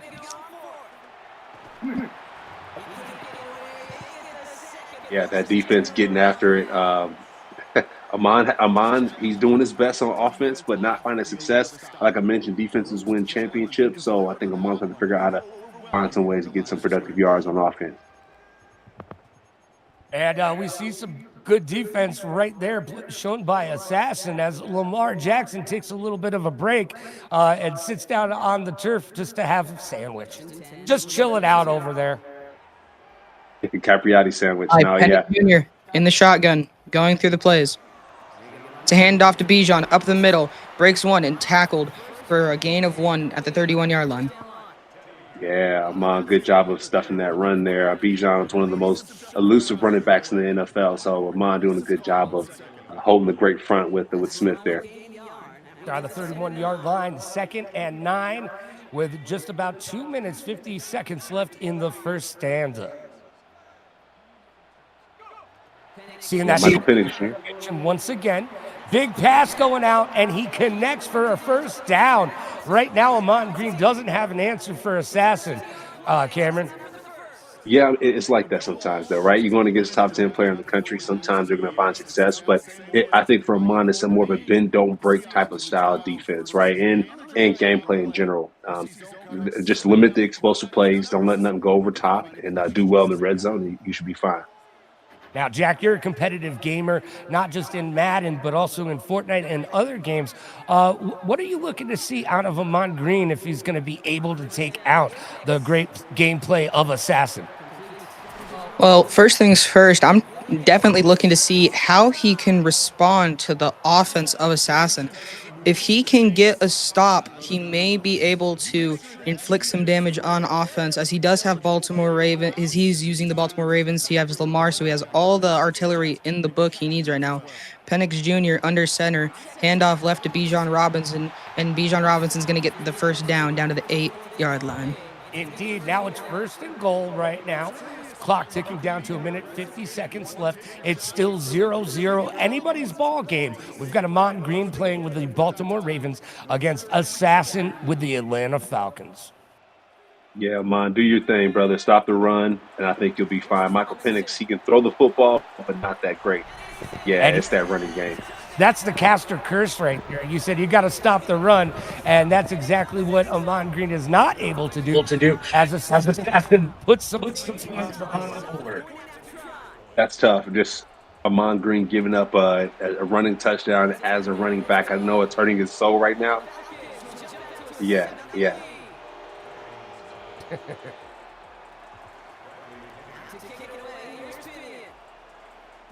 But they unfortunately got out leverage.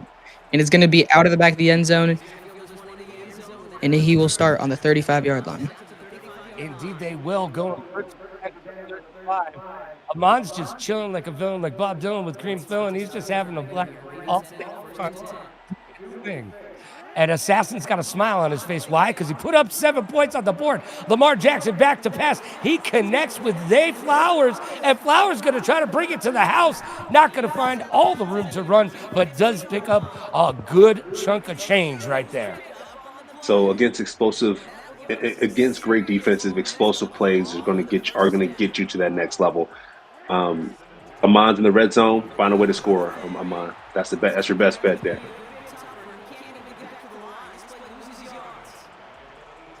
As we can see, as I was talking about earlier, if Ahman Green can just stop the run offense of Assassin, he obviously has the offensive capability to go down here and win this game. Now 2nd and 13 for Lamar Jackson, backing up and be hit as he throws, falling incomplete, 3rd and 13 at 18. And Ahman Green says, where did he come from? Well, Cameron, you're seeing some big defensive play right there, trying to put the brakes on Lamar Jackson and the Baltimore Ravens. Yeah, that's just covering up those rush lanes. I think someone mentioned it. A former Chief player mentioned it. He said, you cover up those rush lanes for Lamar Jackson, you'll find success. But Zay Flowers finding success, getting to the 1-yard line. Good job by Lamar Jackson, dotting his I's and crossing his T's. With that, Ahman Green is down to the 1 yard line, and you can see Assassin questioning whether or not he should have came out of retirement for this game. Get him, Jack. Get him. That's crazy. Retirement? That's crazy. Okay, Assassin's entered the chat. He's off of mute. He's ready to roll. He hasn't retired from chat yet, but can he stop Lamar Jackson and the Ahman Green? Oh, big time play right there. Broken up. No touchdown, no points. 3rd and goal on the 3. Sadly, I've seen that multiple times from Mark Andrews. I know Isaiah likely went to the Giants, but I've seen Mark Andrews drop that football on that goal line. It's weird to me because Super Bowl and Hall of Fame players sometimes suffer because the players around them aren't as great. So we saw that firsthand. Will you be able to convert some points? Indeed, they do. Touchdown. Oh, man. All right. Now we got ourselves a game. Ahman Green feeling it, putting 6 up on the board. And Assassin's laughing a little bit. He's like, all right, man, I'll give you that one. I'll give you that one. Yeah, Ahman, good job. A good dot. Good dot. You ran space in there. Good dot. I wasn't worried about it. Yeah. Okay. All right. Assassin hopped off of mute there. So, Ahman, that's how you know you're doing what you're supposed to do. Good job in finding Zay Flowers in the end zone. Finding success in the red zone. That's an excellent drive by you, my brother. Point after. Good. We see Assassin grinning. Maybe he has something in his back pocket, or maybe it's just his back giving him pain. Should he go back into retirement? We do not know. Get him, Jack. Get him, Jack. Jack's bringing he's spitting fire. I love it. No, he can pad on that chair you got. Icy hot. Said Shaquille O'Neal doing a little bit of ad work for you right there. It's 7 up right now. Assassin will start his drive on the 35 with Penix Jr. in the shotgun. Rolls out left, looks, fires to Pitts. Pitts able to get a first down a little bit more, down to the 48-yard line.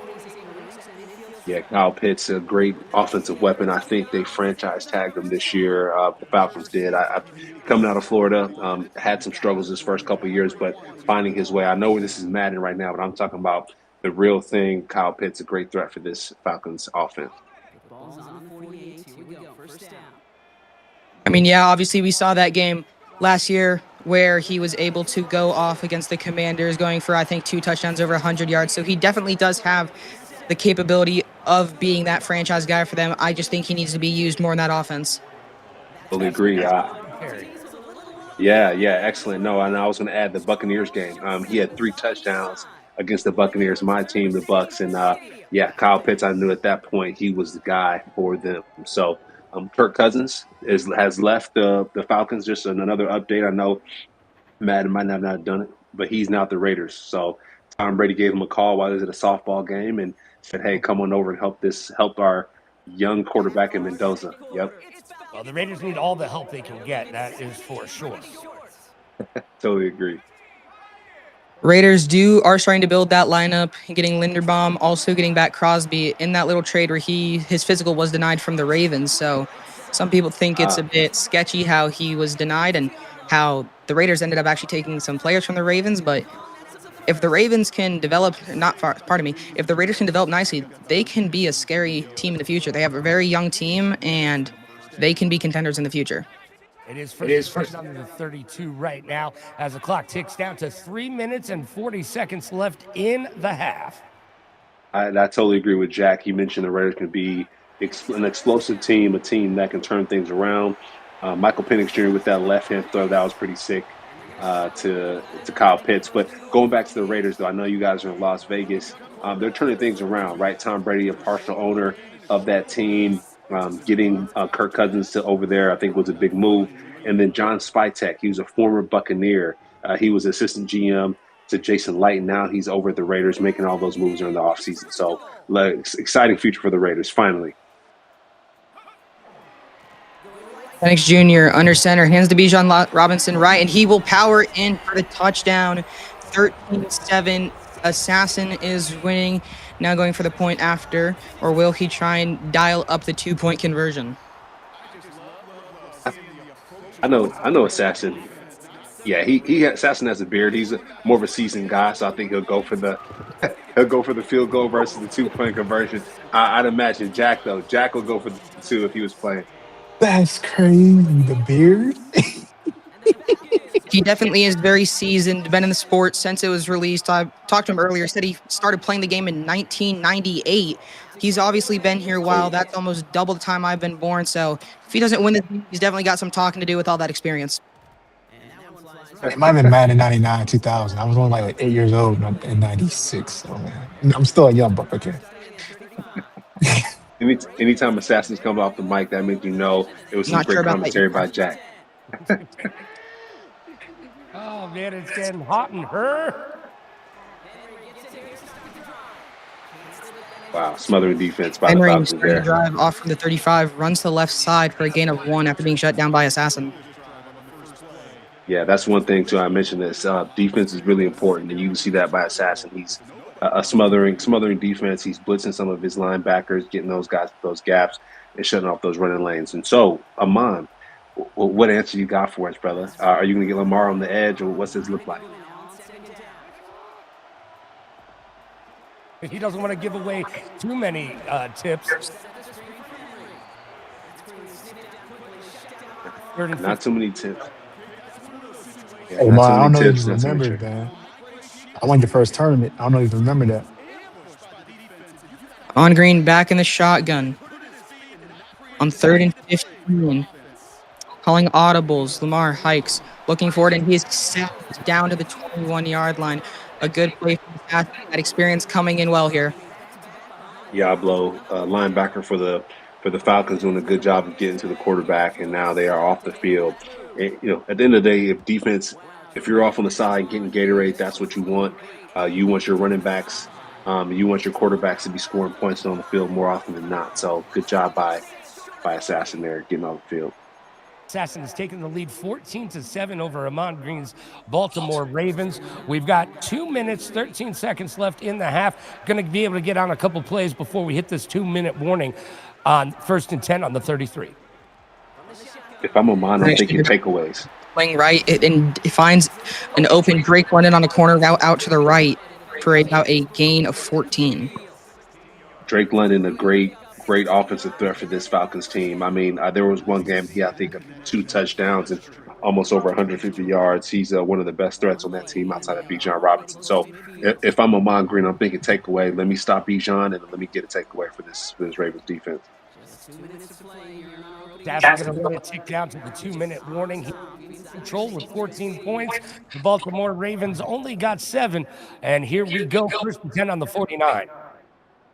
It's a tight game, though. I would say that it's not a blowout. I know Assassin's a Going top off 10 of what player in the world. Cameron said, if Michael Penix can be a franchise guy, everybody here has the capabilities of being a powerhouse team. I definitely see this team being capable of making a deep run into the playoffs. Hopefully, when they get to the Super Bowl, if they do, they don't blow it 28-3 like happened last time. Okay. Doesn't blow this lead as well.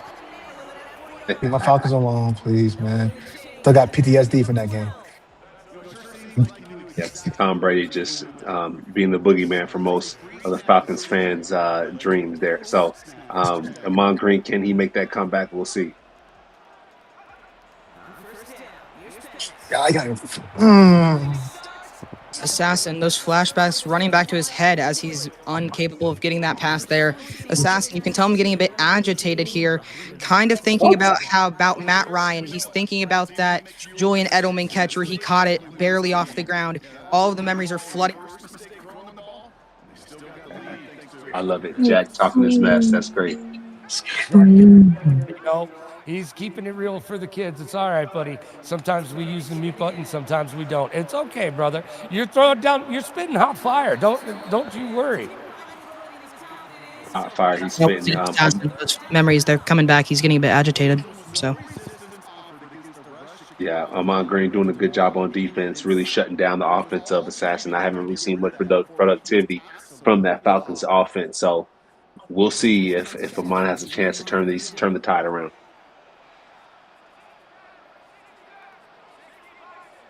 I mean, he definitely has, but if it gets to the 4th quarter, we all know that the Falcons aren't really good there, famously wise. and Penix will pass left to Drake London for about 5 yards, and it's 4th and 5 from the 34-yard line.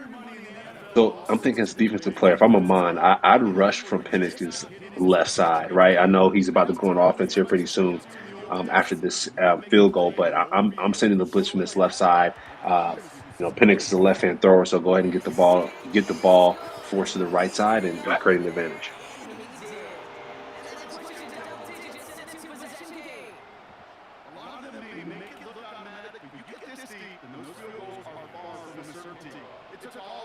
And Assassin ends up getting 3 there, and we see the kickoff going there. It's going to be out of the back of the end zone. About 1:15 for Ahman Green to get down the field and try and get some points on the board.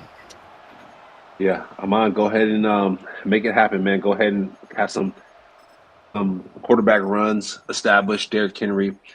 I think the clock is on your side at this point, right? You got to control the clock, run the football. Zay Flowers, go ahead and get some explosives there, but go ahead and run the ball, my guy.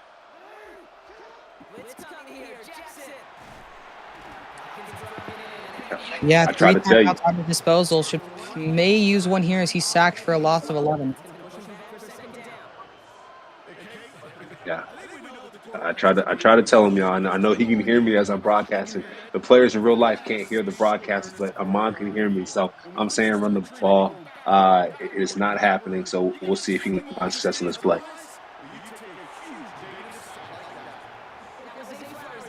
Swatted down by Jesse Bates. As Ahman did have a guy open, if Jesse Bates was not there, it could have been a barn burner. Barn burner could have been.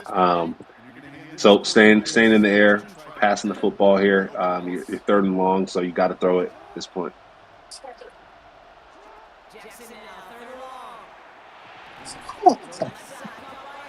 Okay, Mark Andrews coming down with a big catch there. He's able to get it back to a 4th and 7. And I believe there's a timeout on the field. I believe it was taken by Ahman. Yes, it was taken by Ahman Green. And it's 4th and 7. Assassin. They're not really good in high-pressure situations, the Falcons, historically, but they may be able to get a stop here. That's crazy. Oh, no. Wow, and it's just like history repeats itself once again. History teaches the future. And obviously, Assassin did not do his homework, and he's not able to stop what happened last time. I love the smack talk there. Good job, Ahman, by converting on that 3rd down. Go and hurry up here before things get spooky. Run game? No, straight pass. Gets your check down to Derrick Henry for a little gain, now 3rd and 4. But to all compliments of Assassin, he is the Madden champion, and let's see how he's able to control this lead. How long will we have a lead for? My question is, will Ahman run the football? I don't think so. I don't think he's stuck on throwing the football. That's okay. But question, I'd say he's going to be able to hold this lead until about the 4th quarter.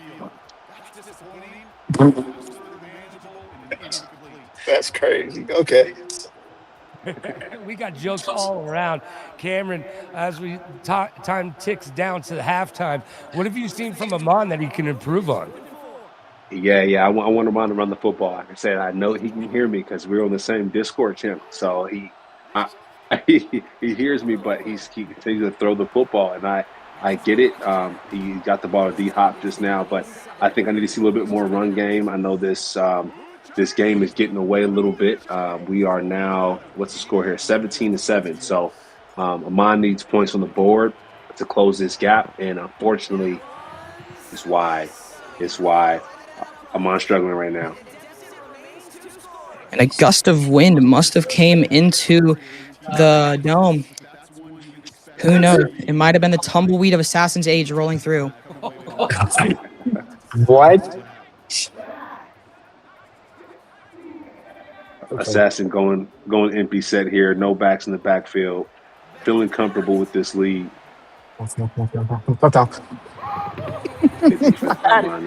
Assassin getting up, jumping out of his chair in frustration. He has the shot available as we will go into halftime. My end score prediction is going to be 28. Nah, I'm not going to that. I'm going to go 20. I'm actually going to go 30 to 23 for Assassin. Wishing you both the best of luck. All right, that's Jack. One of my favorite competitors for a reason, okay? He should have covered it and doing his thing. No, it's cool. It's funny. I like it. RJ's back. And Assassin's having fun, and that's what gaming is all about. We don't play games to not have fun. You play games to have fun. It is the third quarter. We've got 3 minutes, 55 seconds left in the third. First and 10 on the 33. Let's see if Assassin can keep the ball rolling and grab some more points. I love to see Ahman apply some pressure, get a turnover here. He needs a turnover to turn the tide of this game. Oh, we got two on the speaker. Oh, did Bijan just wave at him? I think he just waved at him as he juked him. That's kind of brutal, Ahman. I think you need to go ahead and call a friend and make sure you get this defense rocking and rolling. Get a turnover here. Penix Jr. is going to be working out of the shotgun formation. First and 10 on the 47. Let's see if he can convert. Oh. And he will not go down. London Bridge is falling, but you can't take him out, man. You got to tackle low, and you got to hold him up. That just did not happen. That was the story right there as the Falcons are marching their way down the field. And Assassin in complete control of this game. Sorry, Ahman. Yeah, Drake London, one of the better threats in this team. Like I said, behind Bijan, Drake London's the go-to guy.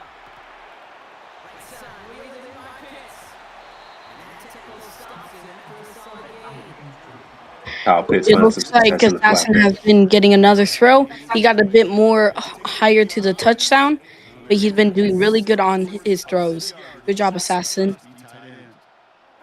You got an Assassin fan over here. Come on, Ahman. I'll support you here. After Jack was giving them the business, really, it's good that RJ is respecting his elders. That's crazy. Yeah, Ahman, nowhere. I got your back here. I'm going to support you as the Falcons march here into the goal line. Go ahead and tighten that front seven up and make sure that they don't run the ball in with Bijan. First and goal on the 1, and he walks it in, and we're going to get a headstand just to throw an exclamation point on the game. Oh, man, brutal. It's the broadcaster curse. I don't know.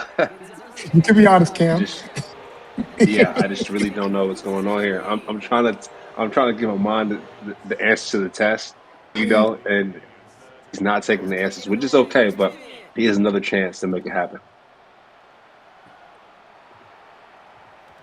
Big kickoff.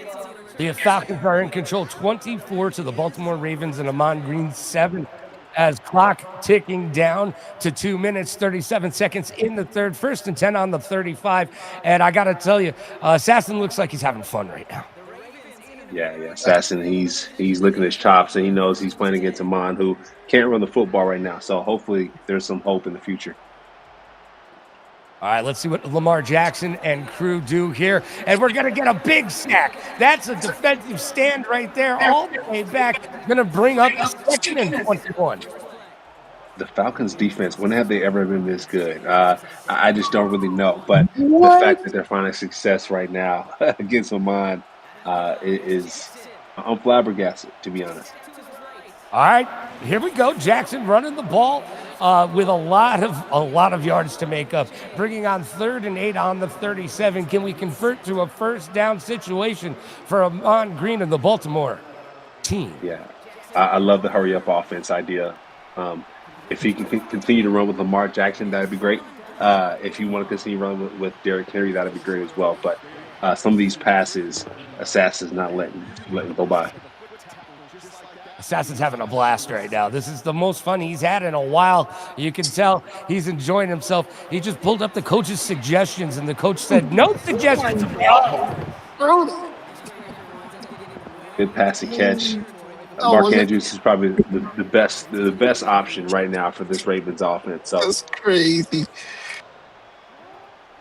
All right. Oh my God. What are you Okay, we seeing got some. out of these two players, RJ?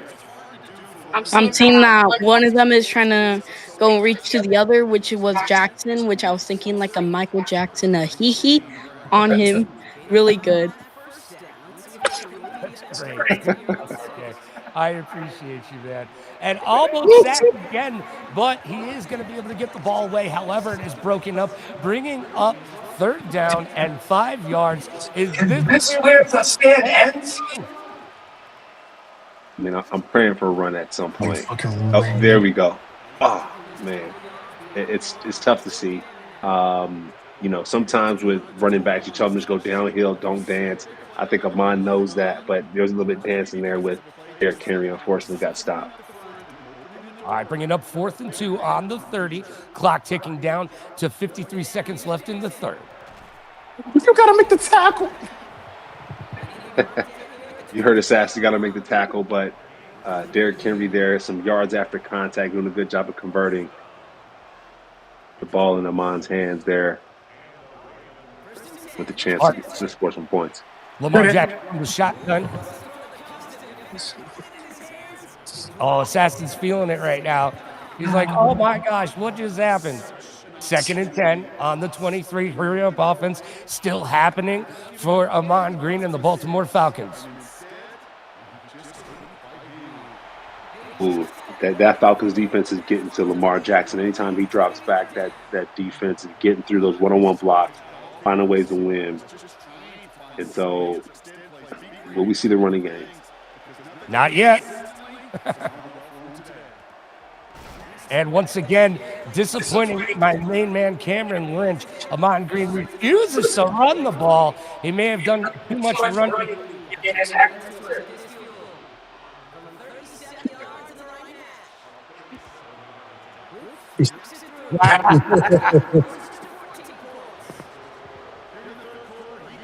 I feel you. I feel you.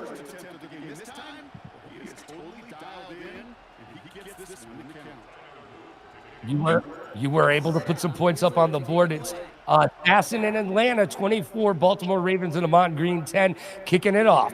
And let's get going, Carter, putting on the speed demon.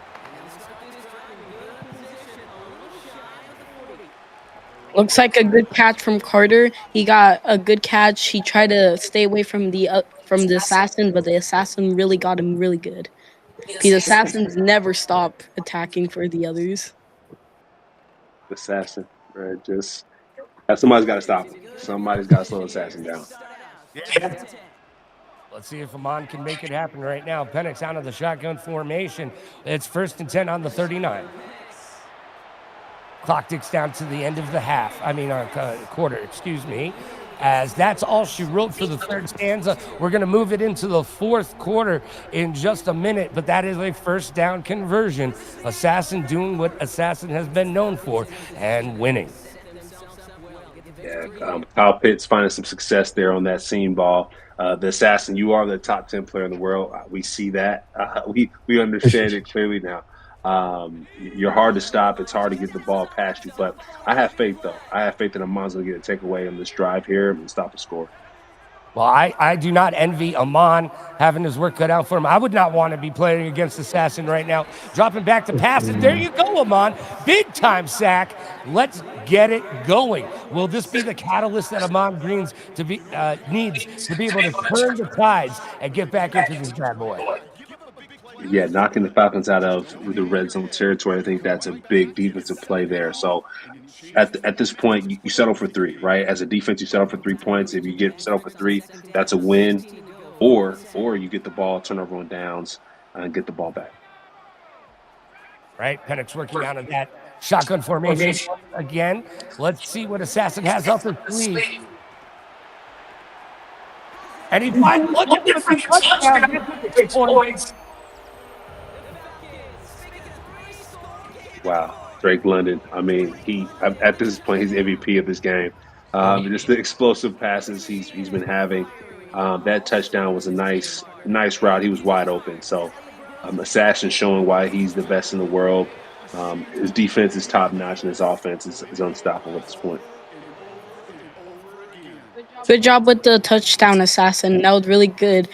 Great pass to London, and I noticed how London has been really cooking this round. Indeed he is. Like a London broil. All right, 1st and 10 on the 35. We've got 3 minutes, 29 seconds left in the game. The Atlanta Falcons leading the way with 31 points to the Ravens 10. Assassin just keeps marching the ball down. Yeah, I mean, at this point, we need turnovers. If I'm the Ravens, we need to score points and get the football back as quickly as possible. It looks like Jackson throws it, and this is really crazy. Bringing up 3rd and 12 on the 3. I'm doing my best to be professional here and not laughing, but wow, I mean this Falcons defense is just very impressive. Very impressive defense. They're getting after the quarterback. Yeah, wide open players just not connecting at this point. 4th and 12 on the 33. Time ticking down. 3:05 left in the game.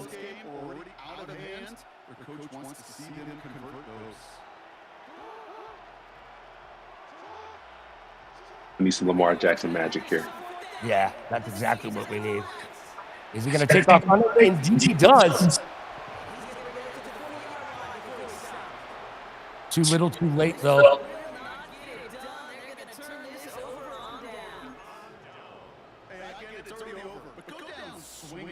What a good run for Jackson, but he got hit by a smooth criminal too easy. So we got about 2 minutes and 50 seconds left in this game. We need a turnover if I'm the Ravens, and then you need to score as soon as possible. If I'm Assassin, yeah, just run the ball, run the clock out. And use your most athletic player. I think Cameron, he heard you because he's picking up what you're putting down right there. He's just going to bring it and run this clock out.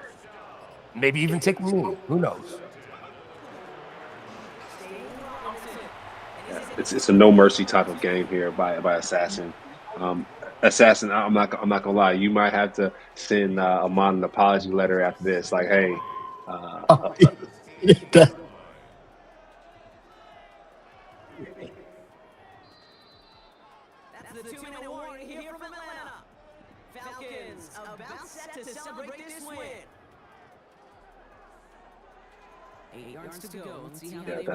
that's a W.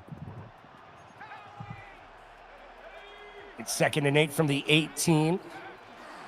That'll bring us down to the 2-minute warning. But are we going to get a touchdown before that? No, but we will get 1st and goal on the 9. Bijan Robinson showing why he's one of the best players in the NFL. I think he was in the MVP running for this past year, and he's showing that on this game here today. Indeed, clock ticking down. Nowhere to run, nowhere to hide. 1 minute, 20 seconds left. Bijan can't find open territory, but that's okay because the clock keeps ticking away, Cameron. Clock keeps ticking away. What I will say, like Ahman mentioned, he's going against Assassin, top 10 in the world, not the country, in the world. So I love the effort. I know I wanted him to run the ball, but it was tough to do it because Assassin's defense is that lethal. Bijan trying to find the outside. Can't get there, though, and we're going to get a timeout called. All right, 3rd and goal. Trying to fight to the very end.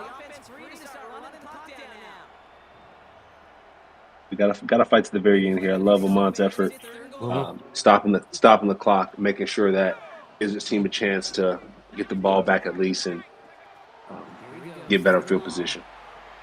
RJ, do you think Assassin? Absolutely not. There's no way I can. Assassins never stop, and they always win. Can't stop, won't stop, don't stop. 4th and goal, kicking. That's 3 points on the board. That's one thing I will say Assassin does really well. The special team game, right? You don't see many mistakes on the special team side, right? If he has a field goal, extra point, he's making those. He's not missing them. And he's doing the little things right, and it reflects in the score. All right, coming down to the last minute of gameplay. 1st and 10. Lamar Jackson and crew. Ahman Green's team trying to do some things, and those aren't the things that they were trying to do. Yeah, trying to get the run game going. Trying to find some type of way to break open the play, getting explosive.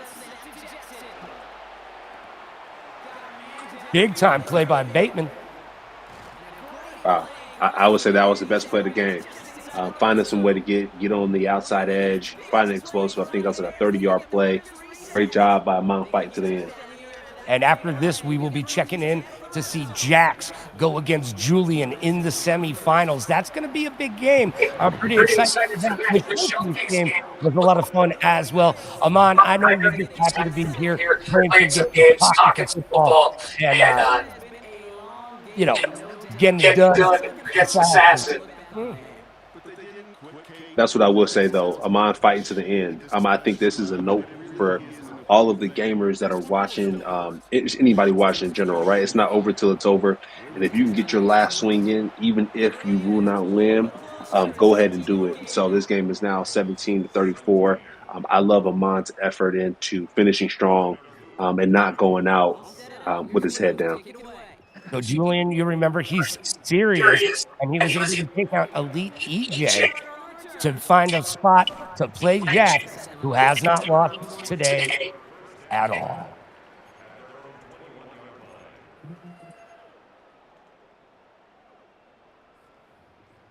First and Zay 10. Flower. Go ahead. Zay Flowers and Bateman doing a good job of carrying this offense. I know the running game wasn't there, but those guys at the receiver position doing a good job of finding those explosives.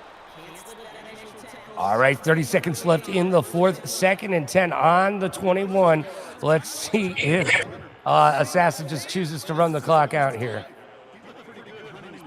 Victory formation. Unfortunately, as a team, this is the toughest formation you can see. Quarterback.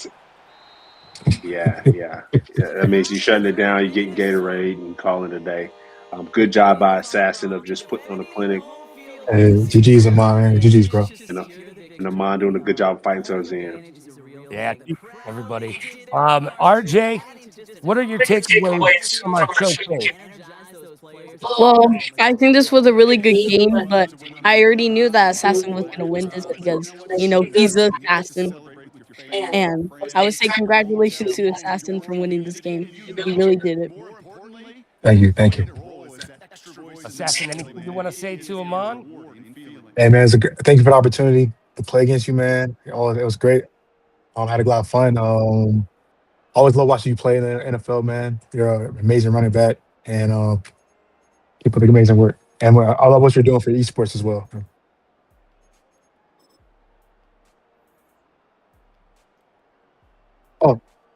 Oh, you already know. I got you.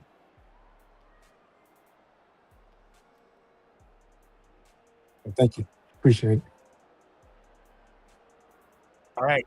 We switch it up and around because I came to get down. So get out your seat and around. I'm going to leave Cameron and Ahman in the capable hands of RJ here for a hot minute.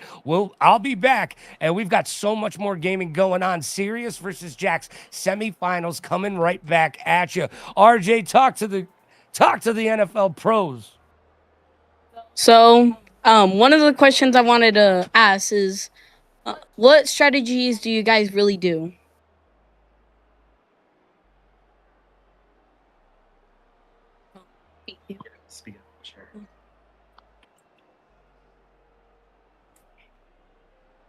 Yeah, I think he's talking to you, Ahman. I think you're the gamer. You're the gamer. So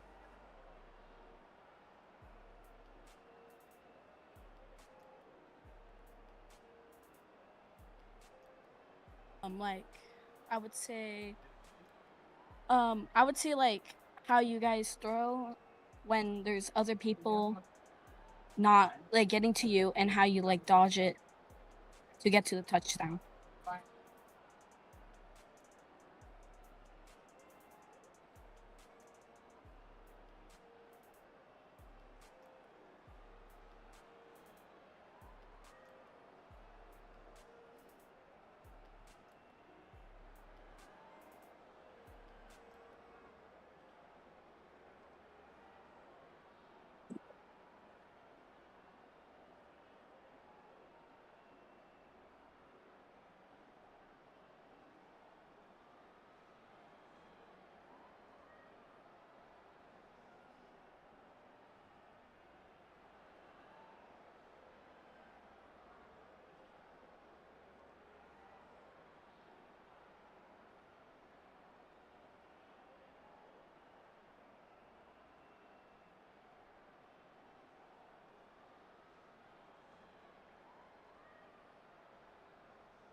Got it. I understand. Let's see. Julius, would you like to ask a question?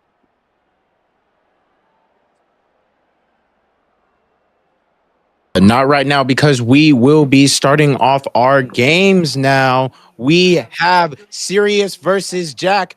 I'm ready to see the game. You ready to see the games? Let's go. Yeah, we got Yeah.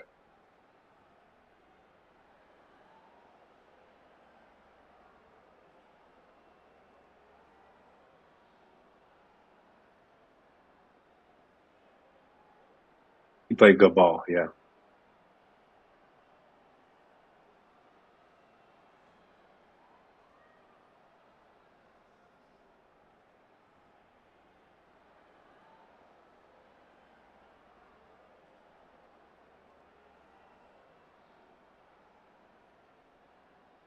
Yeah. Exactly. Yeah. So it looks like they're readying up for their round and picking their teams, and they're all ready.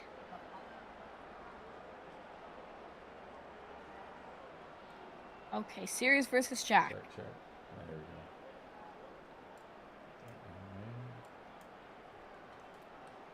go. Yeah, Jack being a fierce competitor, I know he's undefeated right now. So I know Sirius has a serious game ahead of himself.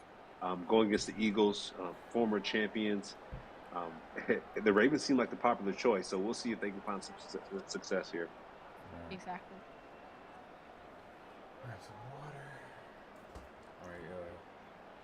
So Jack has the ball first. Let's see what happens on this first drive for my man to put up big points in the first game, and Sirius was a defender, keeping guys out of the end zone.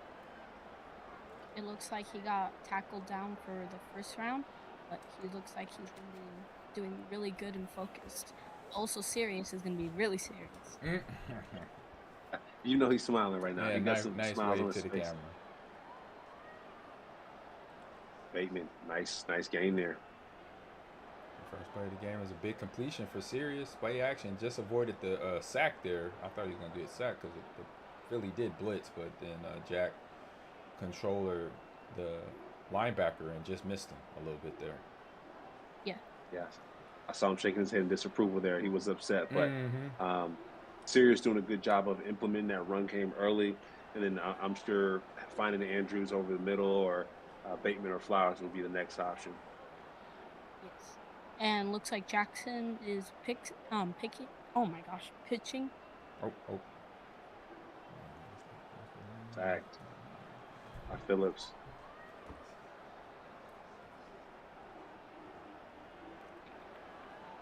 That defensive line for the Eagles is a brutal front there. They know how to get after the quarterback.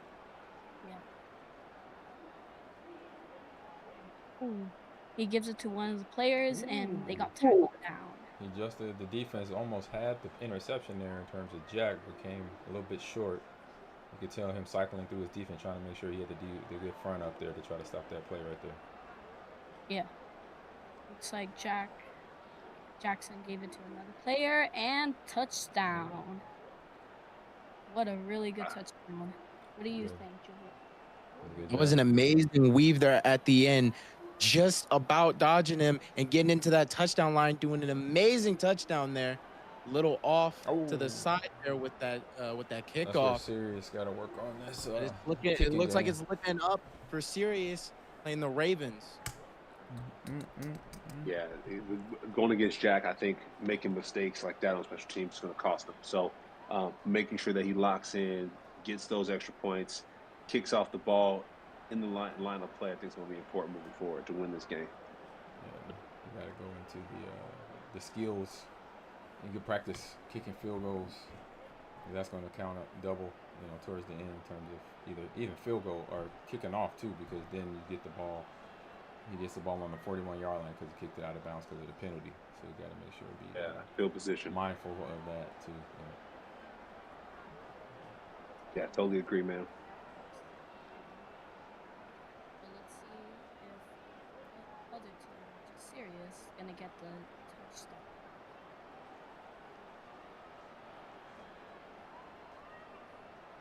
open there. Wide open pass by Jack there. Jack has the Eagles this game, right? Sirius has the Ravens. Yep. What a good catch. Jack, that might be his favorite team, the Eagles there. I'm not sure if he's from Philadelphia, but he plays with this team like he is from that area. Mm-hmm. Yeah.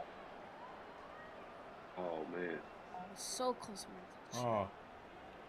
This yard on the contact there. A.J. Brown had position but couldn't hold on to the ball, bringing it all the way in on that catch. One thing I will say, Sirius does a good job of stopping big plays, extra points, and field goals. He does a good job in crunch moments. That's really good.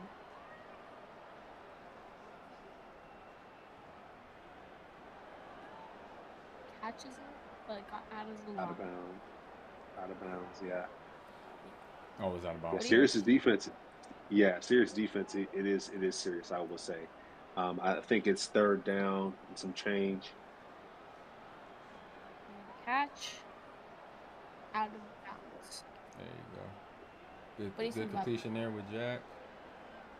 Well, it's been a very interesting game so far. The Ravens are making some good headway, but let's not put down the Eagles too much because they could make a really good comeback here, rushing in there, but getting taken down by the Ravens. Really interested to see which way this game is going because it's looking in the Ravens' favor, but the Eagles look like they might just steal the win here. That Saquon, I think that was Saquon Barkley's first carry. Oh, they got touchdown. He got it. He knew right away. He was running with. I think that's one of Jalen Hurts on that that's play. his best. That's his best attribute, I think. Jalen Hurts is a better runner than I think thrower. He especially playing against the Rams specifically, just from experience, he runs all over defenses. I mean, you talk about a spy for Lamar Jackson. Make sure you have a spy for Jalen Hurts as well. Mm-hmm. Right now they're doing the numbers. Oh, they got 6-7. 6-7. Oh, yeah.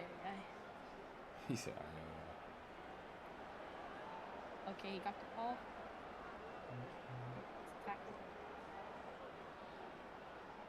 That's the difference in this game. I think the kicking game. I think I would like to see Sirius get a little bit more serious about the kicking game. You saw Jax there with a nice kickoff with Sirius. He kicked the ball out of bounds first half there. They both look like they're really focusing on the screens. Oh. Ooh. That was a big Flowers came out of nowhere. Like you said, be a big chunk play there. Nice explosive, and that's deflating for the defense, right? As a defense, you don't want plays like that. But good job by Lamar Jackson scrambling to the right and finding Zay Flowers for wide open pass. Yeah, really good job, Jackson. What do you think about this, Julius?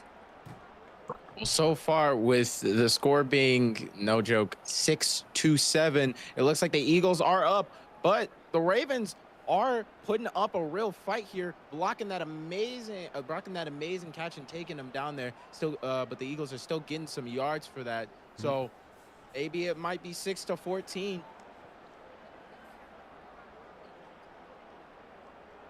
Yeah, great defensive play. Yep, got an interception there. First turnover of the game. Oh, what a good catch. I mean, number 2's been open all game. You might have to double team him. Like, just put the double on number 2. Yeah, either double or play man defense, get a guy to run with him. Because when the zone is up, then he's going to be wide open, just sitting there. Yeah, right in the honey hole there. He, cover 2 beat or whatever that is. There, Jack is finding a way to penetrate that Ravens defense. What I was thinking is, he lets him be alone for a sec, or like for a couple rounds, and then he gives it to them because nobody really cares about him being. Yep. There he goes. Got tackled down. Yeah, it's just because it's zone defense, got to make the adjustment. This is where players sometimes don't realize it. Because, like, for me, when playing in my game, I didn't realize the guy was coming from backside blitzing until the fourth quarter. It was too late. So I was like, darn it. I was like, where is he coming from? Because I thought I had a clean pocket. Nope, I was getting one extra blitzer. So that's where I was losing out on. And that's what you got to do here. Oh, what a good catch. Pick. Came on Okay, top. but Probably could have stayed in the end zone maybe, but that's okay. We got the yeah, turnover. What a crazy yeah. catch. They could have got a touchdown, but they switched it up to the Ravens. Yeah, and then Devontae Smith being the main target for the Eagles team. Sirius doing a good job for the Ravens of getting that interception and avoiding safety there. Yes, what a good job for the Sirius.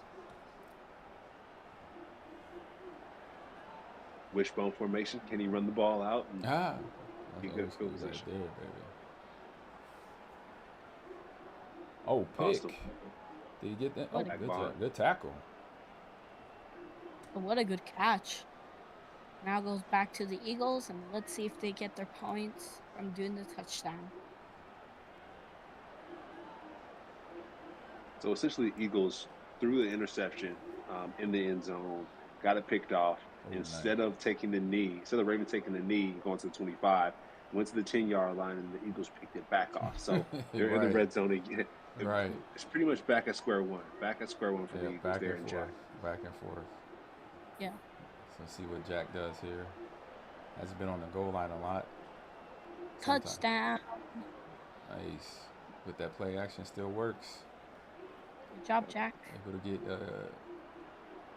Jalen Hurts on the run out of the pocket, which is smart. Now I think the kickoff should be happening. We got field goal first. And then kickoff.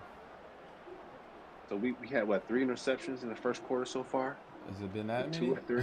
I think so. Oh, another first. good points. Jack trying to extend this lead here. Here comes the kickoff. And misses. Oh, And then there. Good kickoff. Yes.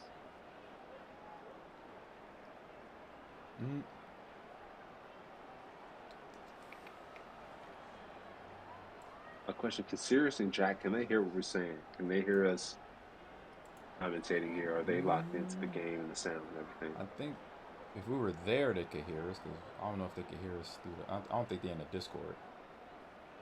Looks like Jackson catches it and misses. Oh. Almost an interception there. You got to make sure his receiver was in the area. I mean, that was a phenomenal throw, but the throw was just, but they were just a little bit off from that catch. It's like it's almost like equal ground right now in this, not in this match, but at this moment. But the Ravens are finding a way to try and break that equal ground, just missing that. Oh, that was there. He had to set his feet better to get that ball more velocity out to AJ Brown on that catch.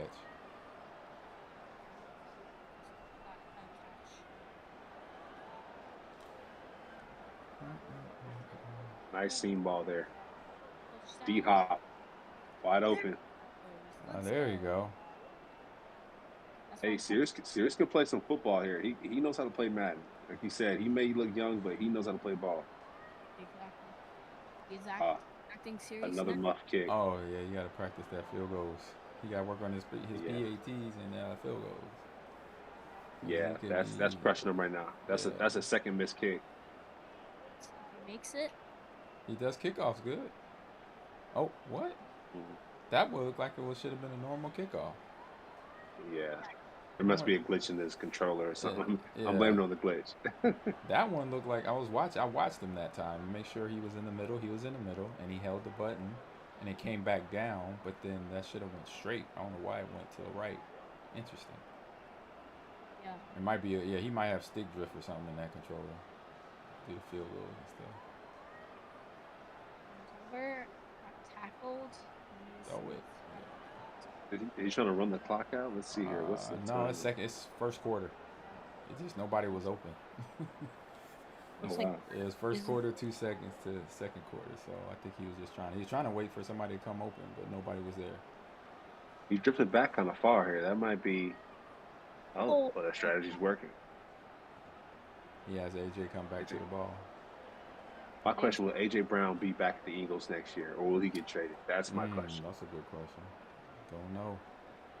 Maybe he might, or maybe not. I think he'll be out of there. I think there's too much drama going on. I think he'll switch teams at some point. What's the drama with them? Well, so he's a wide receiver. There's always drama. So just know that. Yeah. Him not getting the ball, I think that's the biggest thing. Yeah, that is. Hurts is gonna go straight to touchdown. Oh, nice. What good dodges. Yeah, Jalen Hurts using the legs again, getting the ball in the end zone. Take the lead a little bit more, spread the lead out a little bit more. 21-12. Here we're working for the PAT coming up. Get 22-12. Did he already get a PAT? Did he already get a PAT done? Because it's 20. It's gonna be 22-12. Interesting.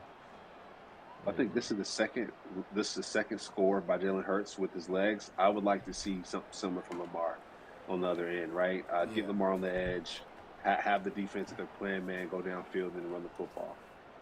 Yeah. So what do you think about this, Julius? I mean, so far from what I've been observing, the Eagles aren't holding anything back. They are going full force, and they are here and in it to win it. But the Ravens aren't going to let them get that win so easy. It's going to be a tough one. Well, Ravens can score. We know that much. Now he's got to make sure, obviously, PAT's there, field goal's there, and then get the ball down the end zone so he don't, and no more turnovers, pretty much. Keep it simple. Nice. Bateman. Success over the middle. That was nice. Man, this series is not afraid to throw the ball over the middle at all. He threw it there. It was a lot of color there, but it was the purple that caught it eventually. And he's going to hurry up offense on him. Good job. So that made, I don't know, he called that time off for himself. I thought he was hurrying up Jack with the Ravens, or with the Eagles. Like I was saying, it's special teams, man. I think Sirius will really be in this game. It would be a lot closer if he made those kicks. It would be 14-21 right now if he made both his kicks, so he'll only be down less. He'll be down by 7. Cut up. Yep. Missed that cut. Touchdown. Yeah, he missed that cut right there. I've been hoping that he'll be getting the points, which he will be. And maybe it'll take him like about like 10 part of that. Sirius throws it, and oh, double coverage! Wow. They are so close from getting touchdown. Yeah. Zay Flowers, man, coming up big. Him and Bateman. Heck of a catch. I just saw the catch. It's delaying on my end. I just saw it. It was nice. Very nice. Jackson. Run it. And then, so close to the touchdown. Yeah, we want to see Lamar get into the end zone, right? Just like Jack has been doing with Jalen Hurts. Let's see Lamar get into the end zone. Use the best runners in the NFL and Lamar and Derrick Henry to find that 6 points. Yes. Jackson pitches. Gives it. Out of bounds. That's the second time I've seen that today, right? Wide open receiver catching the ball untouched and then stepping out of bounds. He's gonna throw. Touchdown! Get a nice little smirk from Sirius over there. That's good to see him find success. Get Lamar in the end zone, like we mentioned earlier. Jalen Hurts has been doing it. Why not him? Sirius is being serious.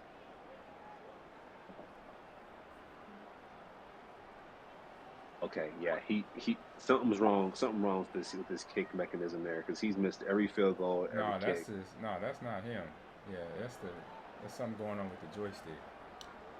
Or I think it might be something glitched because I saw the arrow going straight to score. Yeah, he slammed his headphones, so he seems really frustrated about that. Here he goes again. Let's see. He got the Sirius.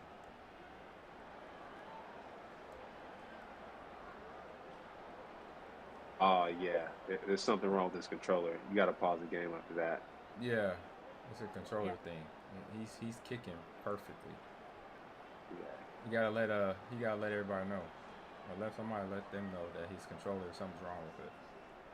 Yeah, there's a pause and play here. Good job by him. He's realizing that he could win this game if kicking game is taken seriously.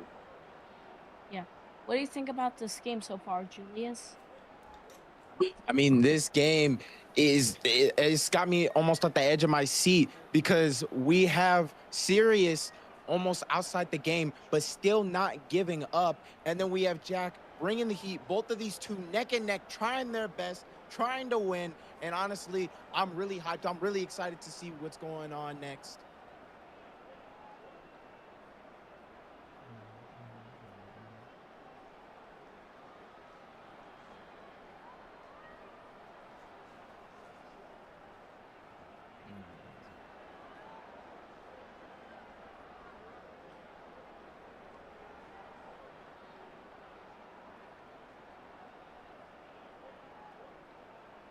So we got Jack up 22 to 18. We got a field goal out of it for Sirius, or actually a touchdown, excuse me.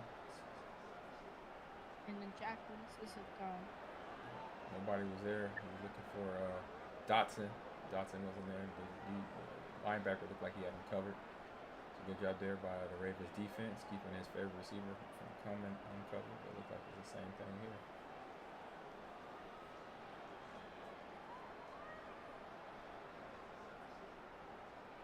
It's like he throws it, catches it. Ooh, tackled really hard. Yeah, he did. It's 5 catches, 141 for Dotson there from Hurts. Another completion, getting the ball down into close to the red zone. Yeah, Hurts getting outside the pocket every time. And he gets it out of bounds. Good job throwing the ball away instead of taking a sack. Good job. That's one thing the quarterbacks have been doing good today. Getting the ball out of harm's way, throwing it out of bounds. That is a play. Live to the next down. Looks like we pitch it again. Ooh, good defense. That was a great block. Great block. I agree.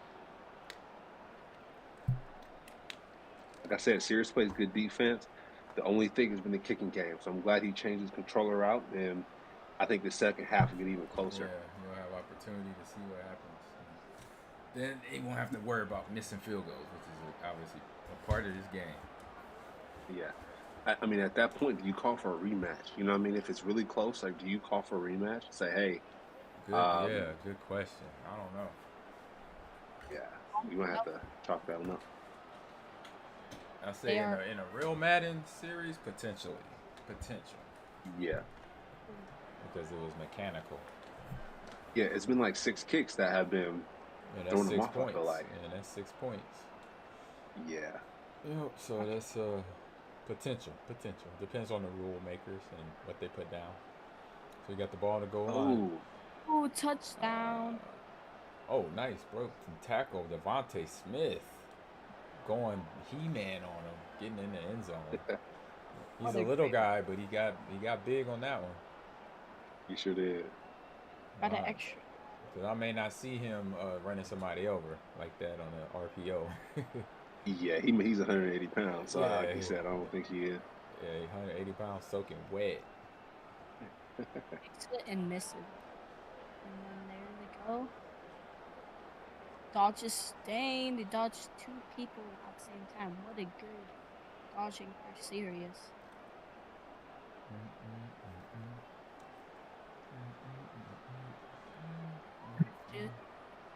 Again. So, RJ and Julius, do y'all play Madden? Do y'all get involved in these games with them? I mean, I wanted to start playing it because I have a PS5. What do you think, Julius? Have you played Madden? I'm gonna be honest. I haven't touched a Madden game in like the 4th of Neverland. I have people do think it's very interesting, but I'm gonna be kind of honest here. I'm much more of a I'm kind of playing 2K, but I will say with this game, it's like you said before, Sirius is being real serious here, but looks like it's the second pick by Zach Bond. Serious as well, and I am about to bring the heat as well, and I'm about to win this game. Are you playing too right now? Julius, you playing right now? Are you saying that the Raven? Are you saying that the Eagles gonna win this game right now? Yeah. Oh, okay, gotcha. Okay. I was like, wait a minute. Right now I've been playing Oh, on my PS5. that Dallas Goddard. Yep, Dallas Goddard's a problem. He's like Yeah. Andrews. He's fast and he always get open. So So the what I'm turnover. seeing, Jack's technique is he's shifting out to his left. He's getting to that sideline. He's finding open receivers. Yep. It seems like when he drifts over there that far, no one's accounting for these receivers, and they're wide open. Because it's zone defense. That zone, obviously, you got to stay honored to the zone, but it's going to torch you if you don't make an adjustment. So Sirius got to get to that man coverage to at least have somebody there bodied up with him. Not saying they're going to catch the ball or defend him, but at least there'll be somebody in the area. Yeah, that man coverage. He said that man coverage. He's running downfield with guys wide open underneath, and that's crushing him right now. Yeah. Outside of the kicks are crushing him too. Yeah, that hurts. That hurts a lot.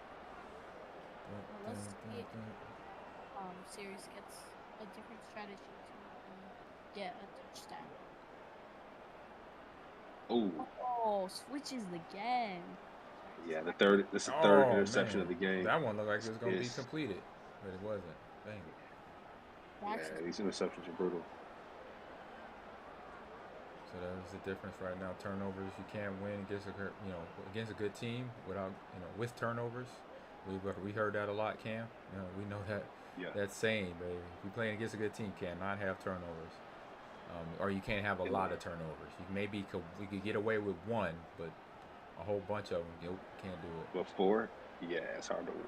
Okay, you got a flag on the play against Philadelphia. You got past the line of scrimmage on Jalen Hurts. So illegal forward pass there.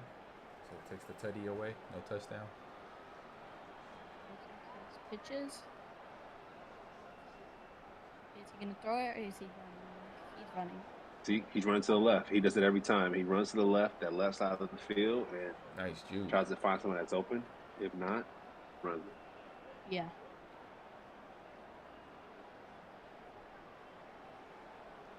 Jack has been really getting all the catches so far. I would say he's good pocket presence. Jack does. He knows when people are rushing him. Yeah. Not only he's looking for the open receiver, but he's looking to see who's coming after the quarterback and if he needs to throw it away or not. Yep, and even slide like he did there. Yeah. That was a good move by him. So good matchup here between two. Sirius and Jack, and right now Jack has a wide open path to the end zone with Jalen Hurts.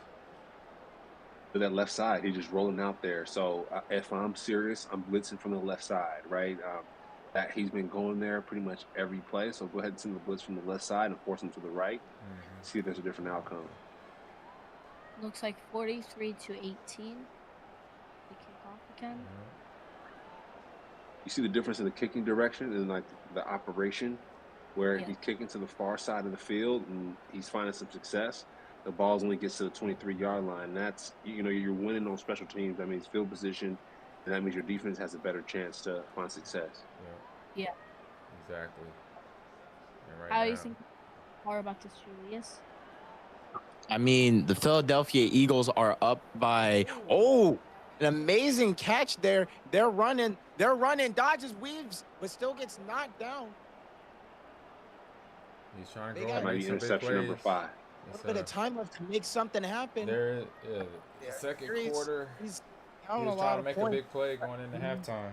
It hurt him. Make a big in the third or fourth quarter, tie this game up, or take the lead in this game. And I'm really ready and waiting to see. Yeah, Sirius has his headphones off, so he's sick and tired of these interceptions. And Dallas Goddard scoring 2 touchdowns this game. Wow.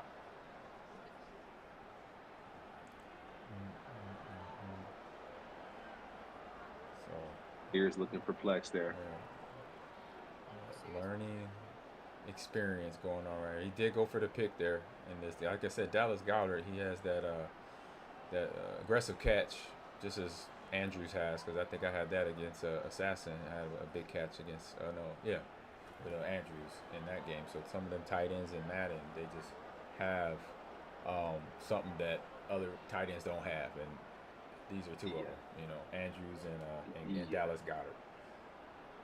I agree. Yeah, and think about Trey McBride as well from like the Cardinals. I think he's second in receptions. I think in the NFL last year. So these tight ends are stepping up, and Dallas Goedert showing why they're so valuable there. At the halftime, we're gonna have a break, and Logan is gonna be coming back. There's the cat. Oh, he's not scared. Okay. He's still playing. Did he go down before he scored? He didn't get to the end zone. He dove before he scored. He dove and landed short. You would think he landed in the end zone. I thought he was in the end zone too. That would have been 26. Was that before half? That was that 25. Before halftime?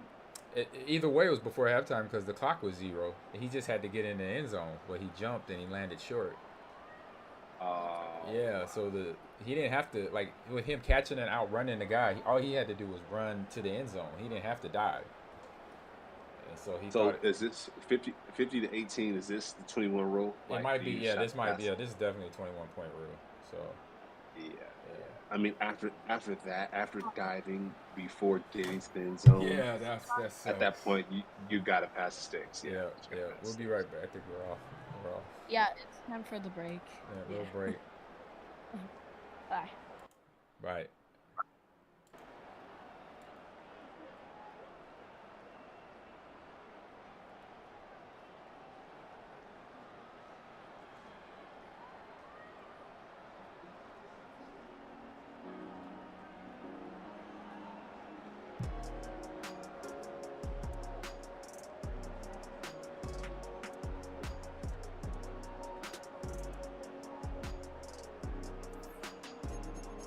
Gentlemen.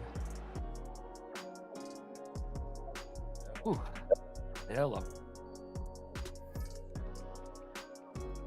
What's up next for us, Logan? Do you know?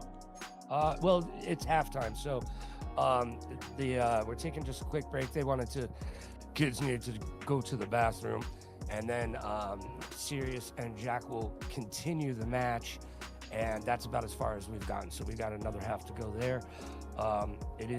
It is getting a little bit crazier down here. We've got I was listening in the arena. No, everybody wants Jack to lose because they're scared of him. Yeah, because he's been winning.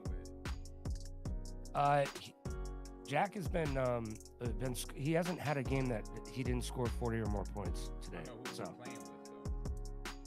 Jack's with the Eagles.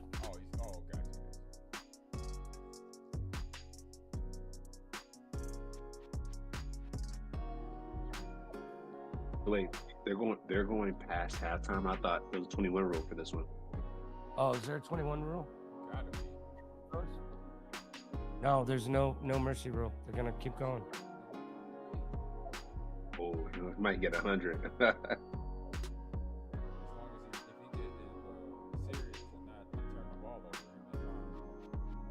Yeah, and kick field goals. Yeah, Sirius actually switched out his controller. Yeah, that was better. Yeah. I'm glad he did because there were like 6 missed field goals at one point, or 6 missed kicks, not just field goals, but kickoffs, all that.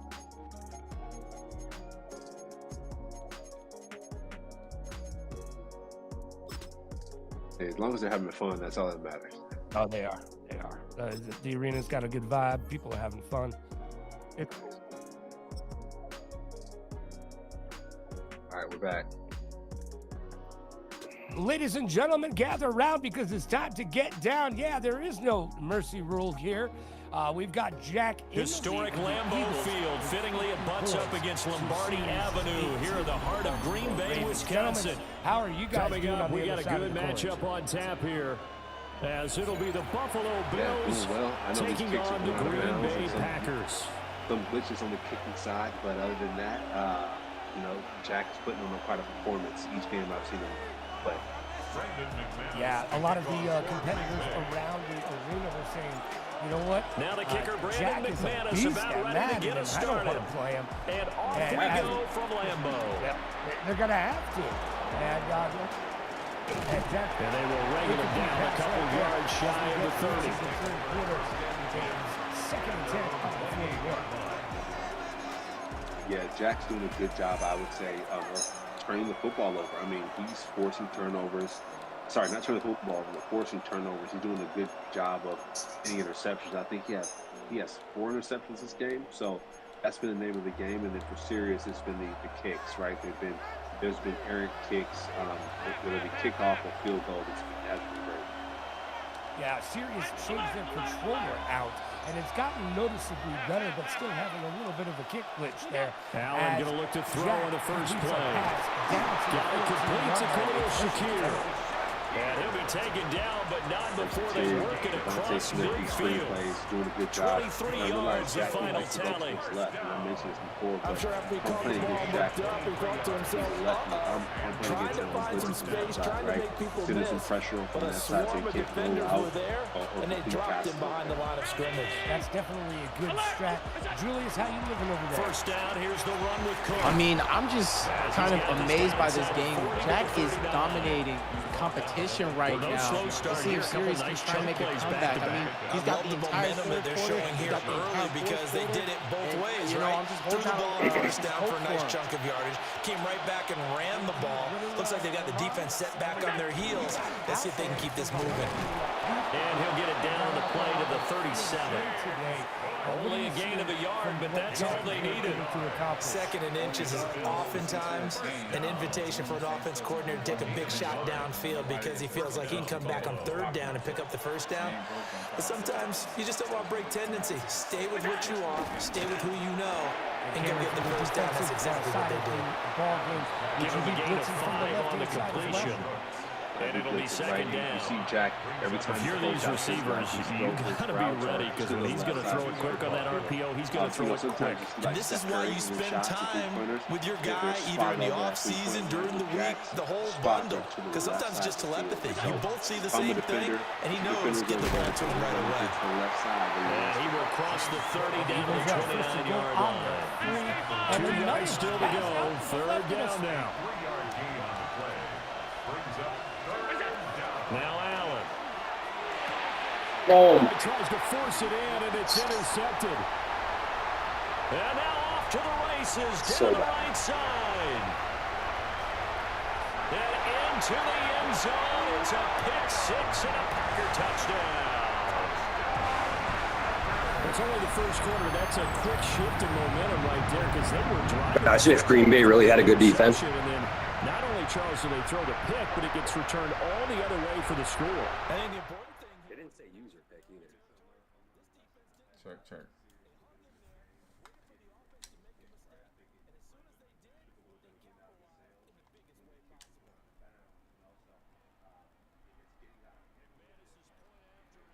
Mm-hmm.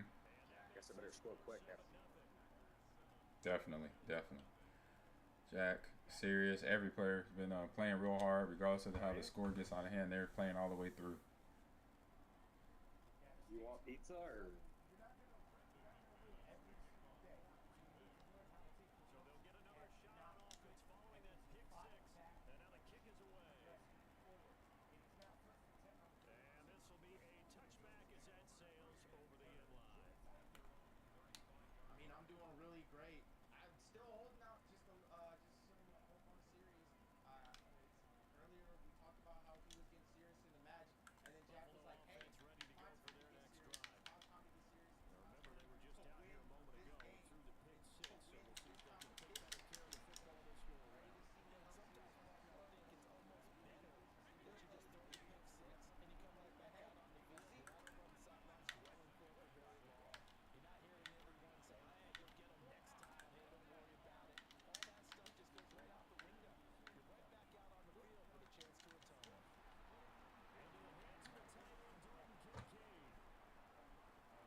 Always teaching.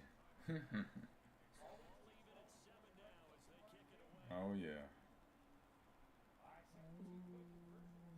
Oh, wow. A heck of a throw and catch.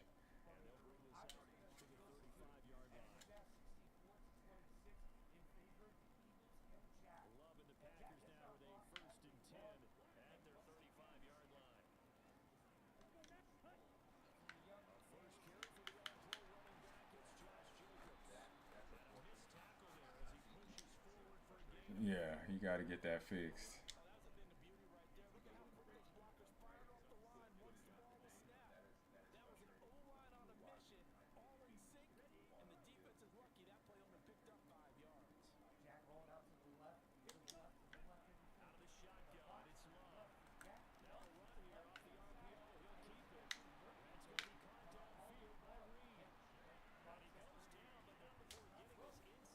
Mm-hmm.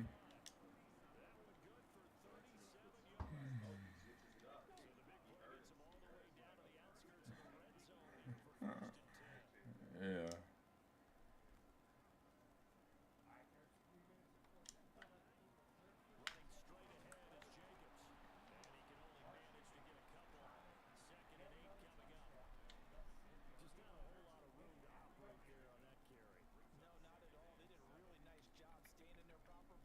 Wait a minute. Oh, almost got it in there with AJ Green or AJ Brown. AJ Green.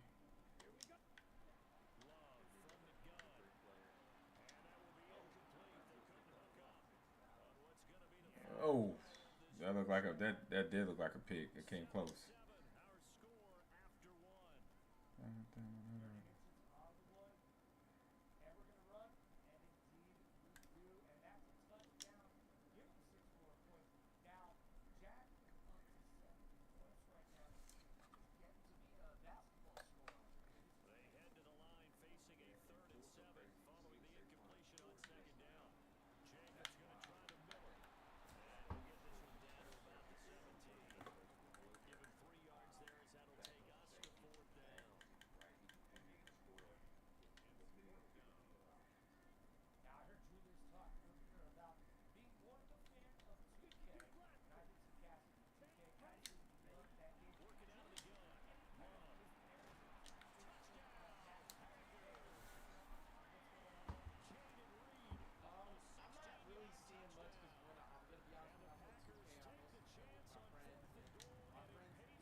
Yeah, good job. I mean, these players have just been really dotting the I's on their passing.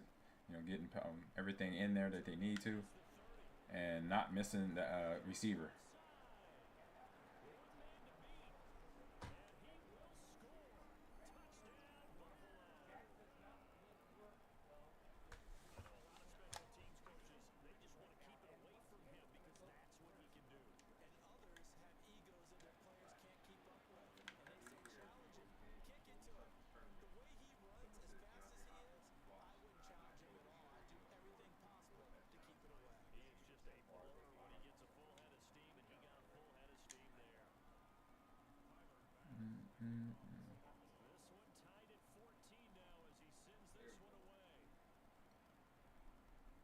Kick goes. Sure.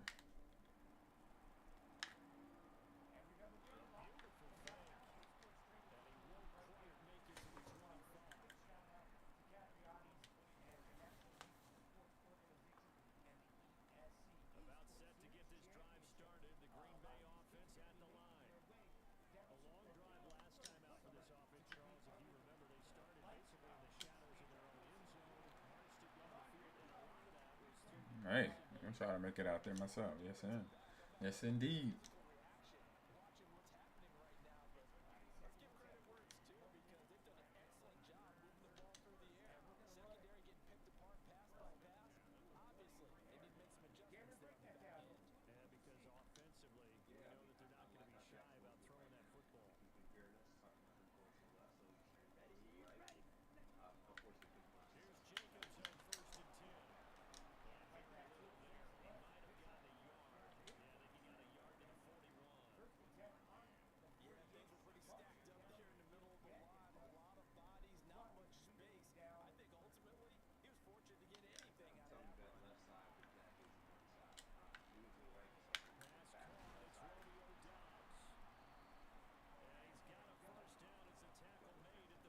Again.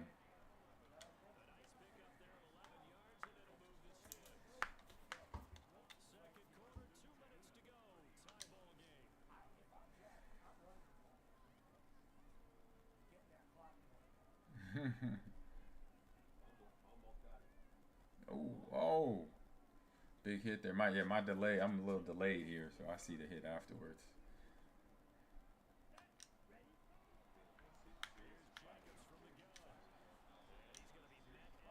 Yeah.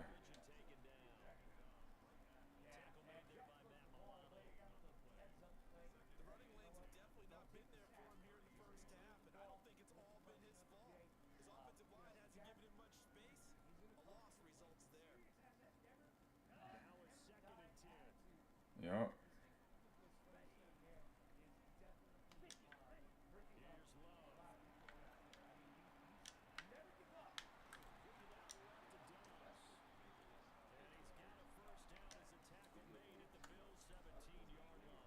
Yep. Ooh.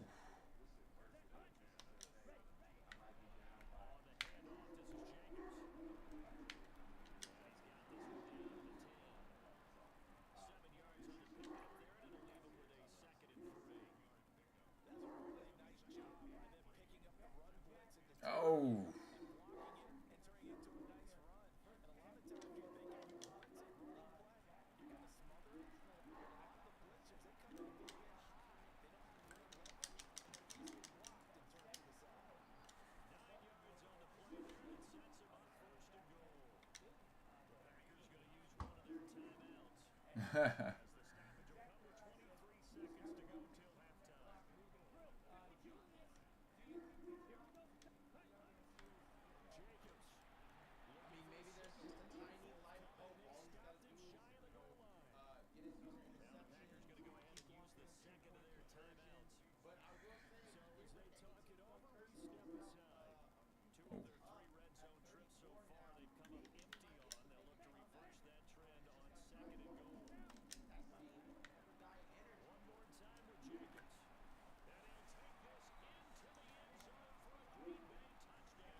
Dallas Goddard again.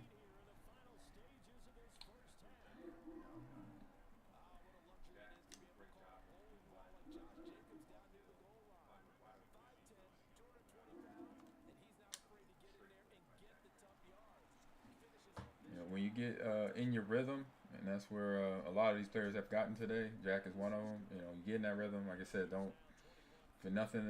Nobody adjusts to stop it. Just keep it going. Keep the avalanche coming downhill.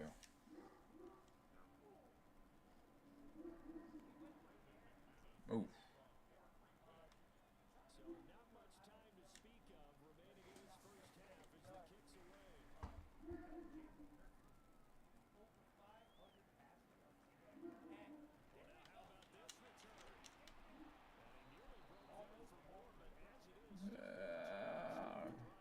He was trying to keep it rolling.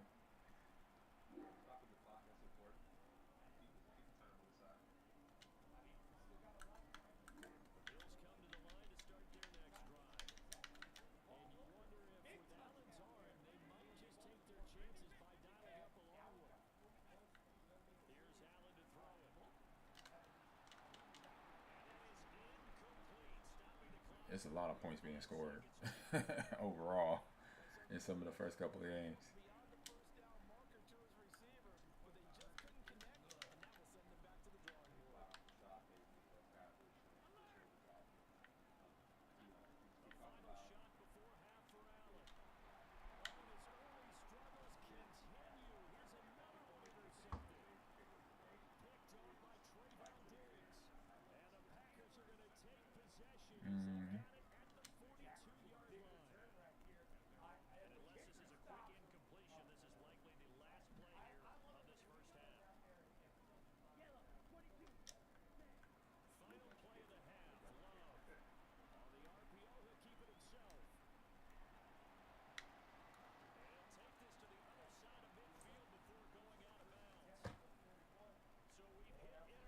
New quarterback. He's going deep.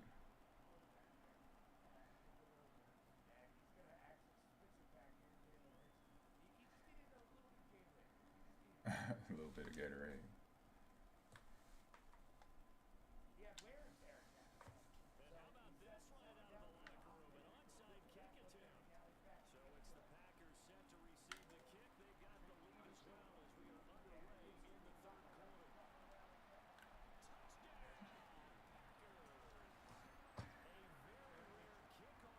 Oh man.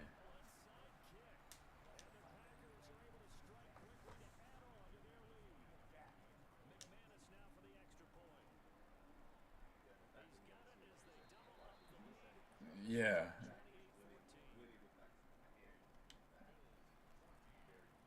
I said that in the first quarter. I was like, that's the first time Saquon touched the ball. I was like, what? Or second quarter. Or second quarter or something like that. First or second quarter.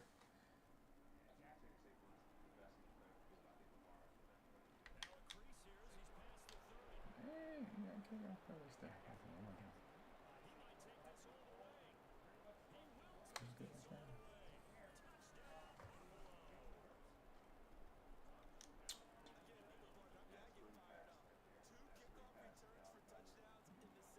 Oh, dang.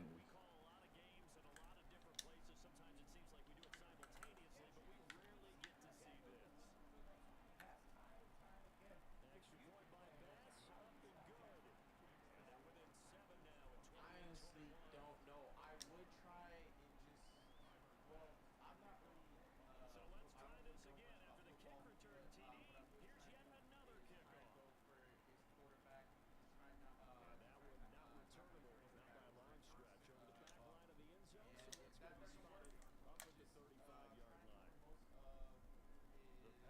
of his ball off the next drive underway. No, you don't see that all the time. Mm-hmm.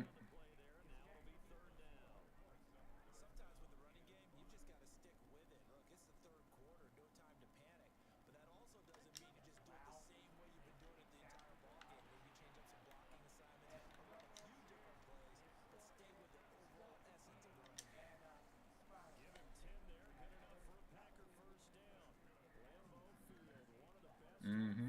Yep.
Oh man.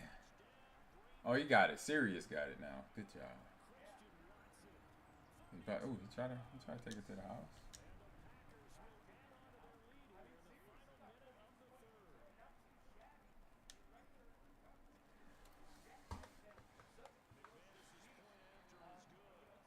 Yes. Definitely. Definitely.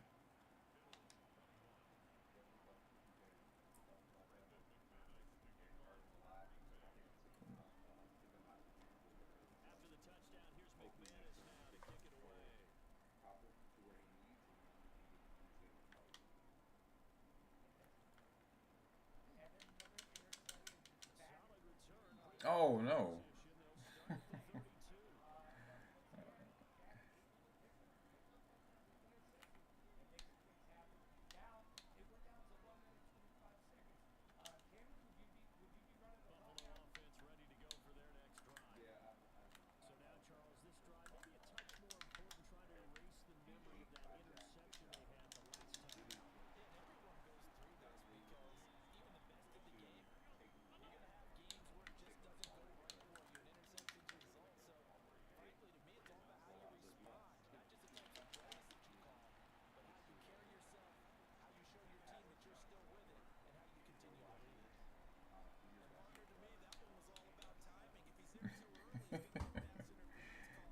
Telling people the secret sauce.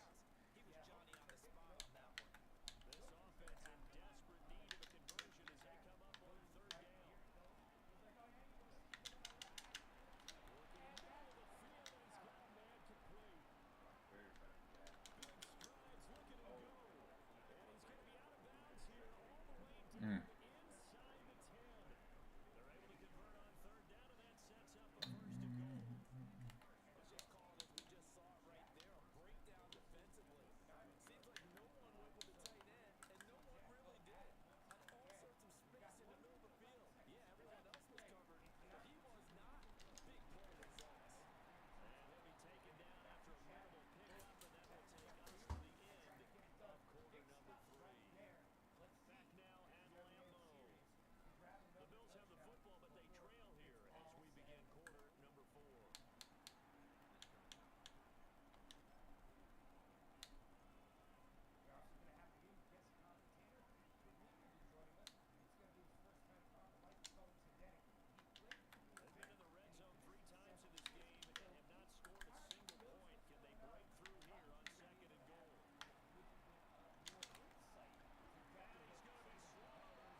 Oh, he's tired.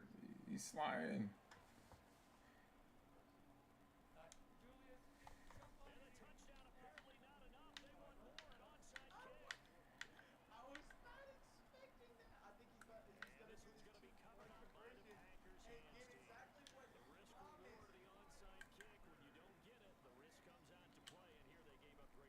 Oh.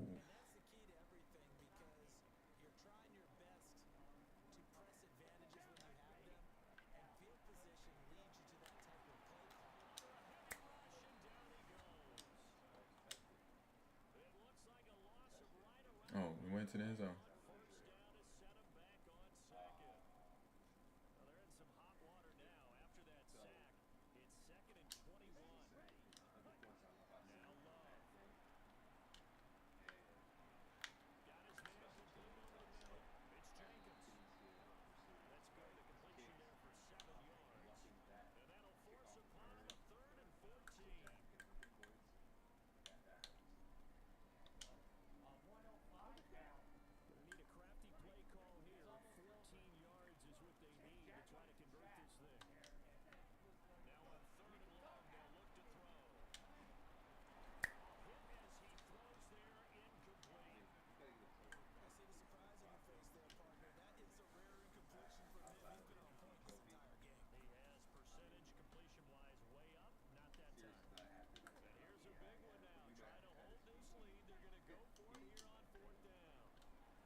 Well, just know the controller too was giving him issues earlier, so.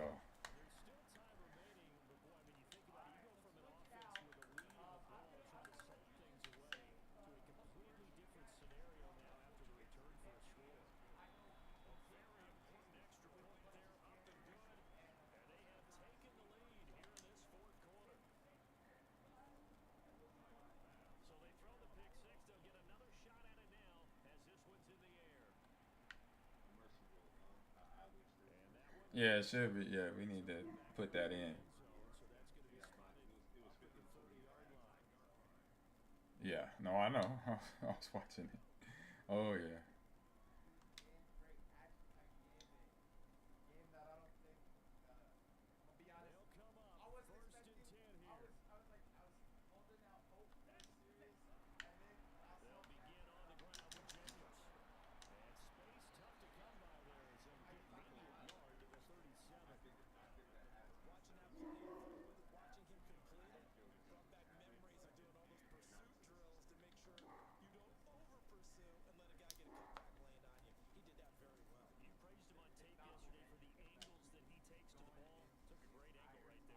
Mm.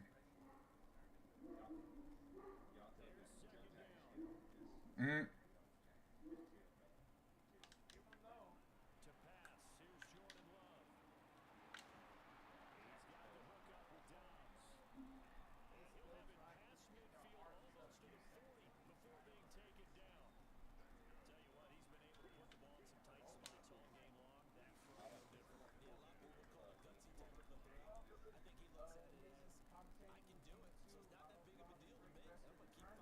Yep.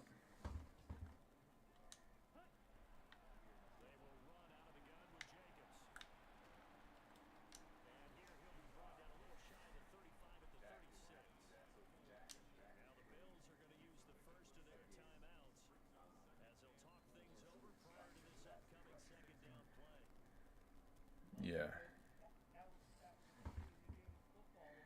Mm-hmm.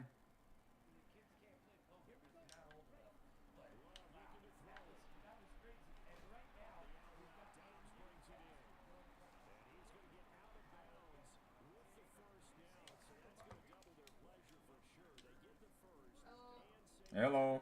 Good. How you doing? Good, good, good.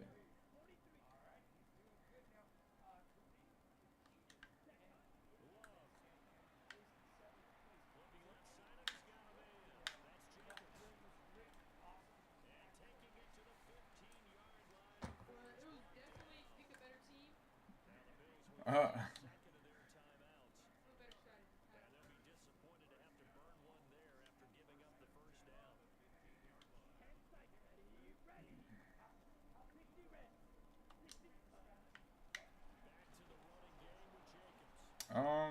I'll just make sure try to keep mistakes low, which I only had the one interception, and then after that it was clean. But against a good player, you got to make sure you could convert. Try to get points on the board, things of that nature. So the biggest thing is don't give them mistakes. If they force you into stuff, okay, they earned it. But then outside of that, don't give them nothing easy.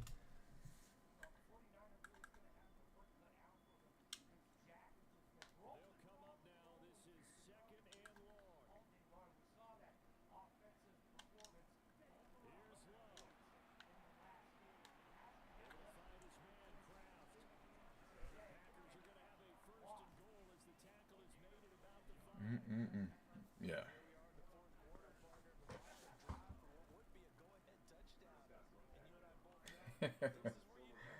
Yeah.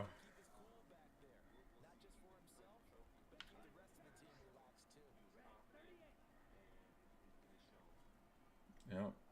I,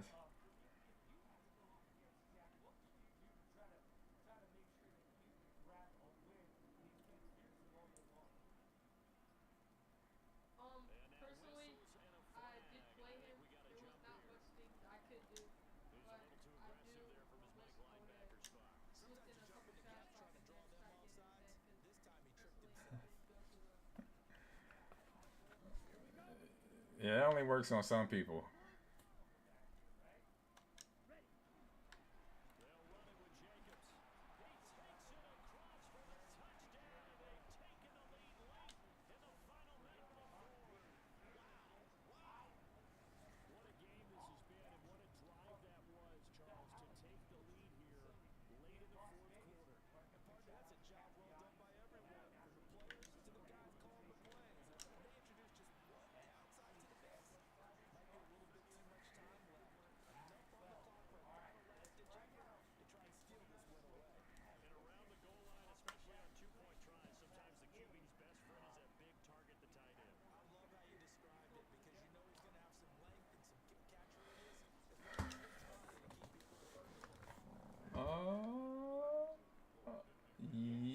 No, that was what's his name? Sticky Hands. That was Sticky Hands and Niner Boy.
Yep.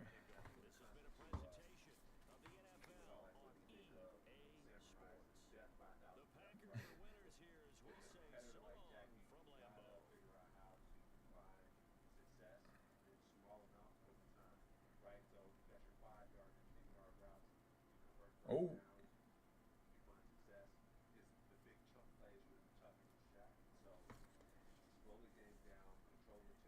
Yep.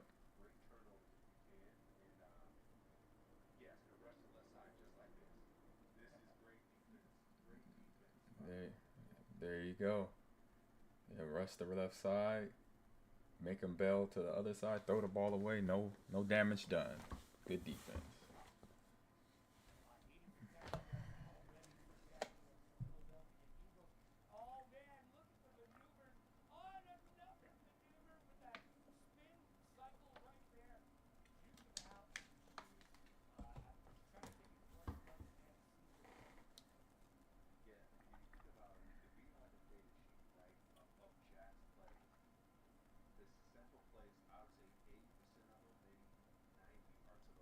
Yeah.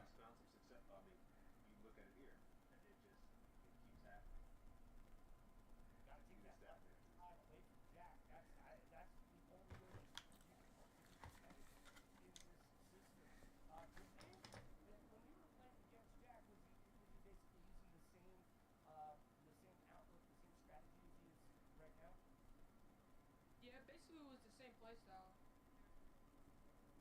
Yep.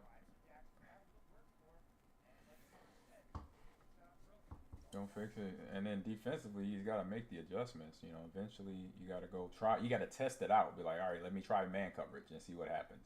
You know, with the deep receiver, not with trying to stop Jalen and his legs, but with the deep receiver always coming wide open, just making sure somebody's with him. You know, oh, fumble.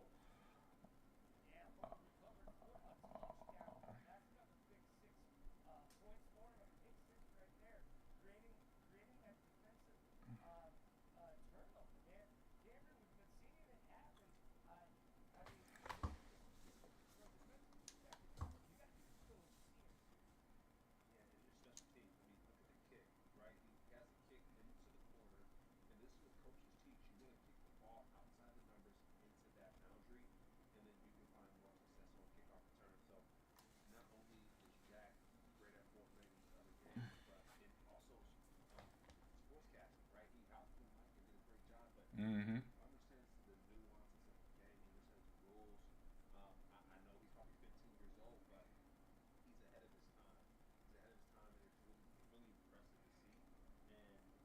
Oh, look.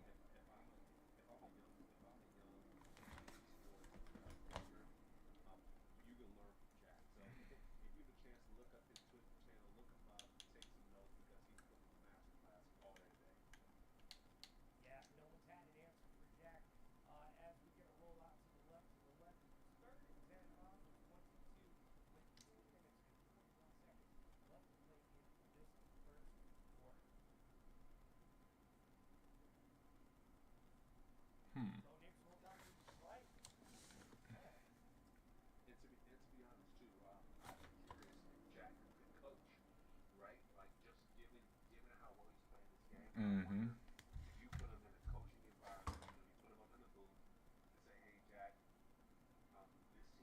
Oh.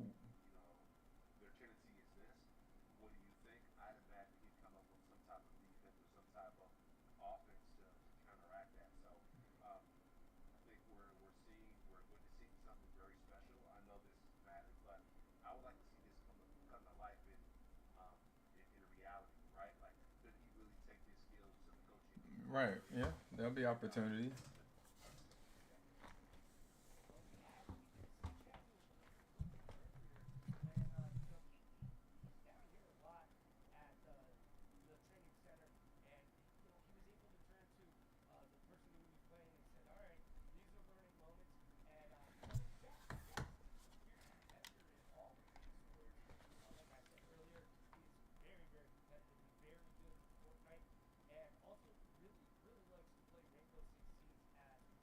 Nice.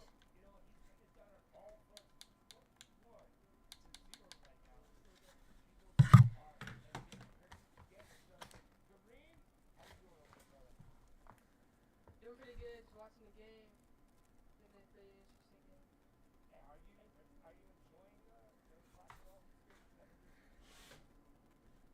For sure, especially playing with them and watching them play. It's pretty good.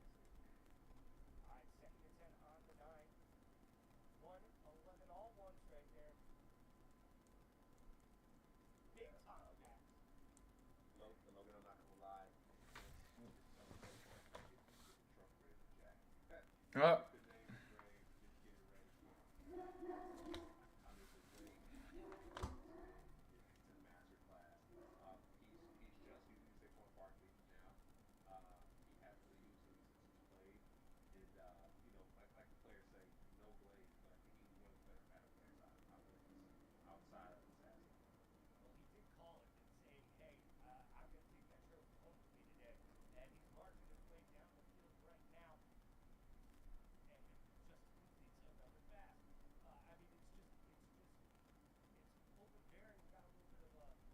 Slang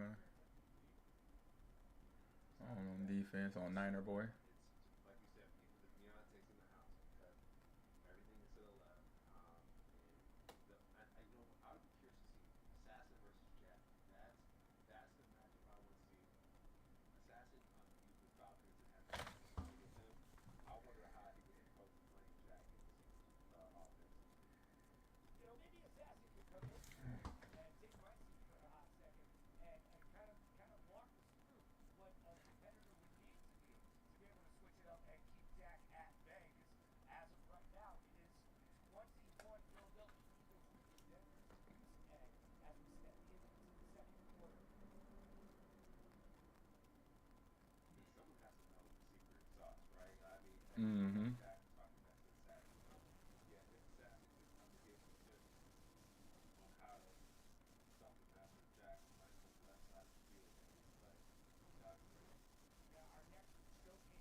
No, you just keep the ball rolling the same way, running your offense and running your defense until somebody slows you down. Then you make an adjustment.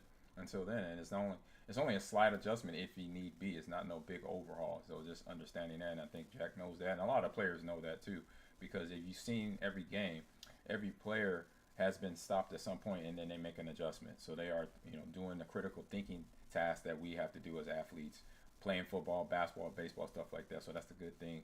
One thing that they're learning here, very good.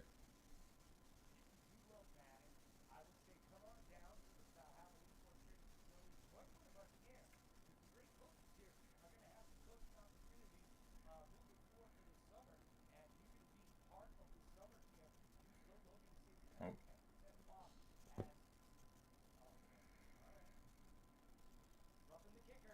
All day. They are locked. Yeah, these players, Bear fan, are locked in. That's from my chat right now. They're saying these young gamers are locked, are focused. I said, yeah, they are locked in.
Yep.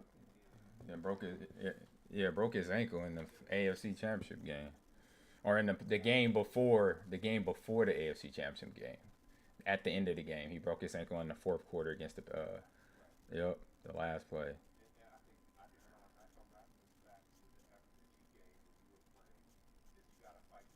Yeah.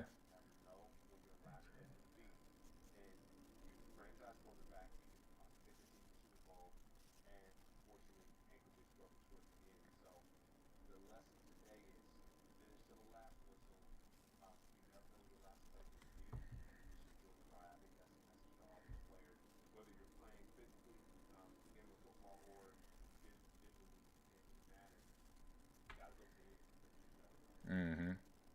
Exactly.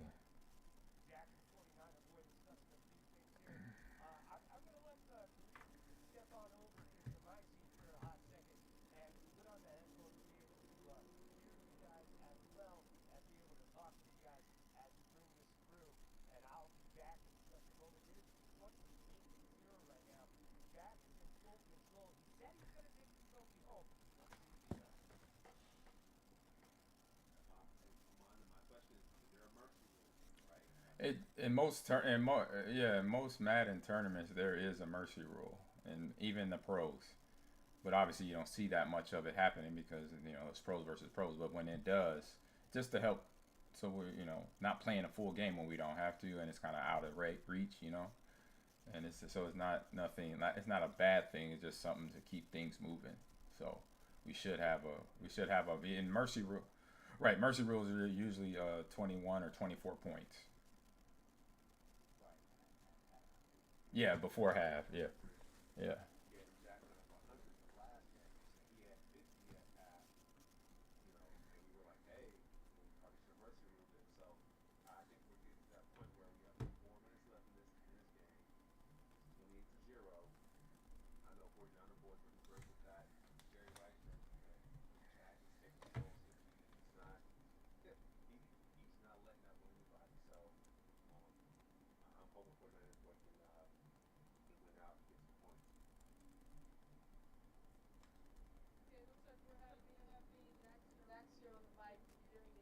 Yo, what's up, Mom? What's up, Dad? What's up, Julia? What's up, Eric? What's up, Tanner? What's up, Timmy? Timmy, you're massive. Tanner, you're short. What?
Right. Right. It's impressive. I'll say that much.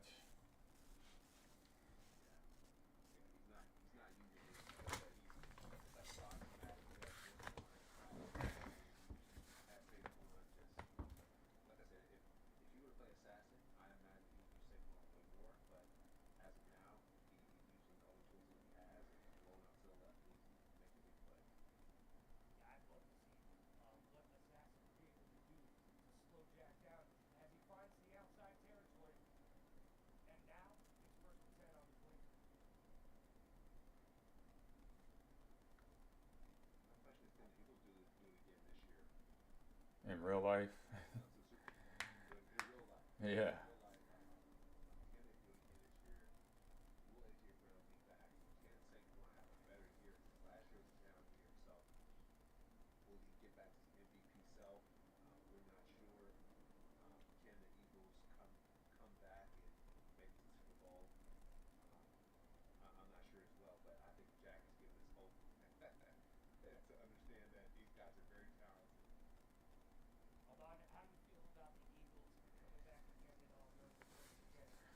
For the real football, I mean, it's just they got to take it one game at a time. They got all the tools there, and with Saquon having the year he had, and then team winning the Super Bowl, all together, they had a big target on their back. So for them to try to come and repeat what they did the year before, it was going to be a tough record or season. We knew that, and they did the best they could to try to copy that. But I think this year they'll rest up, get healthy, and then we know there's going to be a draft. There's going to be already free agency going on, so it's going to be a new team to try to figure out what we're going to how we get back to where we want to go, to the Super Bowl, to the playoffs, and it's going to take up everybody figuring it out on their own as teammates.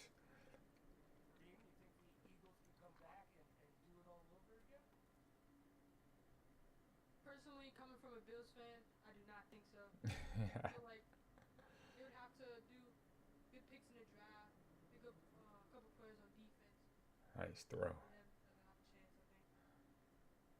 Yeah, nice throw right there by Niner boy. Deep ball over the middle on time too.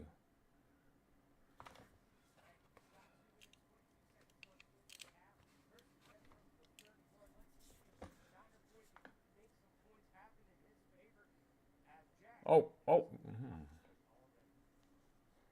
Almost had a caught ball right there.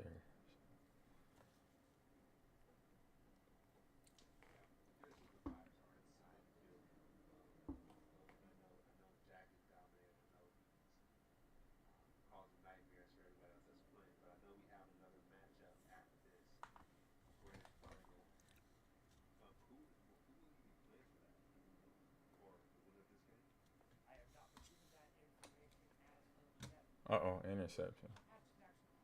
Outside right now. Yeah. DK. Okay. So DK Farm. Sure. Yeah, just won. Pretty close game, and that's who Jack would be taking if 49er boy. This be the last game, right? After this. Yeah, this would be the championship game.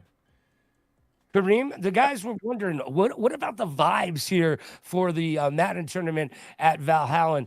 You're a young dude. You know what the vibes are. Give me a little lowdown. No, for sure. The vibe's been really pretty chill. Everybody's been talking, getting together, getting to know each other.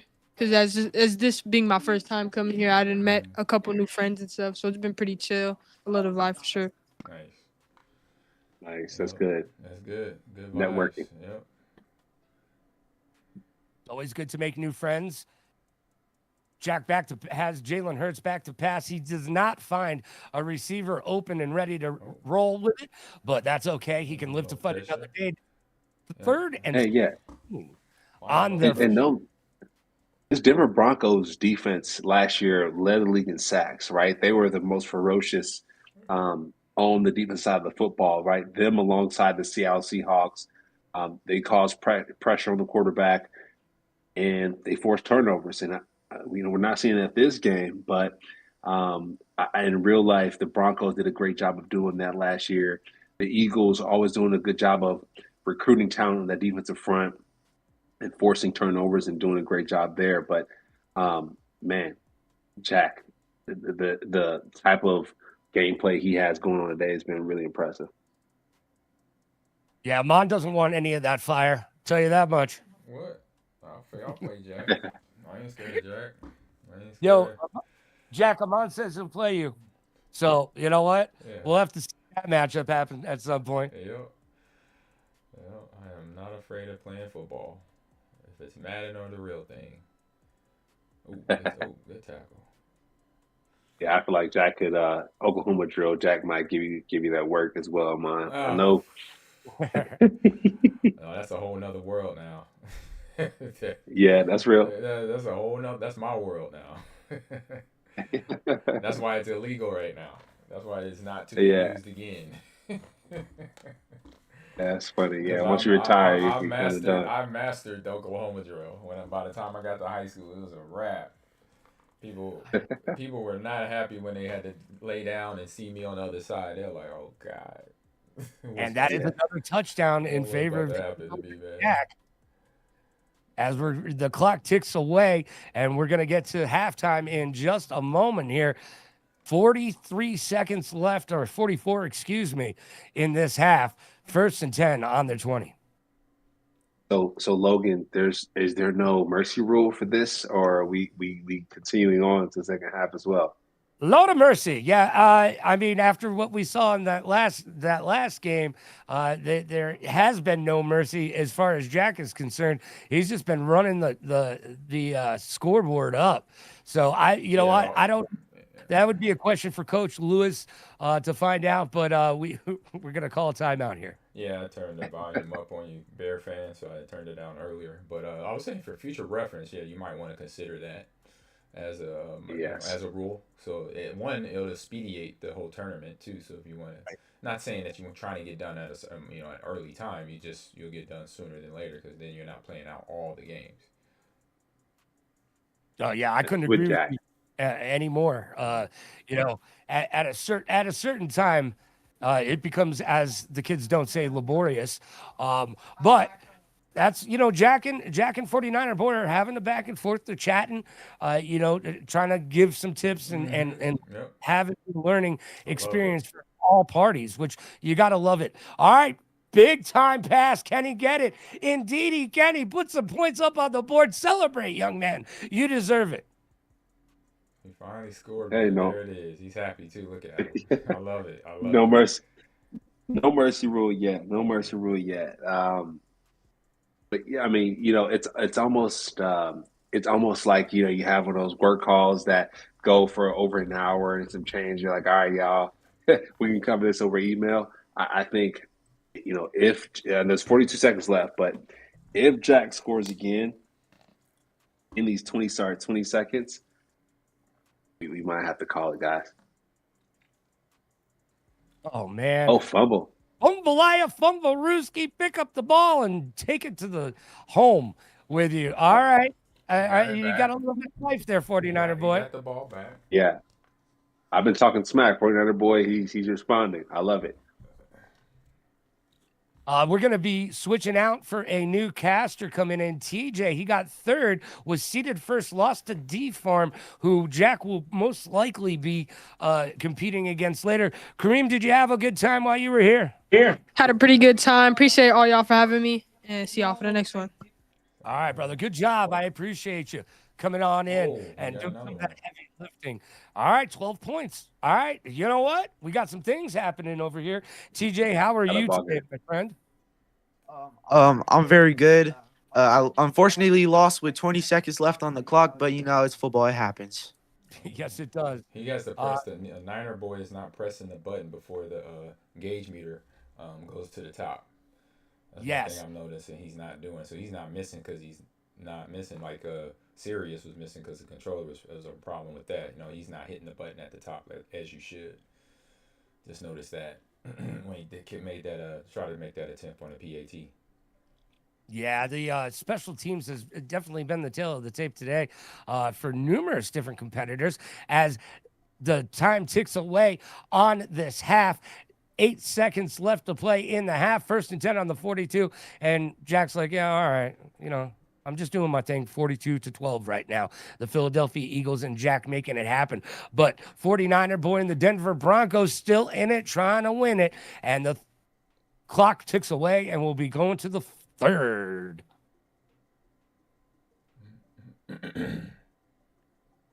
Seeing a lot of these onside kicks again.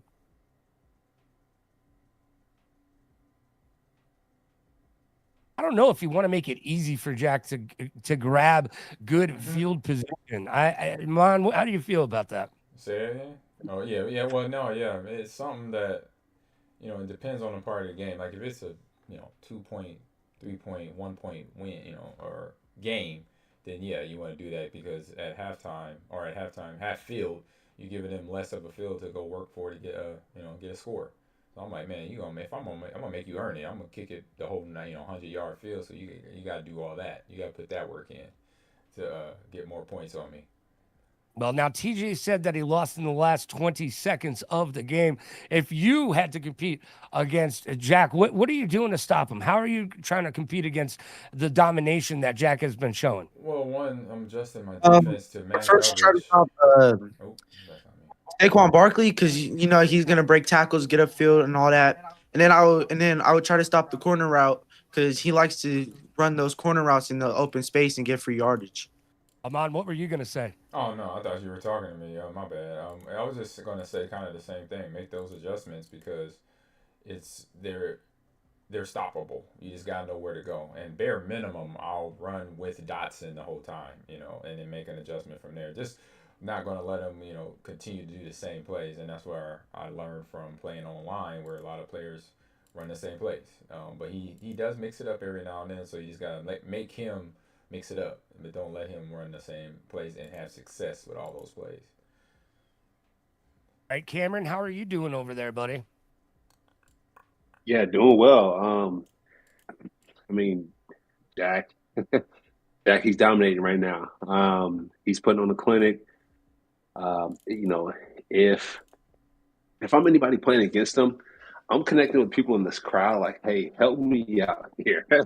Give me a tip. Let me know what I can do to get this W. But, it's been a pure domination by Jack, and hopefully someone can figure out how to stop it. Because that left side of the field, it's automatic.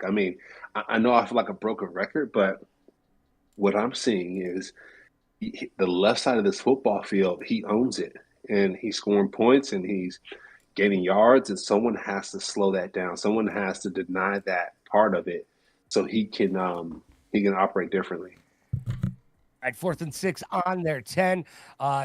Jack says, yeah, I'm going for it. And he rolls out to his right.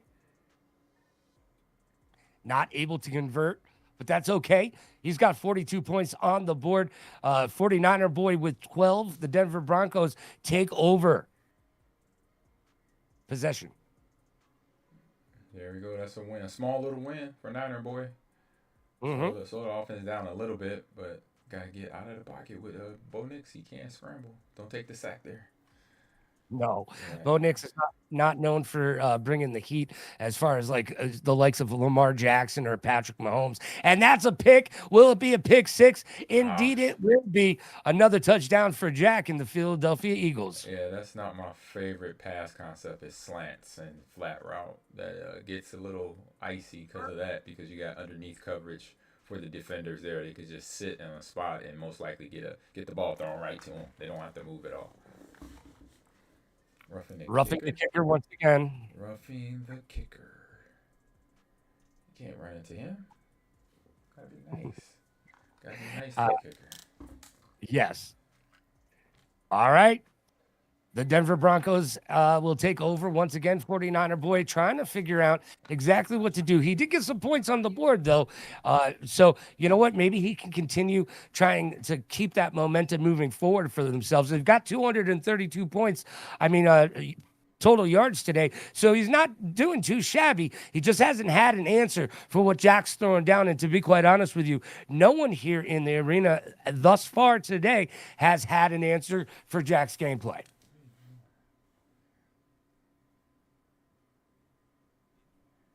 Bo Nick's trying to find somebody to throw to, and he does indeed.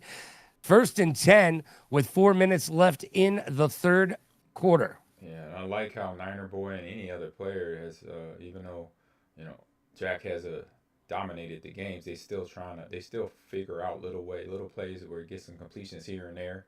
Long as little catch and pitch right there. But that means they're working. They're thinking. They're like, okay, I could try this and see what happens, and boom, they get a big play out of it. So that's good that they're still trying to grind it out, regardless of what the scoreboard says. All right, big passing play for the Denver Broncos, but we've got ourselves a flag on the play. Let's see what that brings up. All right. Offsides defense. Offside defense. Decline that. Yeah, decline that. Decline that. Go to get down the field. You're in red zone now. 1st and 10 on the 18. Over the middle, and it's picked off. User lurk. We've been seeing that all day long. Man, Jack knows how to touch that button and find some magic with it. He's had multiple interceptions in multiple games today. TJ, what are you looking at from 49er Boy to be able to stop this? Wow. All past the line of scrimmage. Okay. You got Jalen Hurts past the line of scrimmage again. That's probably the second penalty of that for him. Go ahead, TJ. I'm looking for him to stop the mid yardage throw, because it's really eating up his defense, and is just taking away big plays that his defense could have if he could just stop this. And can anybody catch him now? Oh, well, all right. No, they can't right now. Oh no, Yeah, there you go. Yeah. Oh, the nice cut by him at the end, right before he got tackled. Decisive cut, got him open. You know what, TJ? I feel like you got a lot to say, so I'm going to actually let you use the headphones so that you can interact a little bit better with the great Ahman Green and Cameron Lynch as once again, Jack starts to run away with it. Things are getting out of control right now. With 2 minutes, 8 seconds left in the third, it's 2nd and 10 on their 21-yard line. Mm-hmm. They're still trying to get in the end zone to score, or Jack is, against Niner Boy here.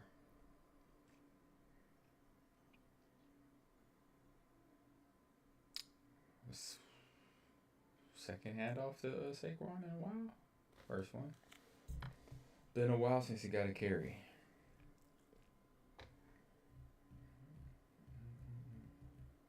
Okay, some pressure on that left side. That's great. There you go.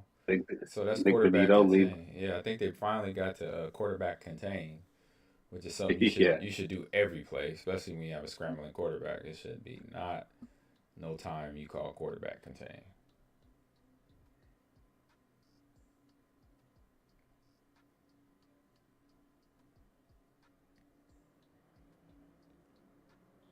Let's see if Mims can take it back to the house. No.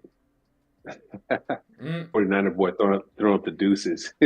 He might know that this game is winding down slowly. Yeah, he's having a good time though. I like it, being a good sportsman over there. Yeah. Oh yeah, he's just throwing it up right now. Okay, so nobody there.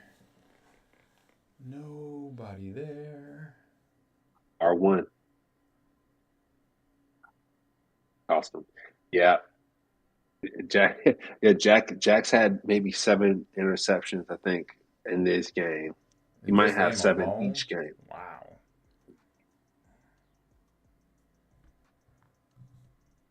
Maybe 4.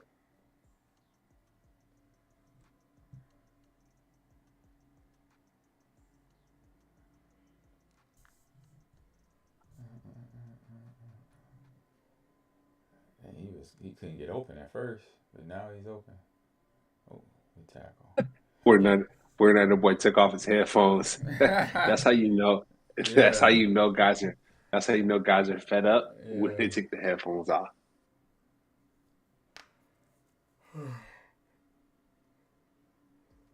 Okay. Nice pressure there.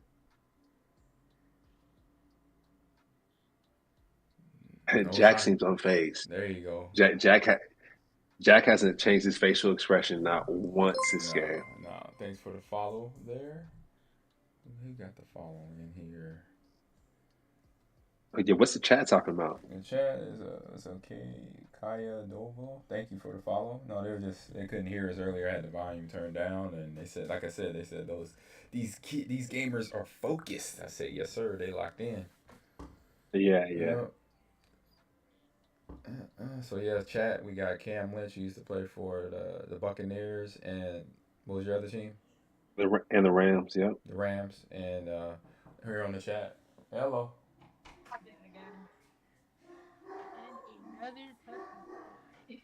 I, yeah, Marie told me. Okay, she's like, did somebody murder him? No, I was on stream. I told her that I was working. Okay. Yeah.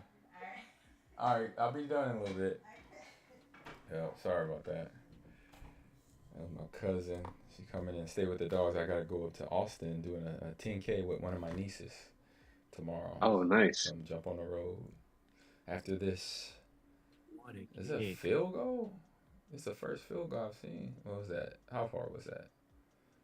It had to be a 60-yarder. That was 50, 60, 61? What the record is now? 66? It's crazy. Yeah, that's what I'm saying. His special teams game is strong too. So he can play offense, defense, and special teams. He's a well-rounded player there.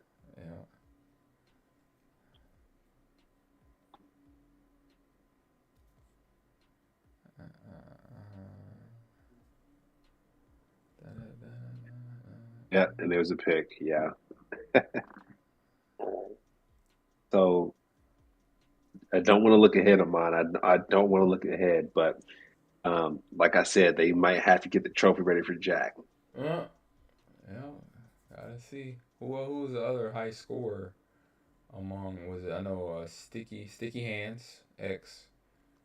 He's had some. Yeah, the last game will be if this tale keeps telling the same story, it will be Jack against D Farm, who TJ actually lost to in the last 20 seconds. What can you tell us, TJ, about D Farm's acumen in Madden? He's just a very good player. Whatever you think you can do against him, you really, really realistically can't. I'm just gonna leave it at that. I just saw the old school push off on Jack running with Devontae Smith there. I don't know if you saw that, Cam. I did. That's a Madden oldie but goodie where you kind of lean into the DB, and then I think it happens in real life too, where a good receiver will lean in and then push off right at the end. Not push off, but kind of lean off, and then he has space to the outside. So I just saw Jack do that as well. But yeah, that's an offensive player thing. You know what I mean? How to run it back on the wheel route, push off against a linebacker. Yeah. It's more of a body push off. Like he didn't extend the arm. It's like leaning in the whole body into the DB. And right at the end, he came wide open. There was a lot of space to the right. If you saw that, if we had an but you know what's crazy though? As defensive players, you can't make contact over 5 yards. But you just talk about a whole body push off end zone, like that's a little unfair. But we'll let that go though. We'll let that slide. That's what I'm saying. That's what I just saw, and that's been a thing in Madden where you got a good player. He'll learn the receiver, as the ball is in the air to create space for him to cast the ball to the outside or to the inside. So it's interesting to see. Yeah. The fact that Jack can do that in the game is pretty impressive. Yeah, it is. That's why I was like that. Now that when I saw that, I'm like, okay, that was impressive because I know that move, and I think in some leagues it's illegal in some places. I'm not sure. Don't quote me on that. Just saying.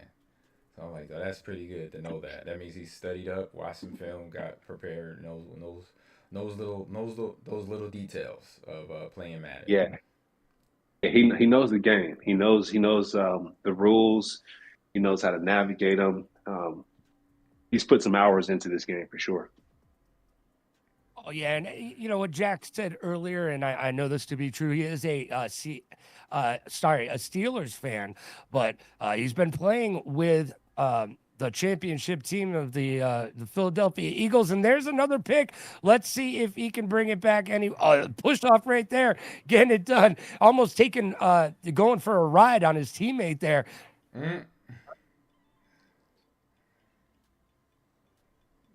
Clock ticks down.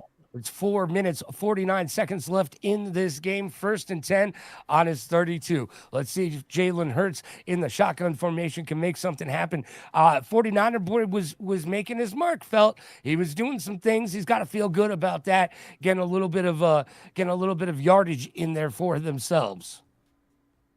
Yeah, I mean, it's nice to lose by 60 versus 100 if you're 49er boy. So that's a win, but Jack, wow. I mean, I feel like I broke a record, but just the performance he's putting on, I'm curious what he does against the assassin. You know what I mean? I'm curious what he does against pro gamers. And Jack and Logan, I want to ask you, how old is Jack? What does that look like? Between 12 I and believe 15. Jack is 14. Jack, is that true? He's 14. No. How old are you? I was gonna say 12 and 15, somewhere in there. No.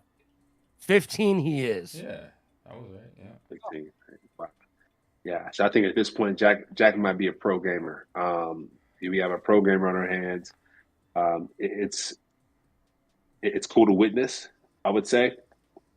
I think it's almost like the experience like watching like Shohei Ohtani or like Wemby. You know what I mean? You're watching it, and you're like, wait, what's going on here? And I'm experiencing that here with Jack. It's just game after game, he's dominating. He's having productive plays. Special teams, his kicks are great. He's intercepting the football. And then even on offense, man, he's moving he's moving it. And he's not even using Saquon Barkley. That's the crazy part. Yeah, he's just started using Saquon in the last couple of minutes of this fourth quarter, basically. And now he's out on the bench because he's tired.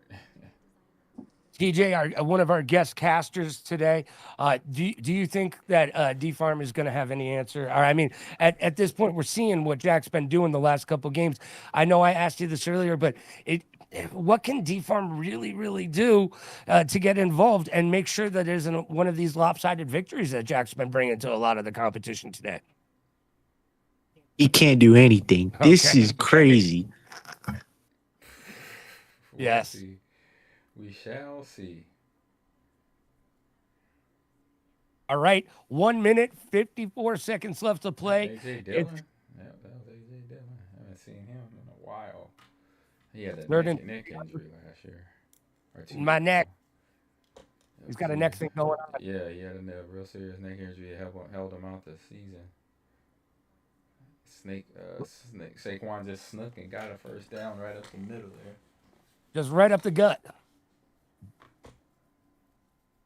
All right, the Eagles have 62 points. 49er boy and the Denver Broncos only with 12. 2nd and goal. I think earlier, 49er boy actually called a timeout to stop the clock, and Jack just looked at him like, come on, bro.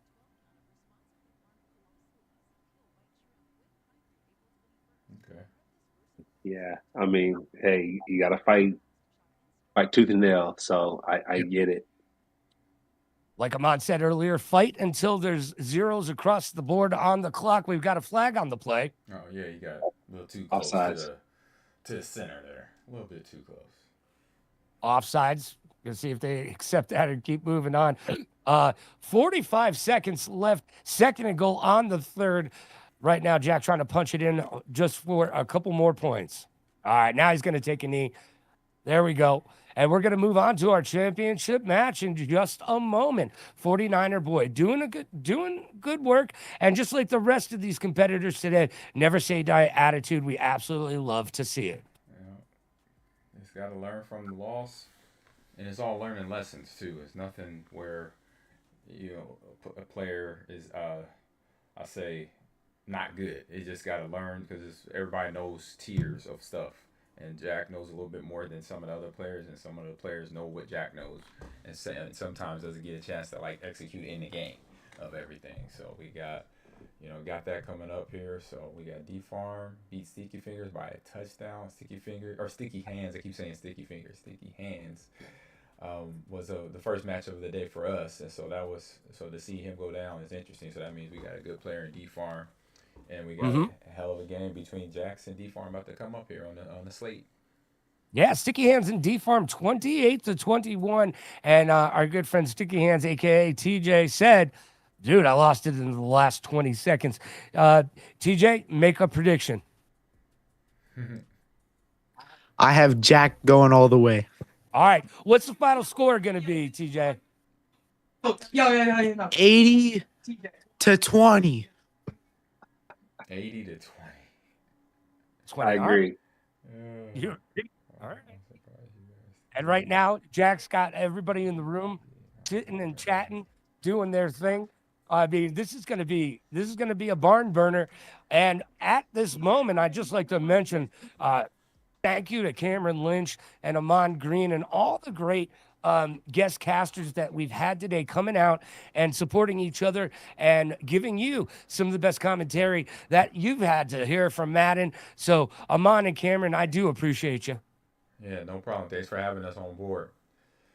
Yes, appreciate y'all. Thank you, and shout out to Morris, man, for putting this on for Valhalla. For sure. Yep. It's been a great experience. Yeah, the staff here at Valhalla Esports Training Facility is always one of the best. Shout out to Coach Lewis getting it done with the technical side of the equation for us.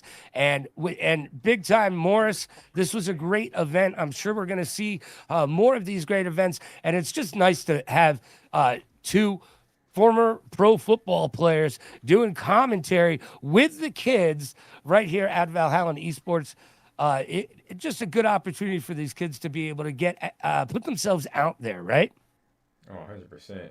You know, they get to learn, they get better at their game, got their craft, but then get better as people too. Because, like I said, a lot of the not everybody's going to win, so you got to learn from them losses and get better at the game, and then get better at other things that you may not realize.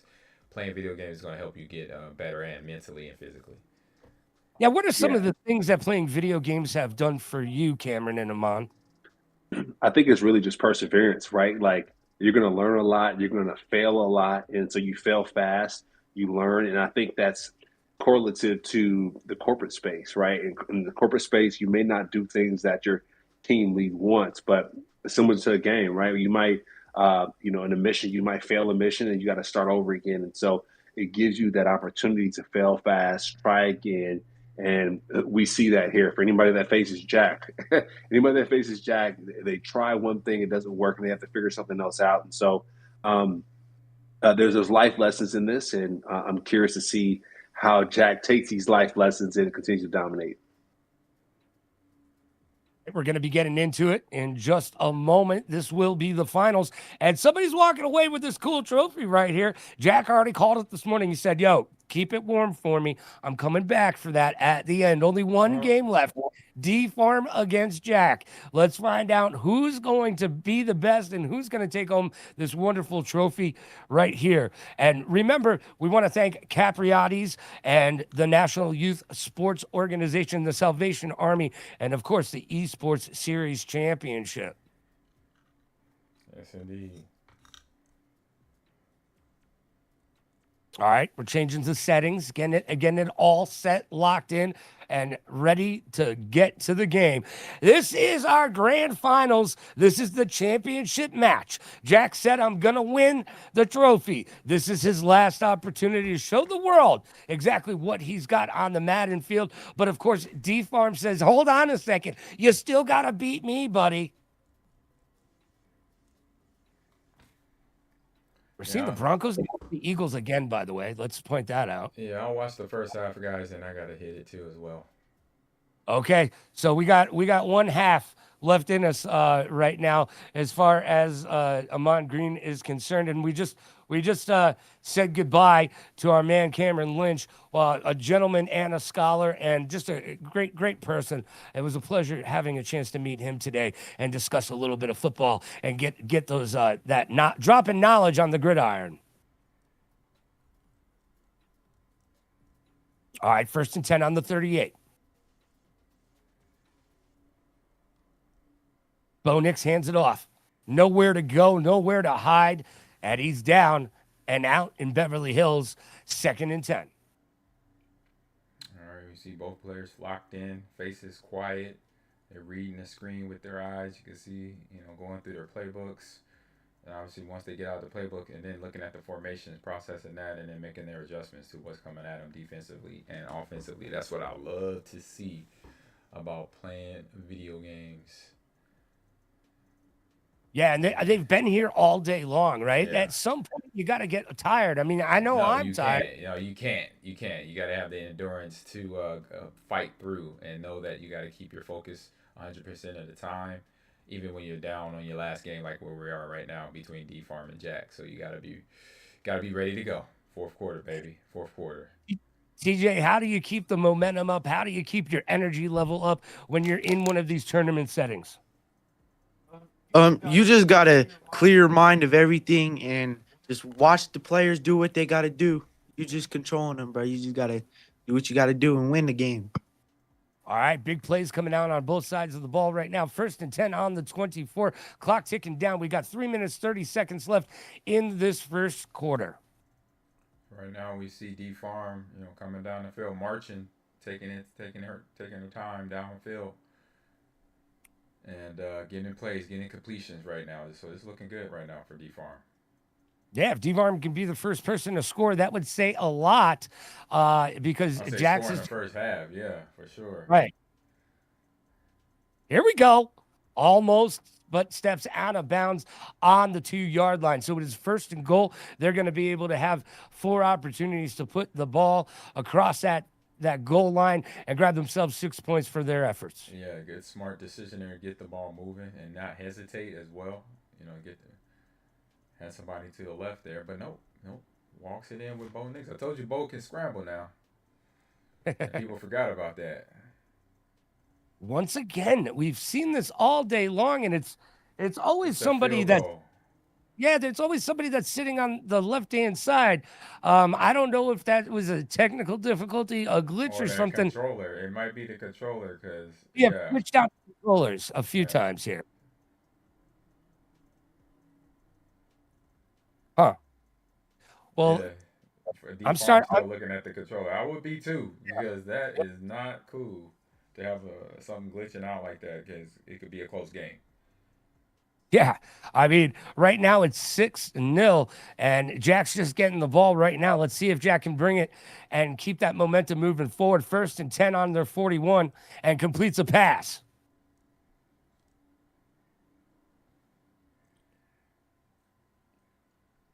All right, let's see if D Farm can make the adjustment to slow down Jack's offense. As we know, all tournament right now, nobody's been able to find the answer to that. Yeah, he has been marching his way down the field. We saw D Farm get the first score of the game. Let's see now on the defensive side, can they hold Jack's back? And big time interception right off the rip. That opens up Jack's eyes. There it is. There's one of the first big plays right there. Jalen Hurts going to make up for his mistake there, but that's the adjustment I was talking about. It was a zone defense, but you can user your guy to go in that area. If you watched all the games today, I'm pretty sure D Farm was sitting in the background of Jack's games and scouting him or hearing us talk about it, Logan, and when Cam was on as well, that we got this play, he got things he could do, and he's been running the whole time, and now hopefully somebody has found a way to adjust to it and maybe slow it down. Not stop it, but at least slow it down. Well, Bo Nix right now averaging 7 yards a carry. So you were talking about him being able to do some things, and that's exactly what we're talking about. Oh, my gosh, another touchdown for the Denver Broncos. Now, let's see. I mean, do you go for the 2-point conversion here, Ahman? What do you do? No, you kick a field goal, get your points. But for them, for these players down here, they've been playing competitive, so I'm pretty sure there's a play that D Farm already has in mind that could be the successful 2-point play conversion. I usually just kick a field goal here on my standpoint. Mm-hmm. Oh, I thought he was going to pitch it at the last minute, like they do in college. Yeah, he tried to scramble it in for a touchdown. He could have threw it to the running back or even to the tight end going to the flat, and he had somebody backside too, open as well. He has a stop route right over the ball, so he's got to be conscious of that and coming to other plays because we already know Jack eventually will get hip to what he's doing too. and make the adjustments to stop his offense as well. Right now, Jack's taking over the ball on his 23-yard line, 1st and 10, with about a minute left in the first quarter. Let's see if Deep Farm can make that magic happen and maybe grab another interception. So we're looking at a different formation for Jack. So something a little new for him. He got bring in Saquon now. Ooh, nice run and then hit at the end. But now we got a run style offense now. So this is maybe something that maybe Jack will adjust his the offense to see what happens. We see we're here on this next play. I see the same formation coming up. And defense is right there. So right now, Farm has D Farm has definitely watched the previous matches and previous games of Jack and everybody playing against Jack and what his adjustments were. So this game is gonna get interesting. It's definitely gonna be a nail biter. I can see that right now. Look at that. Big time play right there. Sacked in the backfield, 3rd and 20 from their 23. So far, no one has been able to slow Jack down, but D-Farm says, hold my water. I've got this. Yep, it's 3rd and 20 right now. And going to another interception. And it's a pick six interception. And he might take this to the house. Yes, he does. There it is. Mr. Greenlaw getting making his money or getting, making sure that he has a check. Sorry, I'm getting tired over here.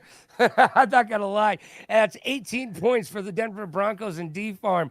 And Jack's side a little bit right there. We'll see what he can do to switch it up and around. Yeah.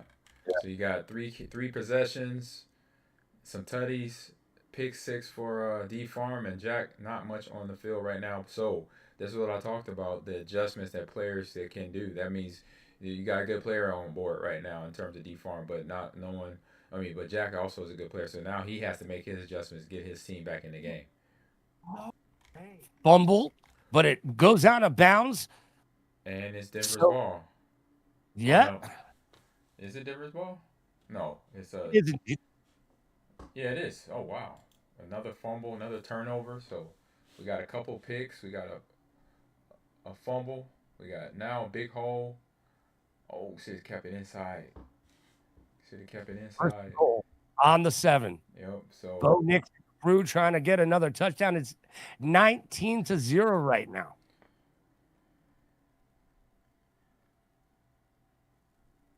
And there it is. Oh, did he get it? He just snuck in there. Got another score up big on the Jack right now. 25 to nothing. Would be 26 with this. Nope, gonna miss it. Is he let it go too far? I'm seeing what he. So it's not the controller. It's the mechanic. Okay. So you can't not let it get to the tip and then come back down. Once it comes back down, it's gonna go wherever. It's kind of like what happened to me against Assassin when I kicked my field goal. So right now, you see when he touched it and stopped the gauge, it kicks the ball and it goes high and far. So he just got to make sure he does the same for field goals. You can't just let it kick on field goals. You got to stop it too. So that's the problem with D-Farm needs to get done. Denver and Broncos and D-Farm with 25 points. Jack still sitting looking at a goose egg. It is 1st and 10 on his 23. D-Farm able to stop him. Let's see if Jack has the answer and can put some points up on the board. And right now, there we go. Nice little run by Saquon. The little edge of light of some type of offense going on for Jack. But he has the adjustments in his head. He just wants to wait till the time to punch him in because right now, D-Farm knows what he's doing, so he's got to be careful about when he goes back to the place he likes to run. But right now, Saquon is not a bad substitute because he is picking up yardage. It's 3rd and short. He's given the ball to him twice already. He got almost 9 yards. So let's go get a first down here and then get opportunity. There it is. 30 is, and we got the first and maybe more. Yes, Jack has answered. That's a touchdown, and Jack got some points on the board. If he just snuck the ball in there, he was trying to bail to his left like he usually does and started. So that ball was basically thrown off the back leg for sure. But with him being the defender being in front of Saquon, the throw worked and was able to get Saquon into open field and score a touchdown there. And he did. I say Saquon did the rest. And the point after attempt is good. That's 7. All right, we're making We our got a way. game. We got a game, We got y'all. a game now. This is a great,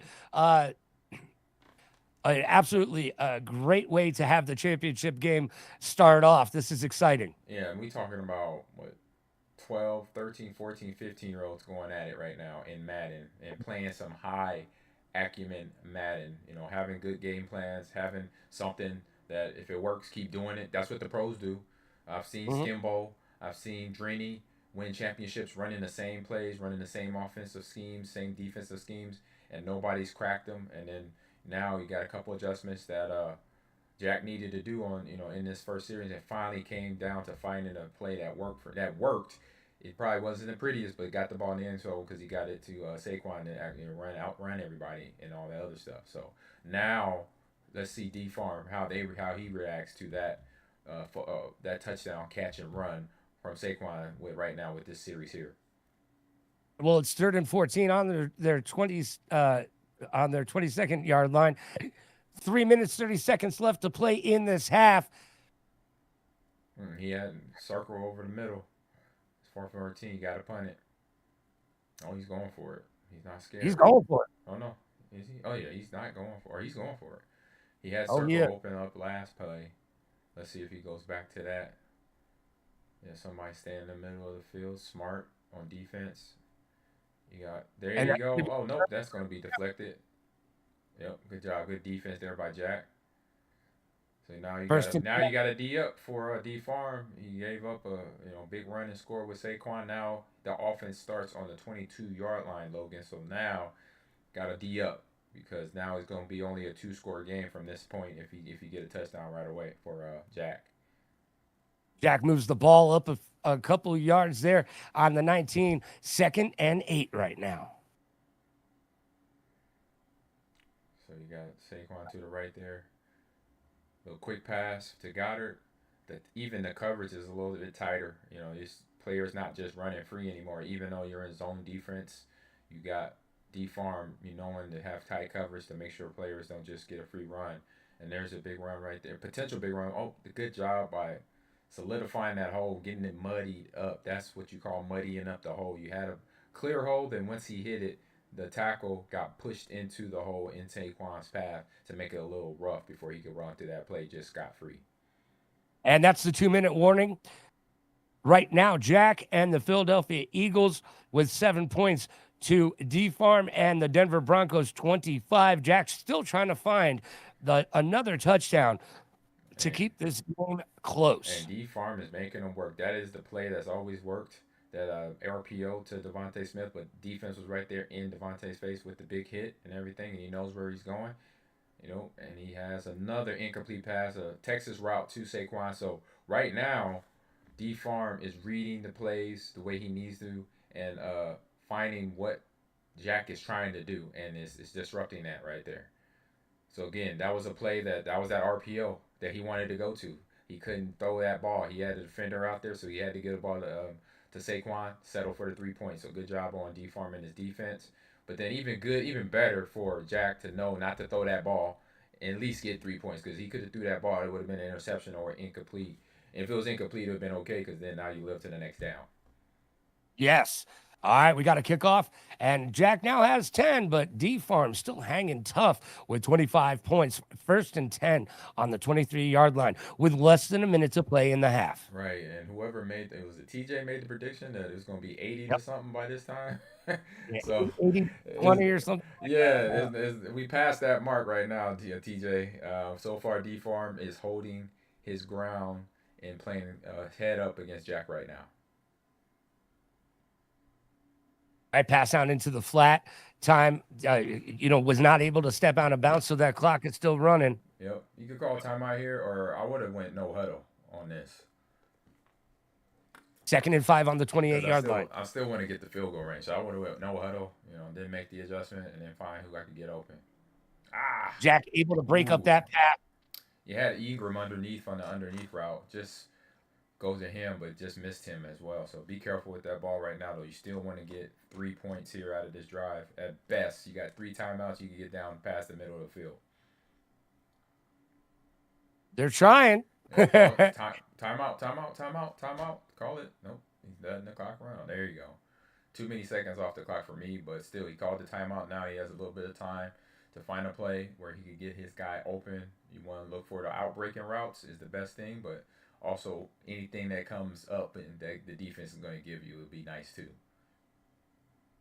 He's just going to run it, and he's going to run out. Smart. You know what? Yeah. I like that. Call timeout. There. That's a big run at the play. You thinking, and that's the situation. Everybody's thinking pass, and you do that. So that's smart right there. Now you got a little bit more to go. It took some time off the clock, and now you got to get the ball into field goal range. And there it is. Timeout. Oh, he dropped that. Oh, wow. I thought he caught that. So now you got to kick the field goal. It's a long field goal. It's a 62-yard field goal. Hey, nowadays they're making them. True. But no, he's going to go for a deep ball here. It's going to be end of the half. Good job, Zach, defense, holding them off. And then even better that Farm didn't, I was just about to say nothing. Interception. He got to stop him. He got good job. That was bigger than anything. If he gets that interception and scores it, then it flips the momentum. That's the Patriots and Atlanta Falcons game years ago. If that ball would have got scored, so good job by Farmer, D-Farm to push him out of bounds, but even better for Jack to get that pick. He's in D-Farm's head just a little bit here, coming in the second half. At the start of the third quarter, we've got 25 points for D-Farm and the Denver Broncos, and Jack still holding on with 10 points with the Philadelphia Eagles. Yeah, what's up, Chad? What's up, Agado? How you doing? I know, we've been on for a long time. I think we're coming up on 8 hours. Seven hours and 18 minutes, and we got some good Madden players going on here, Agado. That's all right, though. We saved the best for last. Right now, this game is tight. Anybody can win this still. Yes, indeed. Got Saquon right up the middle, only up for a couple-yard gain right there, 4-yard gain. 3rd and 6. And now we're going to see between both players, and we weren't watching Jack all day, we know how he can make adjustments. We know that he can play ball, and then just came underneath, almost got the pick, but was just there a little tad late for Farmer to come down. He read it right in zone defense. Looked like he was in a cover 3. Came under the route just a little bit late to get the pick or even a deflection. Good job there. And Jack finds another home as the tick clock's down past to about 4 minutes now in the third. 1st and 10 on the 43. Jack trying to stay competitive in this game with D-Farm. Yeah, Jack is finding rhythm right now, and D-Farm is taking a couple second guesses about it. Good hit there. Keep him past the line that's going to pass the first down conversion there, and is playing now. I say they both are playing cat and mouse. Jack kind of knows the defense that D-Farm is sitting in, so playing a little cat and mouse game from zone to man and understanding how D-Farm plays as a user, which he plays pretty good as a user. So that was a big play right there, sacking the back tackle for loss. Good job by D-Farm's defense to get the run game go nowhere. So now this is a passing situation potentially. We'll see, because remember Jalen Hurts can use his legs as well. It's a quick pass. Good job by Jack to just convert the first down is huge. You keep the clock running. You got a new set of downs. Good job on that play right there. Yeah, 1st and 10 on their 25-yard line. The clock ticks to 2:22. All right, looks like an audible adjustment right there. We got straight up blitz. Got a quick tackle as well. Got 2.5 and less, 2:15 and counting. Here in the third quarter, 2nd and 7. So again, a good situation. You're in 3rd and medium. You could pass or run here. So right now the defense has to be real honest. And it's interesting to see that D-Farm is using Jones, which is the safety, way up over top.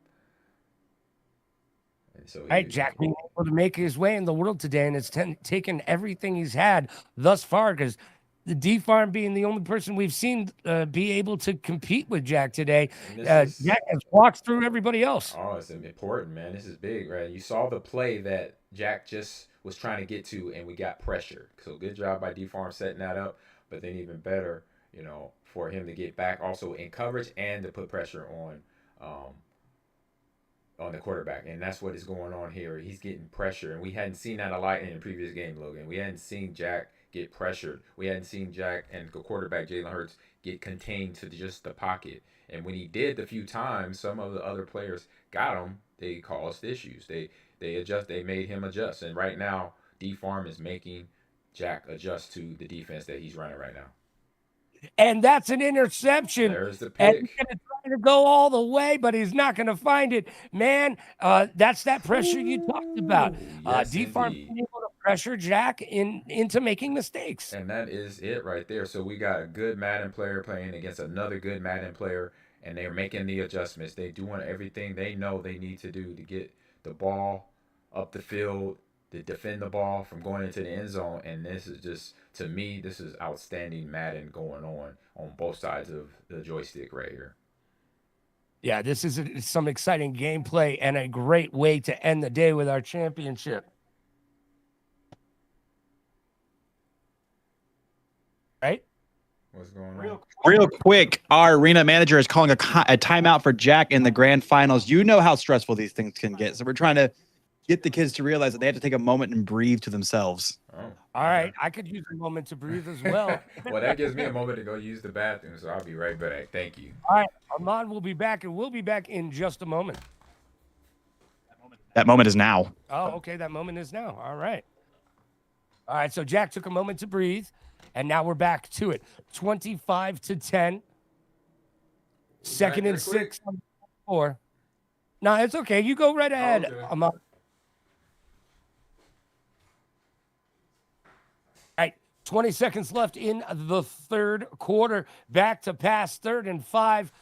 And he cross bodies it and is able to find a home, but it will not be able to, they will not be able to get the first down. It is now 4th and 1.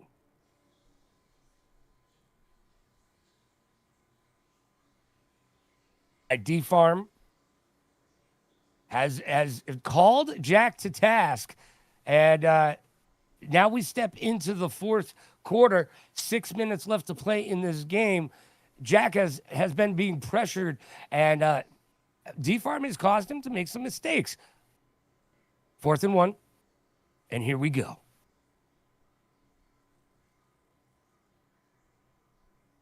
All right, D Farm with a completion, and the yards after the catch, getting it done. 1st and 10 on the 38-yard line. Bo Nix is really showing up for the Denver Broncos and D Farm right now. Big run, extra yards, keep going. 1st and 10 on the 13. 5 minutes, 23 seconds left to play in the game. Will Jack be able to do what he said he was going to do and take this trophy home with him? Well, D Farm's got something to say about that, and he's got 25 points up on the board. And after Jack had 100+ points in a game, this is really big play for D Farm as they just keep pushing the ball down the field. 1st and goal on the 1. All right, I'm back. All right, Ahman, welcome back.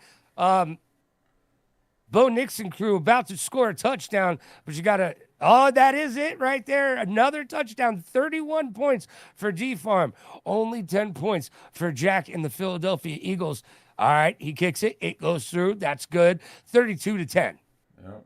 That's what I told you. He wasn't hitting the button at the top. So, and that was probably happening to Sirius as well. You can't just let the gauge fill up, because if not, you're gonna miss field goals, PATs. And special teams being very special today. That we've seen some people lose in that arena, and it's hurt them. Yeah, I know one thing about this Valhalla Esports Center. They got more than 2 hell of a Madden players in the building right now. You got these 2 guys right here, and then you got a few other guys that made it, a little bit further in the round. And now we got Jack, man, not giving up. Like I said, not hitting this guy. It's the speedster, Devontae Smith, for a touchdown. So good throw and catch. Good read of the defense to find the farm not in the defense he should have been in. All right, 2-point conversion, says Jack. He's like, bro, I gotta push this. Let's see if he can convert. No, he will not. All right, 32-16. And the Philadelphia Eagles will give the ball back to the Denver Broncos and D Farm. Hey, man, this is better than the Super Bowl right now. I got to be real. I'm seeing some competition going on between two young people that are balling out here on Madden, making the adjustments up and down the field offensively and defensively. We've been seeing this literally all day, which is great. Like I said, it's a good place there, and Valhalla Esports has been bringing up and developing these young gamers. I'm super excited about it. I'm glad to be on board with Morris and his team, Hyro and crew, that are all the coaches there, and the staff that I met a few weeks ago at Res, and super excited about what I can do, what I can bring to the table, and the things I know about being a gamer and being, I say, a competitor as well. Now, do they have a Valhalla Esports training facility near you where you're at? It's coming soon, and I definitely will be there. So can't wait. Cannot wait. All right, 1st and 10 on the 43-yard line. 3 minutes. Well, 3 minutes and 10 seconds left to play in the game. Yep. So right now, D Farm's mindset is drain the clock. Let the clock run before every snap if he can. Oof. He just snuck it in there. So Jack is getting caught up to what his scheme is. So D Farm got to be careful right now. So for D Farm, we're gonna drain that clock as much as possibly you can. You got circle there wide open. Good job. Stay in bounds. Stay in bounds. Hold on to the ball and stay in bounds. You got 2.5 minutes to go, and so that time can eventually continue to dwindle down for Jack to get in position to try to make a comeback. And Bo Nix and the Denver Broncos get that snap off right before the 2-minute warning. 2 minutes left to play in this game. And Jack, he hasn't given up. He's going to try to come back, but D Farm has had his number thus far today, 32-16. D Farm is in rhythm right now. That's all I can say. Once you get a player in rhythm, they're reading the defenses right. They're not making mistakes. They're making the fact that they're going to keep the defense honest, and that's what's going on with Jack. He can't really go into a defense that he likes to stop him, and so he's testing out everything right now. So this is where also D Farm got to be careful as well. Oh, and Bo Nix taking it to the house. That's a touchdown. Counted 6 points and a little bit of swagger as well. 38-16, Ahman. Man, that is maybe the nail in the coffin right here. You have a minute 23 to go on the clock. Both teams have 3 timeouts. And right now, you got a defense in terms of D Farm's defense that understands what Jack does and what he likes to do. And he's taking away all of those things. He's taken out the scramble to the left. He's taken away the scramble to the right. And if anything, he's blitzed more than any other player playing against Jack. So that's where we're going to find out if Jack has it in him to make the adjustments that he needs to. And we got another big hit on the kickoff, another fumble. Is that recovered by Denver? No, not a fumble. Just, I don't think so. What just happened? What just happened? Oh, Jack's calling it a day. Oh. All right.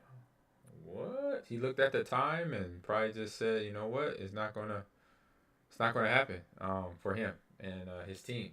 So unfortunately, fortunately for D Farm, I know TJ said he was gonna get something like 20 to 80 points. That didn't happen. But to the competitors, to Jack, to D Farm, to I'll read it on the screen. Sticky Hands to Jack's. It's off the screen again. Dang it. I was going to read it off. But to everybody that competed today, great job. It was highly competitive, back and forth. Regardless of what you scored or didn't score, you were here, and being a competitor has been just awesome to watch. You know, for myself, for Logan, for Cam, for Assassin, and even for all the coaches that have coached you there at Valhalla Esports. It gives us a little pride to show that you guys are fighting through. You guys and girls are fighting through and being competitors. And when you're down, you're not all the way out. When you're up, you're always still focused. And so we saw that today in the faces in my chat too, where I had people comment and said, man, these young gamers are focused. I said, yes, they are. They are locked in. So I'm glad to be a part of Valhalla Esports and coming out to Vegas from time to time, but having my own place here in the Houston area. I can't wait till that place opens up to spread what I know about coaching in terms of video games and being a competitor. So take it. I'm handing off to you, Logan. Got a trophy over here, buddy. He's got the trophy. Show it to the good folks at home. Well, I don't know if you heard the eruption when he walked out of here, but he got cheers all throughout the arena. D Farm, how you doing today? How you feeling? Good. See your face. Sit down so we can see you, man. There we go. Yeah, thanks for the follow there. I Stacy. All right, we got D Farm and Logan. I'm feeling very good. Awesome, and great game today. I'm feeling really good today. Okay. Didn't expect me to win because I don't play Madden anymore that much. Okay. So I was very surprised. Well, you could have fooled me. I scoot over a little bit if we could see your face. There you go. There you go. But I gotta say that was a great matchup against Jack. You know, he's been having a good day all day long, and I know you have been too. But to come in that game and make the adjustments. So what were some of the adjustments that you knew you had to do coming in against Jack? What were some of the adjustments that you had to make to be able to get up on Jack and win? So I saw him use Jalen Hurts outside of the pocket, so I had to put that QB contain in so he doesn't run out of that pocket, and then put the underneath in so we could stay him stable and throw those I play basically like that. Gotcha. What about on offense? What was the things you knew offensively that you knew you could do right away, but what was some of the things that you had to think a little bit more about going against his defense as well? What were some of the things on offense? Oh, I had to hold the ball really much because I know that Jack is a faster scorer, so I want to hold the ball, throw short passes, and then just win the game. And when you did. Yes, when you did. Was happy. It? Yeah. You said you're very happy? Yep. No, definitely. And great show of good sportsmanship. Yeah, Jack comes GGs. over and they shake hands. Exactly. GG. Yep. So what you got? What you going for yourself after this tournament, D Farm? What are you doing after the tournament, buddy? Probably gonna eat out with my mom, and she was supporting me today. Nice. And I was very happy about that. And just probably play some MLB The Show 26. Okay. So is that the new game you're playing now? Not playing as much Madden, playing 2K or NBA or NLB The Show, and maybe 2K or a fighting game or something? Baseball? Yeah. Nice. All right. Well, good job. All right. Good job. GG's. D Farm. Congratulations on the victory. And we'll see you next time because this is the one of many tournaments that's going to be popping up here at Valhalla Esports. I know we're going to be doing Madden. We're going to be doing 2K, MLB The Show. Maybe a fighting game every now and then. So had a great time spectating and watching and commentating with Logan and Cameron and crew. TJ and Julius as well. They did a good job. I can't wait to come out there to do some development and casting with everybody out there because I love to teach. That is my job. My name ain't Coach Green for a reason. So it's something I love to do and spread the word and get ready to close this thing out with my man Logan. Well, you know what? It's always good to work with you as well, Ahman. You are an amazing personality and just a great guy. Had a lot of fun today, but it's been a long day, my friend. Yes, it has. It has. But we got to do it for the reason why. We got these young men and women that that want to play games, that want to be in a competitive atmosphere, and they got dreams and aspirations to doing things later in life, kind of like me. So. This is something that I've been looking forward to for a long time. What's up, my man Morris in the house here? One of the reasons why I'm here right now, and I could be becoming part of the Valhalla Esports team. So I'm very excited to see you there, Morris, and thank you for and telling me that this was going on this weekend, so I can be a part of the cast. What is he saying? I can't hear him. Go ahead. Oh no, I was just saying thank you, Morris. I just want to say thank. Yeah. Thank you from the bottom of my heart. You guys made today. It was already a 10 being out there, but listening to you guys made it a 1,000. This was just absolutely remarkable. I mean, parents being able to not only watch, no parents left this arena. Like they were watching their kids from beginning to end. I got to tell you, it's all because of the commentary and the engagement and the fun and the excitement and the just the bantering you guys. I mean, from top to bottom, I can't thank you guys enough for this. This was special. Hey, you're Very welcome. special. Yeah, And the anytime. first of many. Yes, first of many. I'm super excited about that. Yep. We do some 2K, we do some MLB The Show, we do some Tekken, some Rainbow Six Siege, Halo, Call of Duty, Marvel Rivals, Fortnite. Just bring it all. I'm ready for it all. All right. Well, you know what? You know Thank what? you to Thank Ahman. you to Ahman. Thank you Morris to Morris as well. as well. And you know what? With that, I think it's time to call it a day. Morris, you know what? Why don't you take us out since you're sitting in front of there and you did such great job putting this together. Well, I mean, I don't know what to say to close this out, but this was a great demonstration of what esports is doing in the world today, not just for the professional players, but also for our youth. To see kids come together, compete, win gracefully, lose gracefully, still show just courtesy to one another. I mean, you saw Jack just now shaking the hand of Dakari. I mean, it just shows the community it builds. It shows the excitement it builds. It shows when parents lean in and get involved, what their kids can become. And honestly, with great partners like Logan, Ahman, Cameron, our community partners like Capriati's, EA, Dell Computers. I mean, and most importantly, National Youth Sports and Nevada Youth Sports. This is what esports is all about. And when you have a collective group like us bringing this together, the sky's the limit. And I'm just excited about where this is heading and what's in store next. So thank you guys. Thank you to those who were watching. Thank you to those who are going to tune in again and again and again. And I can't wait to see what we build from here. And as a reminder, we have our Esports Series Championship National Finals coming up in Orlando, Florida, June 25th to 28th. I'm looking forward to some amazing competition. This is just a small piece, a small taste of what that 3-day tournament's going to bring to the community. So we can't wait to see that. I can't wait. And Ahman, I better see you there. I will be there. I got family down there, and so it's gonna be There you go. an easy trip down there to come see that and bring my godson, who is also a esports competitor at his high school. He plays Pokemon Unite, and he's one of the best players on his team. So it'll be nice to have him in the arena at Full Sail, because I know you partner with Full Sail, and I know some of the teachers and coaches down there at Full Sail as well. So shout out to them to see them here this summer. Yeah, beautiful. Well, I definitely want to see you there. And I got to tell you, I can't wait for the next event. Thank you, Logan. Thank you, Ahman. Thank you, Cameron, who I know you're watching. Thank you to our kids, too, who were broadcasting today. You guys did an amazing job. And you know what?